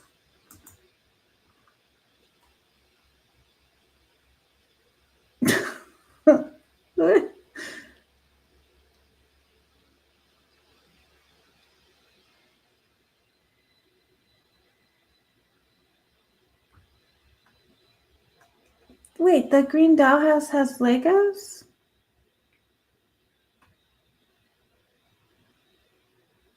Yeah, so I saw the demonstrative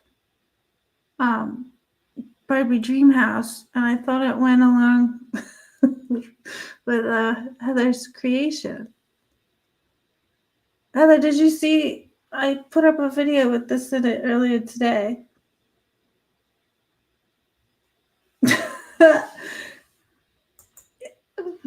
Backwood Beat says, I should have made my dollhouse like that one. Legos and all.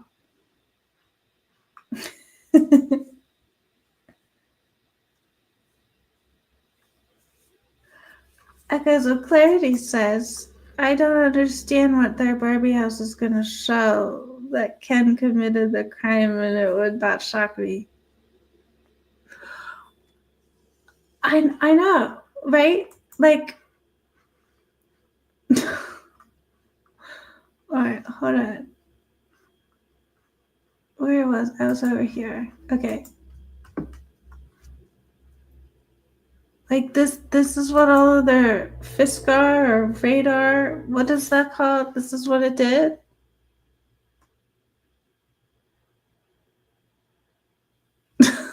It's ridiculous. But and it's also like ridiculous that I think the state the state doesn't even want demonstrative. So what are they gonna do? If they don't the house isn't there and they don't want this lovely demonstrative aid to in the courtroom. Doesn't that say a lot that the state doesn't want this? I mean, like, I don't know. I have no words for it.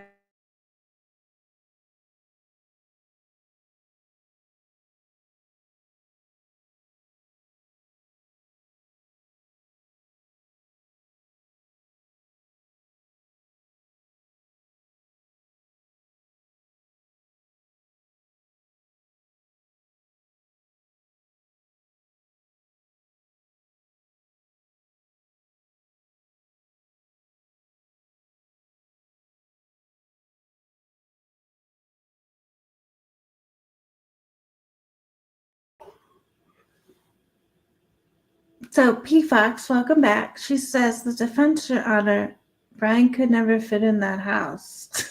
All right.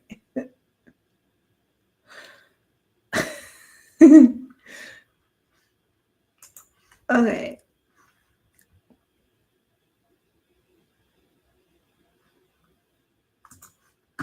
So demonstrative exhibits. We had to take a detour because the state gave us the beautiful demonstrative in their motion. Although that one was for the Barbie dream house, this would be for DNA testing. Either way, demonstrative exhibits needed the break. All right. So Demonstrative exhibits can help establish the foundation of DNA testimony in a more engaging manner than purely verbal communication alone.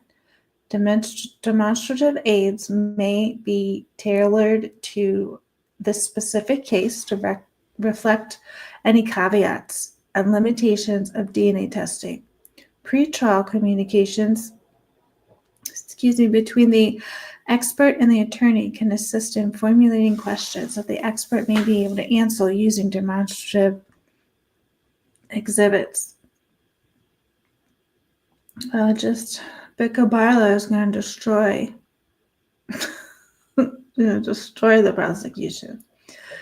Okay, we got to technique number 3. Yeah, they just went to number 3. Use visual demonstrative aids. However, it is critical that demonstrative aids not created by the expert are provided to the expert well in advance of trial, so they have time to thoroughly review and correct them to accurately reflect the results or concepts to be conveyed.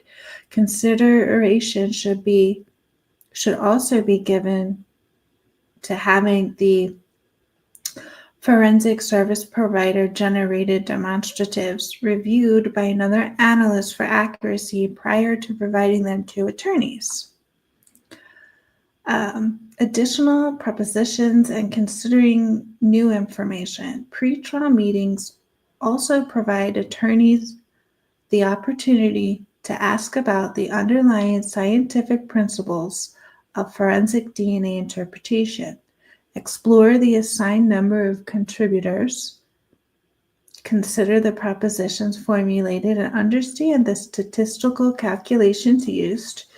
It may be appropriate to propose reasonable alternate propositions based on additional or changed information. For example, the additional collection of a reference sample for a consensual intimate partner enables the analyst to consider on this individual requiring a new evaluation. There may also be assumptions that no longer appropriate once new case information is relayed and which would require a new evaluation. For example, previously unknown relative of the person of interest should now be considered.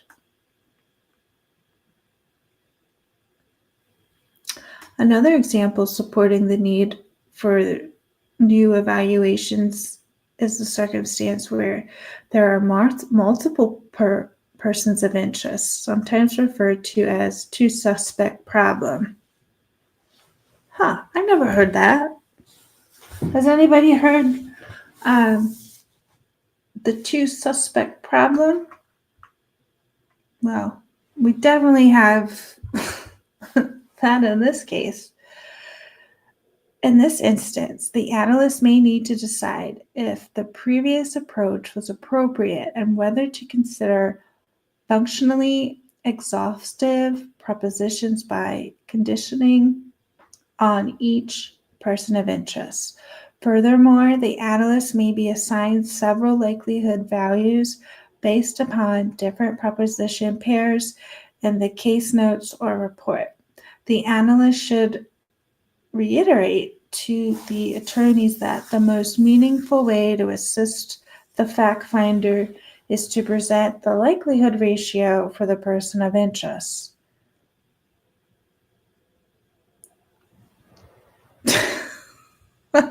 So the likelihood ratio that the state used is so unrealistic. I don't know how people could think that that's real. The 5.73 octillion. So the state, if it's allowed, Stephen Mercer doesn't think they're going to be able to introduce it, but say that they are for some weird reason. It's ridiculous. And the likelihood of ratio, I don't think works like that. I don't think the likelihood ratio is based on a universe where nobody is related. I think the statistical analysis is a little different, where there is some relatedness because there's likelihood. There's somebody more likely, less likely. So there are some relations there. So did they do their statistical analysis incorrect? Like, who are they going to pay to get up there and talk about that ridiculous number? I don't know. That's just, in some situations, oh yeah, present the likelihood ratio for each person of interest. This is all pre-trial stuff. In some situations, it is helpful to consider both persons of interest together are the source of the DNA mixture versus two unknown males. What? Wait, what? In some situations, it is helpful to consider if both persons of interest together are the source of the DNA mixture versus if two unknown individuals are.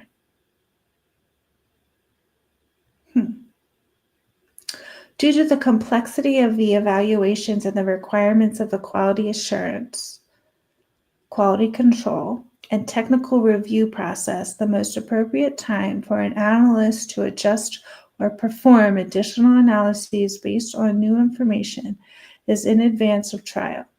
To extend that, the results need to be assessed given new information and propositions. It is necessary for attorneys to provide the analyst with advance notice of any proposition changes so that the new evaluation can undergo proper technical review. Testifying to an evaluation that is not in the report or case file. Questions about how or when the DNA was deposited. This is great.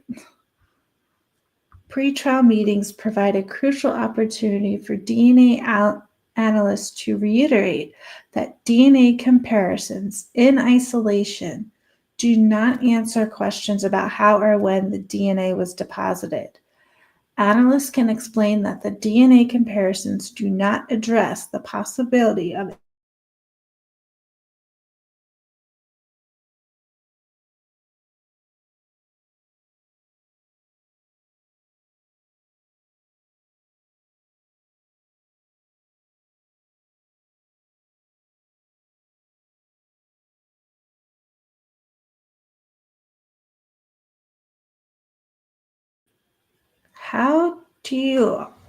how do you make an argument that shifts source to activity level?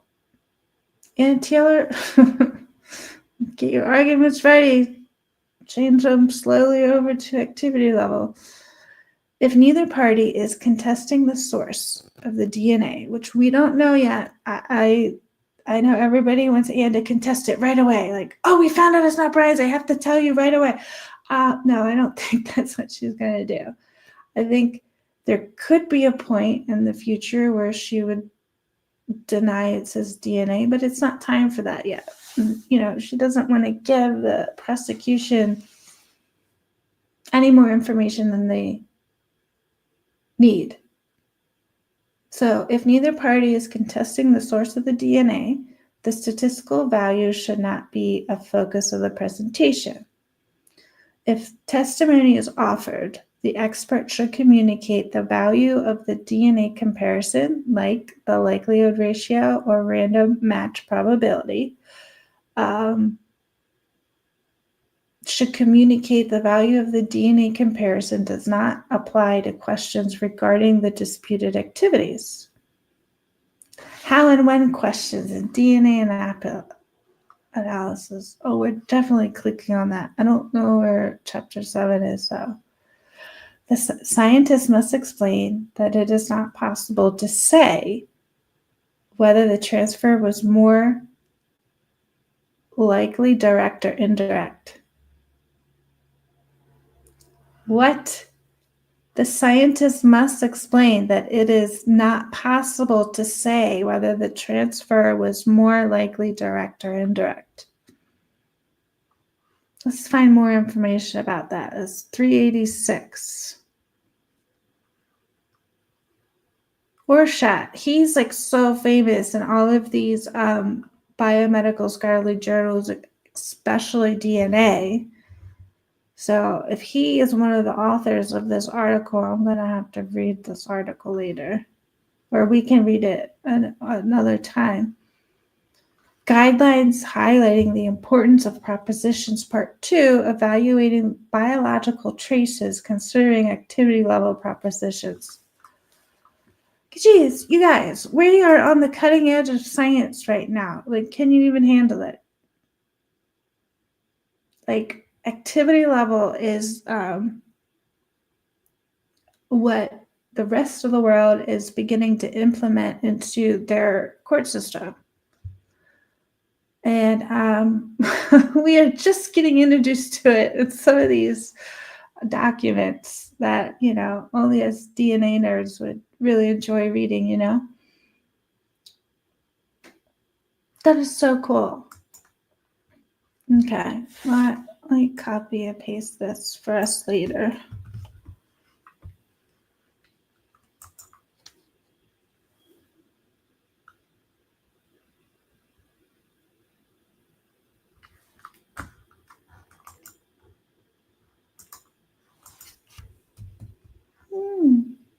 Okay.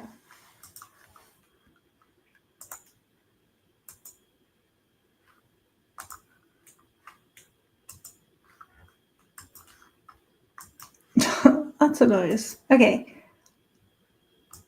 So the scientist must explain that it is not possible to say whether transfer was more likely direct or indirect.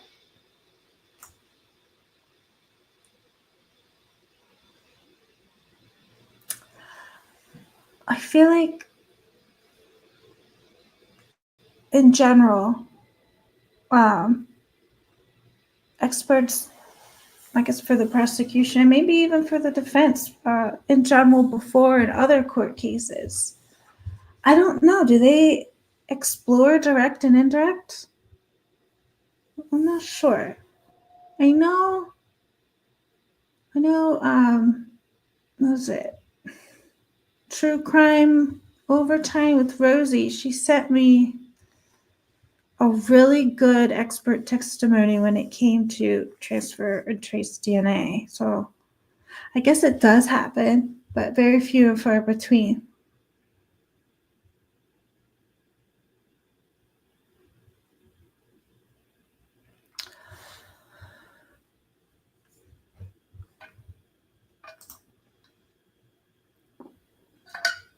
Okay. I definitely want to look at that, but I don't want to lose our place. All right, well, we're at page 147. What is next? Communicate other relevant details. Okay, well, we're on 147. I definitely want to click how and when questions and DNA analysis. Oh, it's a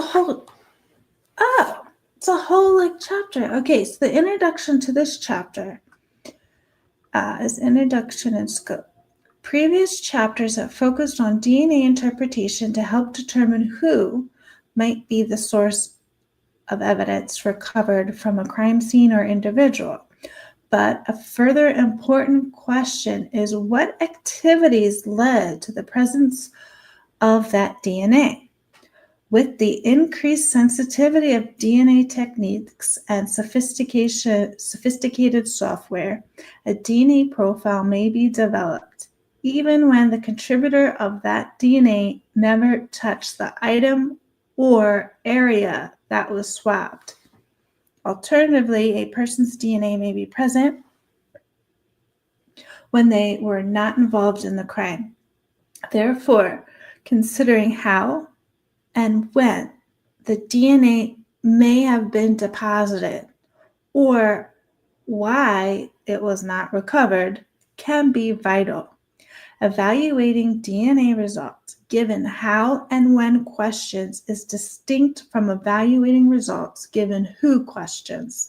The different evaluations require different methodologies, experience, data, and contextual case information. It is crucial that DNA analysts, criminal justice partners, and fact finders, the jury, are aware of these differences. Otherwise, there is a danger that the fact finder, the jury, or end user will infer that an evaluative statement from a DNA comparison answers the questions of how and when the DNA was deposited.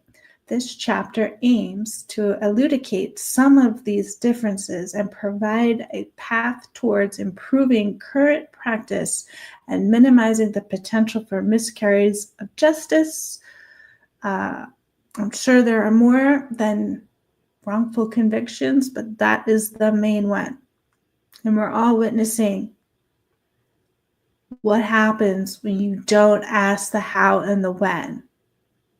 A completely innocent person can be convicted of a crime, and they could be in prison for like 30 or 50 years before it's realized that they were wrongfully convicted. And so we have the means to minimize that. It probably won't go away entirely, unfortunately. That's just, not how things work. But we can drastically reduce the number of wrongful convictions by just asking 2 more questions. So, applying knowledge about DNA transfer in criminal cases. DNA transfer is the physical movement of DNA from one surface or location to another. The deposition may be through direct transfer, as when a hand grasping an object deposits biological material directly on the surface. Alternatively, indirect transfer can occur when DNA moves between people or objects via one or more intermediary surfaces without direct contact, where an individual is observed to have been in contact with the surface or location. Wait a minute. Let me try that again. I think I missed. Alternatively, indirect transfer can occur when DNA moves between people or objects via one or more intermediary surfaces without direct contact between the depositing and the receiving surfaces, except in ground truth known experiments. This is like the 3rd time I've seen this. I don't know what that means. Where an individual is observed to have been in contact with the surface location, it is not possible to know whether the transfer was direct or indirect. All right, we gotta take a detour. I've seen this too much to not take a look.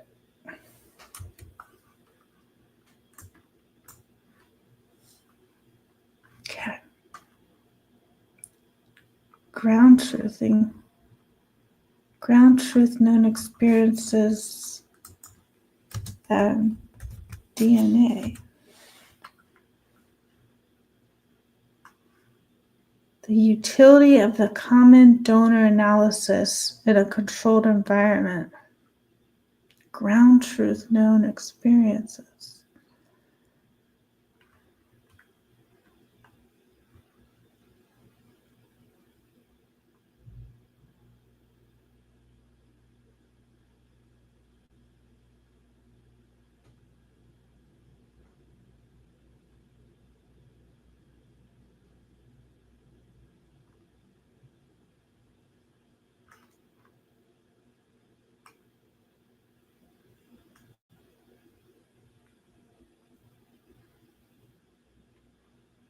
Okay, so this says, how were the test samples selected?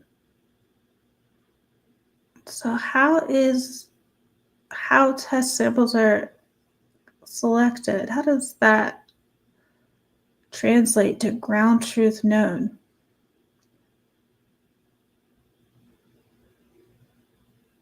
to allow benchmarking.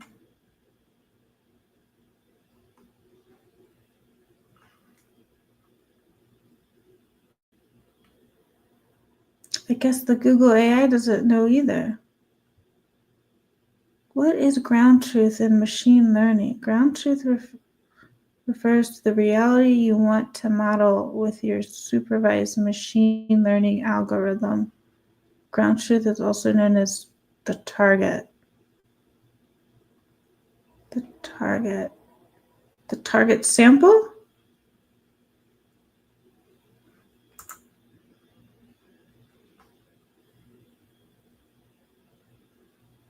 Casework like samples. The target sample.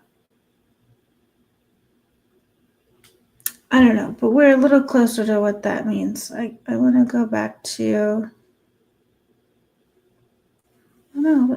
here.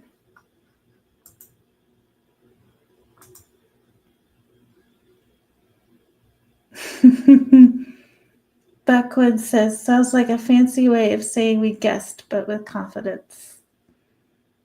Ah, Amethyst Noir. Love you. Welcome. Yes, Sandra. Yes, DNA, touch DNA can be transferred from object to object. Yes.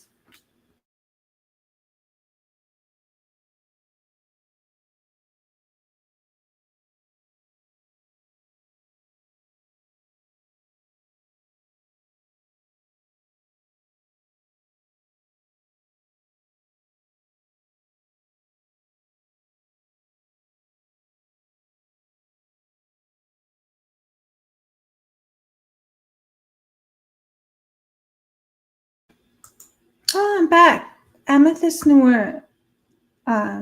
This is a really good quote or a really good statement. Amethyst Noir says, Bickup Barlow is one, if only a handful of attorneys that has won transfer DNA cases. It's too new in litigation and therefore needs to go to appellate law to change things. Well, thank you for that clarification. That's great. That's really good information to know. Okay, so we looked at ground truthing experiments. It took a little too long to figure what that was, so we're just gonna kind of figure out target samples, or they're guessing, I don't know, where an individual is observed to have been in contact with a surface location. It is not possible to know whether the transfer was direct or indirect. Despite this, in the experience of EWG and other researchers, it is common for analysts to be asked to address questions regarding direct and indirect transfer during investigations, within reports, and during testimony, providing opinions about the probability or possibility of direct or indirect transfer, and explaining potential reasons for observing or not observing biological results are problematic. Experts risk providing erroneous testimony by focusing on the activities rather than the value results if proposed activities occurred. Experts risk providing erroneous testimony by focusing on the activities rather than the value of the results if proposed activities occurred. This testimony may lead attorneys or fact-finders to conflate the value of the DNA comparison with questions regarding activities, as Jackson and Biderman state. So at the end of the expert's evidence, the fact-finder is left with, on the one hand, an impressive big number, like the likelihood ratio. Also, on the other hand, a list of possible explanations for the transfer because of specific activities. How do they decide what the DNA evidence means? And how does the evidence impact their decision? So, how should an expert answer questions about how or when the DNA was deposited in a scientifically responsible manner when they are only able to perform sub-source evaluations? If the DNA expert does not provide guidance, the fact finder may well carry the DNA comparison results over to issues regarding activities. However, the danger does not mean that the expert is justified in providing an opinion, explanation, or speculation about the possibility of any alleged event. Rather, it means the expert should clearly communicate that the DNA comparison, likelihood ratio, or random match probability is not meaningful when considering the question of how or when the DNA was deposited. Ah, that's beautiful. Let me repeat it. Rather, it means the expert should clearly communicate that the DNA comparison, which would be the likelihood ratio or the random match probability or something like that, is not meaningful. It's not meaningful when considering the question of how or when the DNA was deposited. Rather, it means the expert should clearly communicate that the DNA comparison is not meaningful when considering the question of how or when DNA was deposited. Evaluations considering factors such as transfer, persistence, and background require an evaluation of biological results, given propositions that address the source of the DNA, but the activities that may have taken place.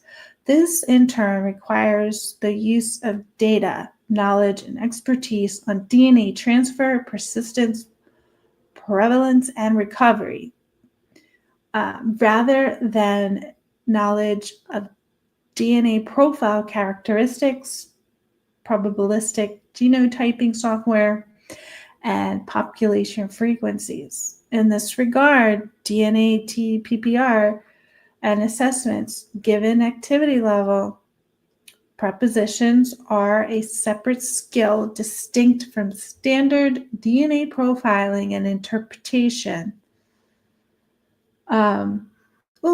This says case management, a discussion for the hierarchy of propositions. So the how and why is higher than identity, in my opinion. It may be a function limited to only a portion of DNA analysts. It may be a function limited only to a portion of DNA analysts with the required expertise. At present, there are no adequate educational opportunities to inform these types of issues within the United States, which is so sad. And that's why I feel compelled to just give you all the information I can find, show you where I found it. And if you want some more information, you can read where I found it. Here's a call-out box, these fun boxes. This is call-out box 7.1. DNA transfer, persistence, prevalence, and recovery, DNA TPPR. DNA TPPR affect the presence and composition of DNA profiles. Variables that influence DNA transfer include the nature of the surfaces, i.e., porous, semi-porous, or non-porous,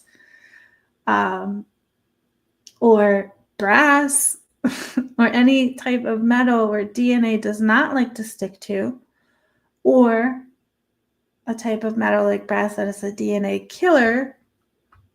And so DNA does like fabric and other surfaces that are soft like that it will stick to. And even if the metal doesn't have those molecular ions that, perform that event that kills the DNA, it still doesn't really like to sit or be on metal. So either way, the metal is an issue. So whether surfaces are wet or dry and factors contributing to the extent of the contact for example, force, duration, and area. The persistence of DNA refers to the retention or loss of DNA from surfaces after deposition. DNA can persist for many years, but it can also be lost quickly. For example, when objects are regularly used or washed. Persistence is also influenced by substrate type, body fluid type, environmental conditions, and use or contact after the initial DNA deposition. Microbial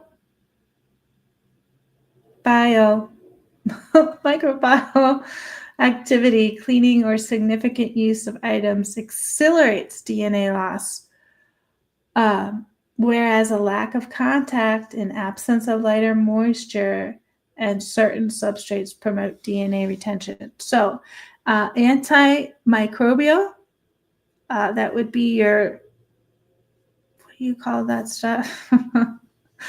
Your antibacterial stuff that we all put on our hands during the beer bug. That kills DNA too. So the antibacterial elements of like our antibacterial stuff that we put on our hands, that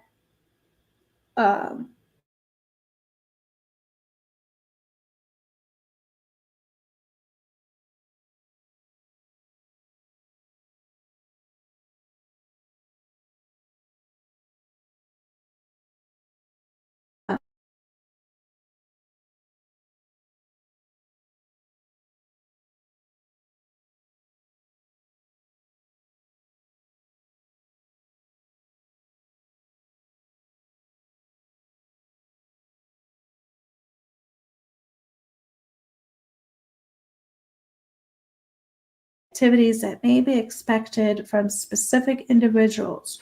For example, it is expected that DNA collected from the steering wheel of a stolen vehicle will be a mixture of the owners, drivers of the vehicle, and the unknown person who last drove the car.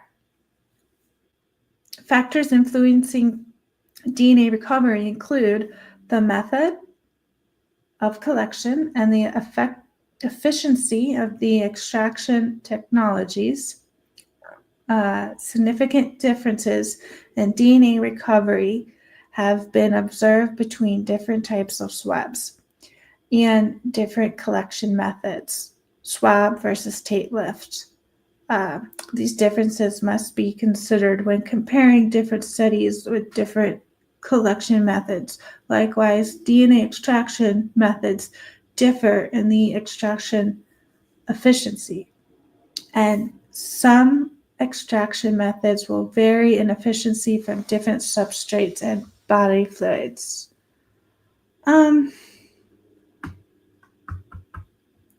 Oh yeah, I remember I got a picture to show you guys. Okay, so I think I have it. Did I put it on YouTube? I can't remember if I put it on YouTube or Twitter or both. Let me just take a look here.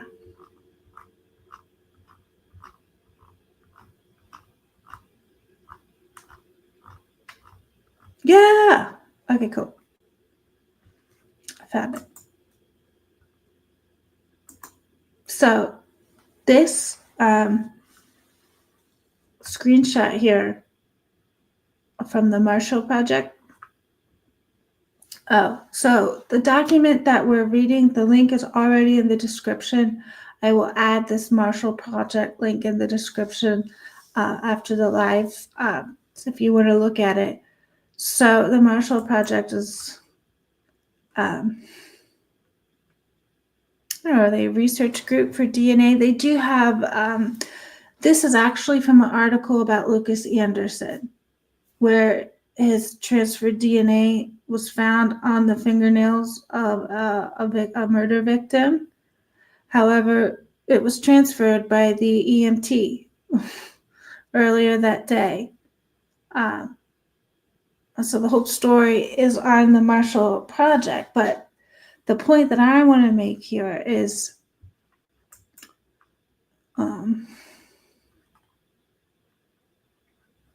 I cut off a little here, but in green, objects bearing DNA of a participant who never touched them. So this is an experiment where there were people in the room, but they'd never touched the glass.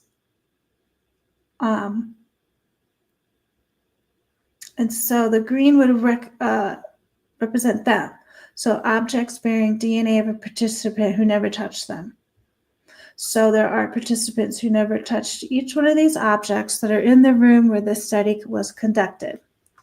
And then this turquoise one is objects bearing foreign DNA that didn't match any of the participants, which means these people, they were present during the study. They didn't even know the study was taking place. These people may have never even been in the building where the study took place. And as you can see, there's a lot more foreign DNA on these objects that aren't even in the study. So how do we know Brian's isn't one of these foreign DNA profiles?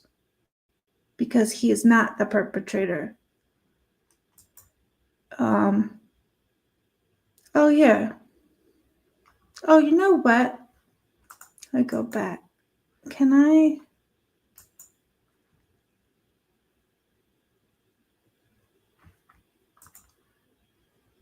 Oh, here it is.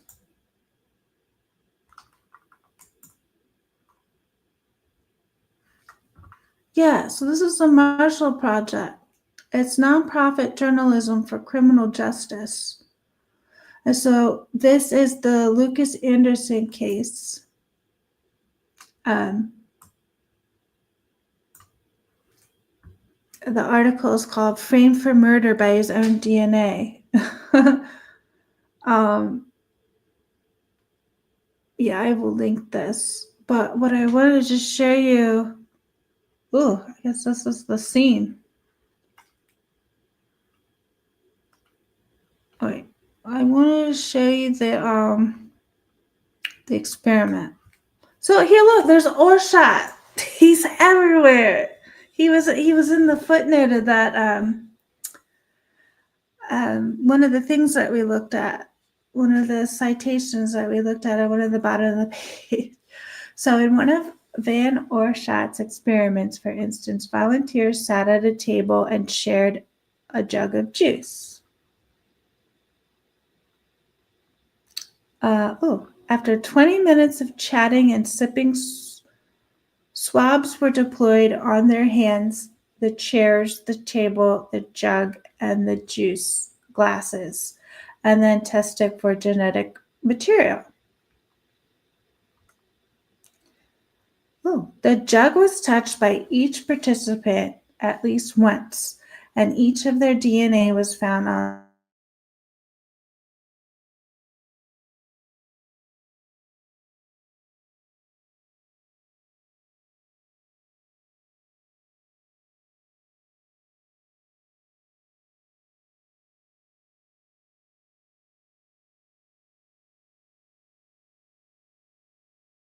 DNA of volunteers who did not touch nor drink them. Wow, so this much DNA was found on these objects of people who never touched them, but they were there. They were part of the study. And then here you go. Then there was foreign DNA, profiles that didn't match any of the juice drinkers. It turned up on about half of the chairs and glasses and all over the participants' hands and the table. I mean, this right here is just the exact reason why we cannot trust trace or transfer DNA, because what they did is they swabbed these people's hands again. And so they found that they had foreign DNA all over the participants' hands and the table, which means you can have someone else's DNA on your hands. And what do we do all day? We grab things with our hands. So whoever was handling the sheath could have just had foreign DNA on their hands. It doesn't necessarily mean it was direct for Brian. And as we can see, it's highly likely that whatever we're looking at has foreign DNA on it, which is terrifying. So, like, I guess if your transfer DNA is found on something, people should probably think, you're innocent. Considering this, like, this is just outrageous to me. Look at this table. This table is like 97% foreign DNA that wasn't a part of this study. Okay. The only explanation the participants unwittingly brought with them alien genes, perhaps from the lover they kissed that morning, the stranger with whom they shared a bus script, or the barista who handed them their afternoon latte. Great. Now I want to go to Starbucks. So in a sense, this isn't surprising. We leave a trail of ourselves everywhere we go. An average person may shed up to 50 million skin cells a day. Attorney Aaron Murphy, author of Inside the Cell. Hey, was that in Bickel Barlow's declaration? A book about forensic DNA has calculated that in 2 minutes, the average person sheds enough skin to cover a football field. Oh my gosh, 2 minutes. We also spew saliva, which is packed with DNA. If we stand still and talk for 30 seconds, our DNA may be found more than a yard away. With a forceful squeeze, it might land on a nearby wall. To find out the prevalence of DNA in the world, a group of Dutch researchers tested 105 public items, like escalator rails, public toilet door handles, shopping basket handles, coins. 91% bore human DNA, sometimes from half a dozen people. Even items intimate to us. The armpits of our shirts, say can bear other people's DNA they found. What? How do other people's DNA get on the armpits of our shirts? Is that crazy? All right.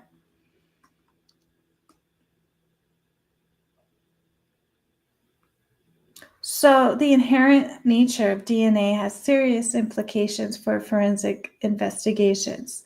After all, if traces of our DNA can make their way to a crime scene we never visited, aren't we all possible suspects?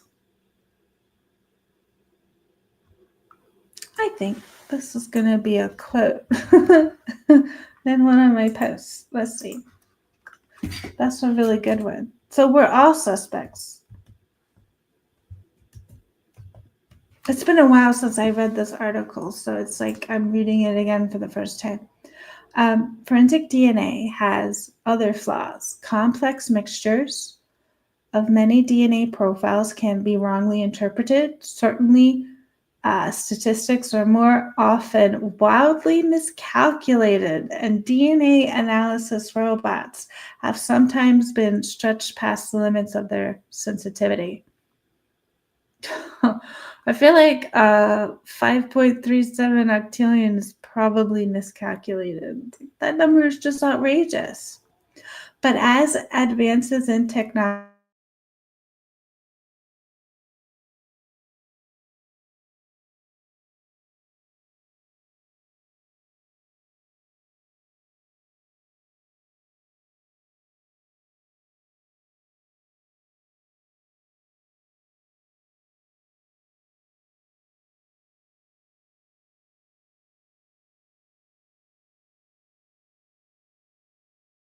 pages of court and police documents associated with the Kumar case was elucidated how secondary DNA transfer can undermine the credibility of the criminal justice system's most trusted tool. So secondary DNA transfer can undermine the credibility of the criminal justice system's most trusted tool, which is DNA. So DNA is going to undermine the most powerful tool in the criminal justice system, which is DNA. DNA undermines DNA. That's a lot to handle. Okay. And yet, very few crime labs worldwide regularly and robustly study secondary DNA transfer. This is partly because most forensic scientists believe DNA to be the least of their field's problems. They're not wrong. DNA is the most accurate forensic science we have. Well, if it's the most accurate, we got to get back to studying.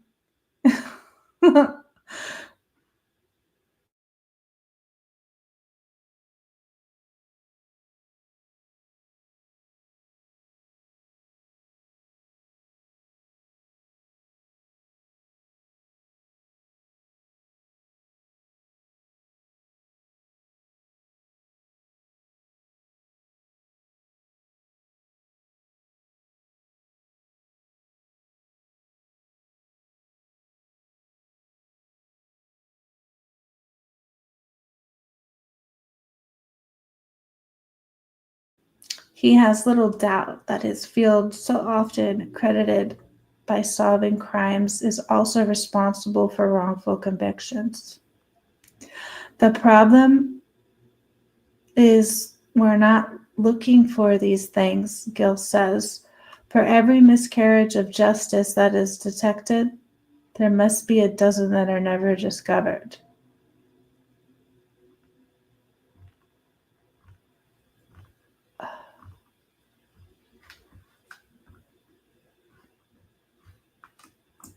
Wow.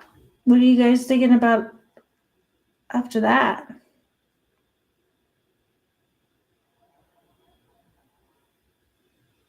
Yeah. The Backwood Beats. The article definitely said DNA. No, DNA on a robot. I'm sure robots have a lot of DNA on them. But I think it said a DNA robot. What's a DNA robot? Let's go back and look at the DNA robot.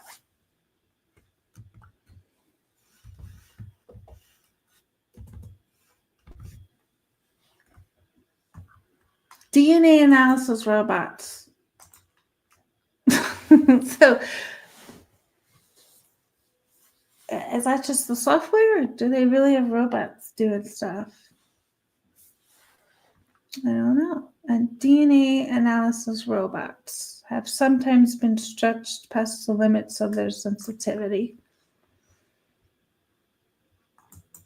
Yeah. I mean, I don't know. Does Bender from Futurama have lots of DNA on him? Maybe. Okay. Sounds kind of terrifying, yes. Oh, hello, Kitty Kingard. Welcome. Welcome back, Wakin Wantanka. A Roomba would pause and admire its own work. Right? Backwards says, that's a match so perfect, even a Roomba would pause to admire its own work. Man, these DNA robots.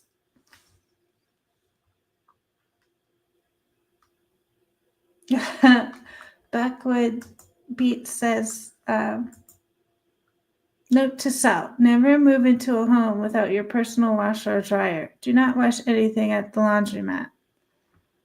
Oh, yep. Okay, but Backwood Beat says, from the military files, it states in civilian courts, it's admissible admissibility depends on proper collection, handling, and demonstrating reliability, showing each data point. That is very interesting.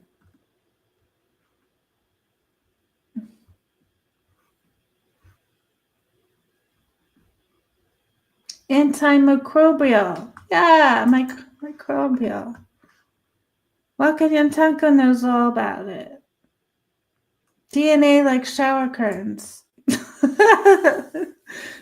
Where's Twiz?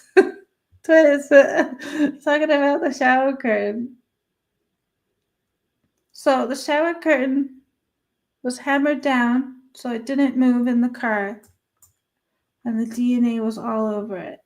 But then he didn't leave any fibers. I'm just kidding.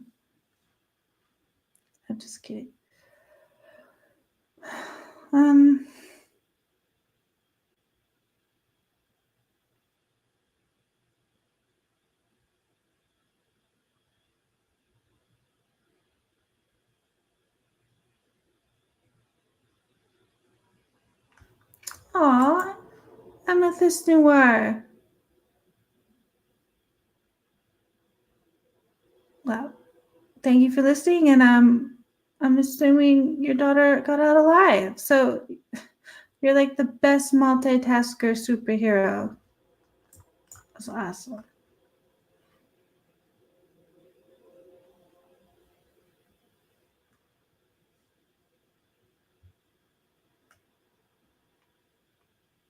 Oh, Too Fast for Flea's best name says they had a list of those 20,000 names and threw a dart at them, and well, Brian was unlucky again, right?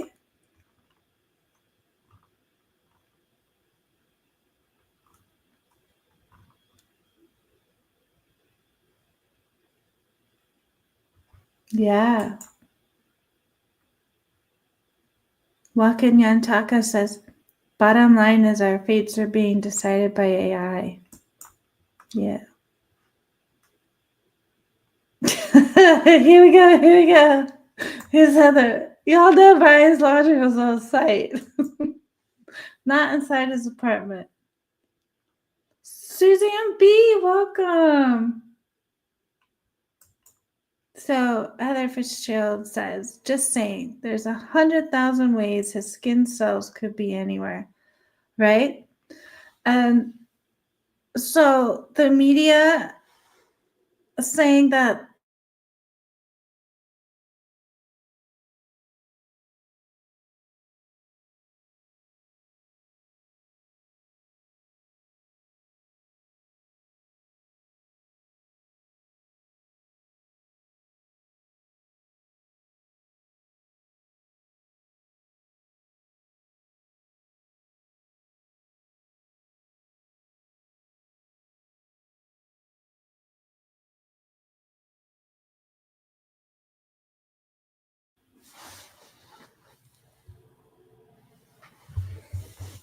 oh, I'm back.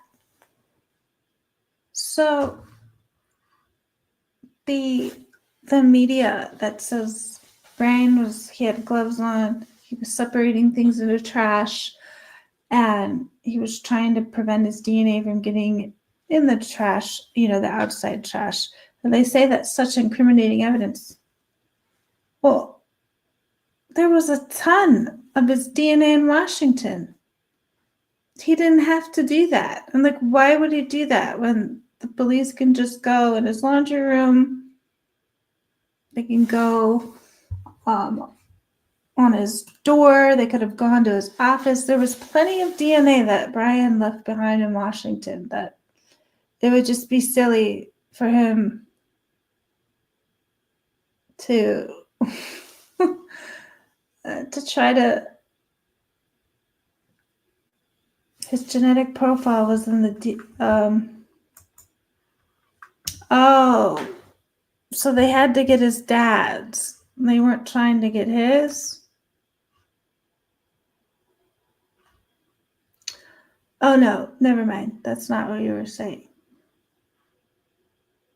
Yeah, so they should have been able to get his DNA in Washington. What? Why would anybody try to keep their DNA from getting in the trash when their DNA is freely available. So the trash pool contained 3 profiles that we know of. I feel like, the trash was like, there should have been a ton of DNA on, like, mixed on everything. I mean, I don't know. I'm sure stuff in the grocery store is in there. Maybe someone at the grocery store, you don't know, walked by, breathed on it, sneezed 3 aisles over, and then you have that, and then you threw it away. Like, so even that's a little hard to believe. They went into a trash can and they found 3. There should have been a lot more than 3 in that trash can. Oh, Backwood Beat says, that is why Anne kept saying, well, they got discarded DNA from a syrup, but basically saying they could have done the same thing. He could have thrown a cup in a trash or it could have gotten it. Right? Well, like, even when he was pulled over one of those times on the way back to Pennsylvania when he was with his dad, they even told the police officer, yeah, we're going to get Thai food.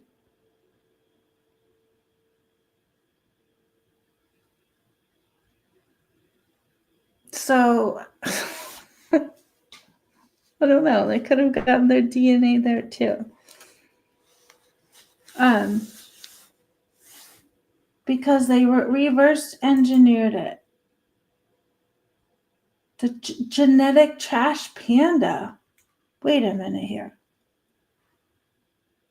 Yeah, they definitely tried to cover their tracks. Genetic trash panda. So Anne needs to get up there. Tell Hitler very sternly there was a big grizzly panda in the trash can. So you can't trust any of the evidence in it.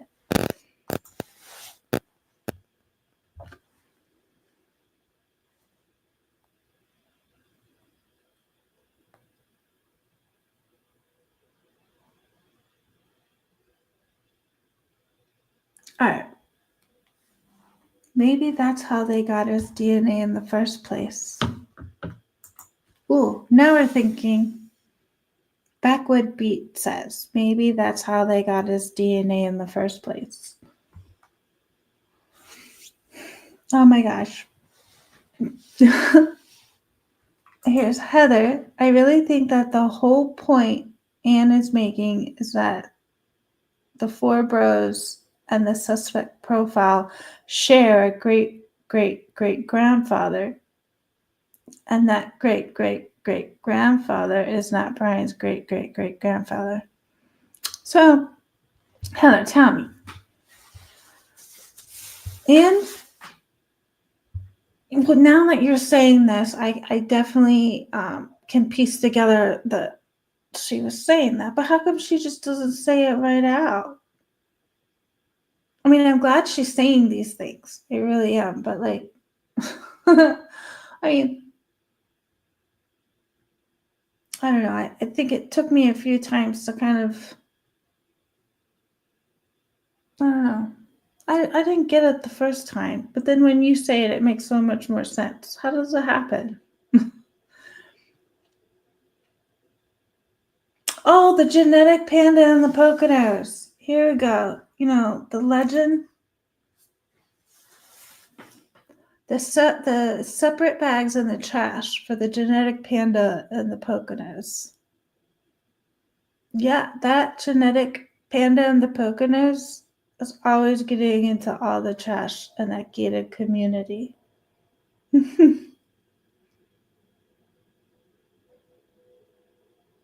Here we go. Heather says, I think she was being very careful with her words because of the sealed hearing and things that were discussed. Oh. Okay. Yeah. Yeah, okay, that makes sense now. And Now that you bring that up, there was at one point where I remember her saying, she said, well, some things, are going to be left for trial. So that also gave me the impression that she didn't want to give too much information up because she does want to wait till trial for that. She doesn't want to give too much information or what her arguments are going to be, because this prosecution does not play fair. Oh, here we go. Backwood Beats says, imagine if the killer DNA turned out to be a mix of Labrador, raccoon, and a ferret. No wonder the defense is side-eyeing the whole thing, like, y'all sure you even got a human in this lineup? That would not surprise me at all, because, at some point,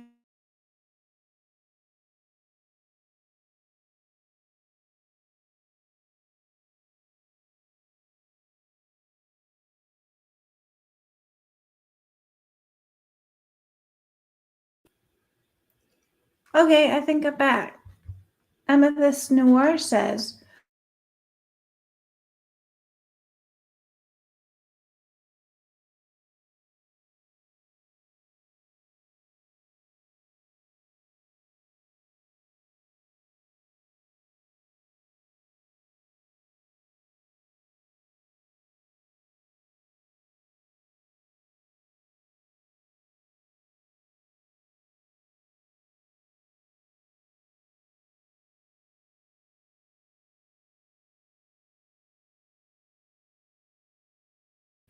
hey, I think I'm back.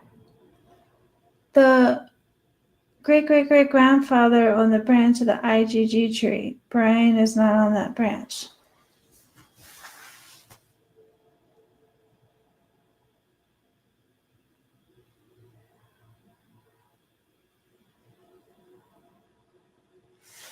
Oh, this is a good comment from Wakantanka. The prosecution is playing like any other prosecution. The difference is they don't have what they say they have. True, I would say true.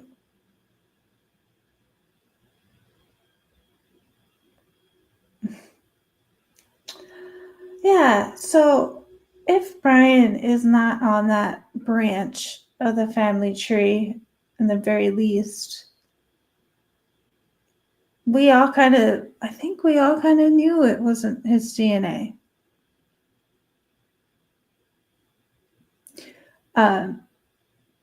So that is another big link in the chain.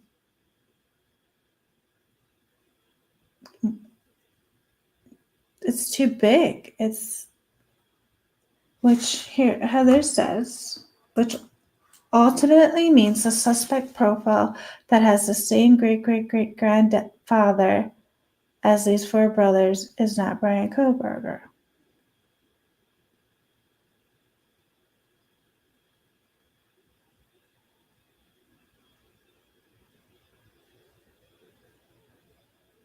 Yeah.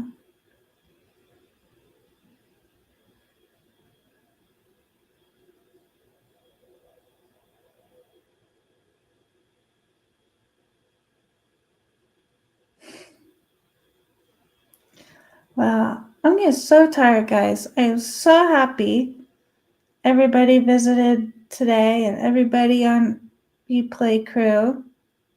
Thank you, everybody. I have reached 500 subscribers, which is so amazing. You guys are so great. Thank you.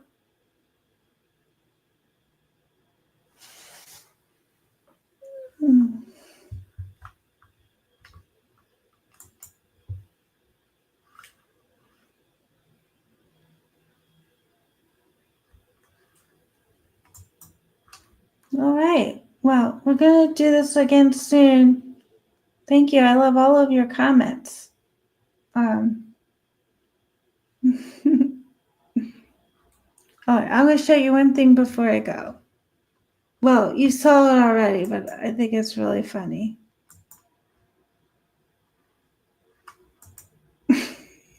What do you think? Oh, I love you, Amethyst Noor. Right. So this the whole time. How did the FBI get his name? They tested the father. Heather says they tested the father against the red DNA profile found on the sheath, and that was excluded as being linked to Brian. I do think that's true because of the way Payne worded it, and the PCIe said something like not excluded.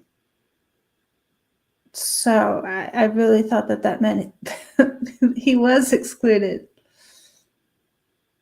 Pulled it out of a hat, unless it was because they took over on December 10th, 3 days after December 7th, when the bullet came out and Gower turned in the white Phantom Elantra. All right, Heather, do you see what I put up? What I'm sharing on the screen?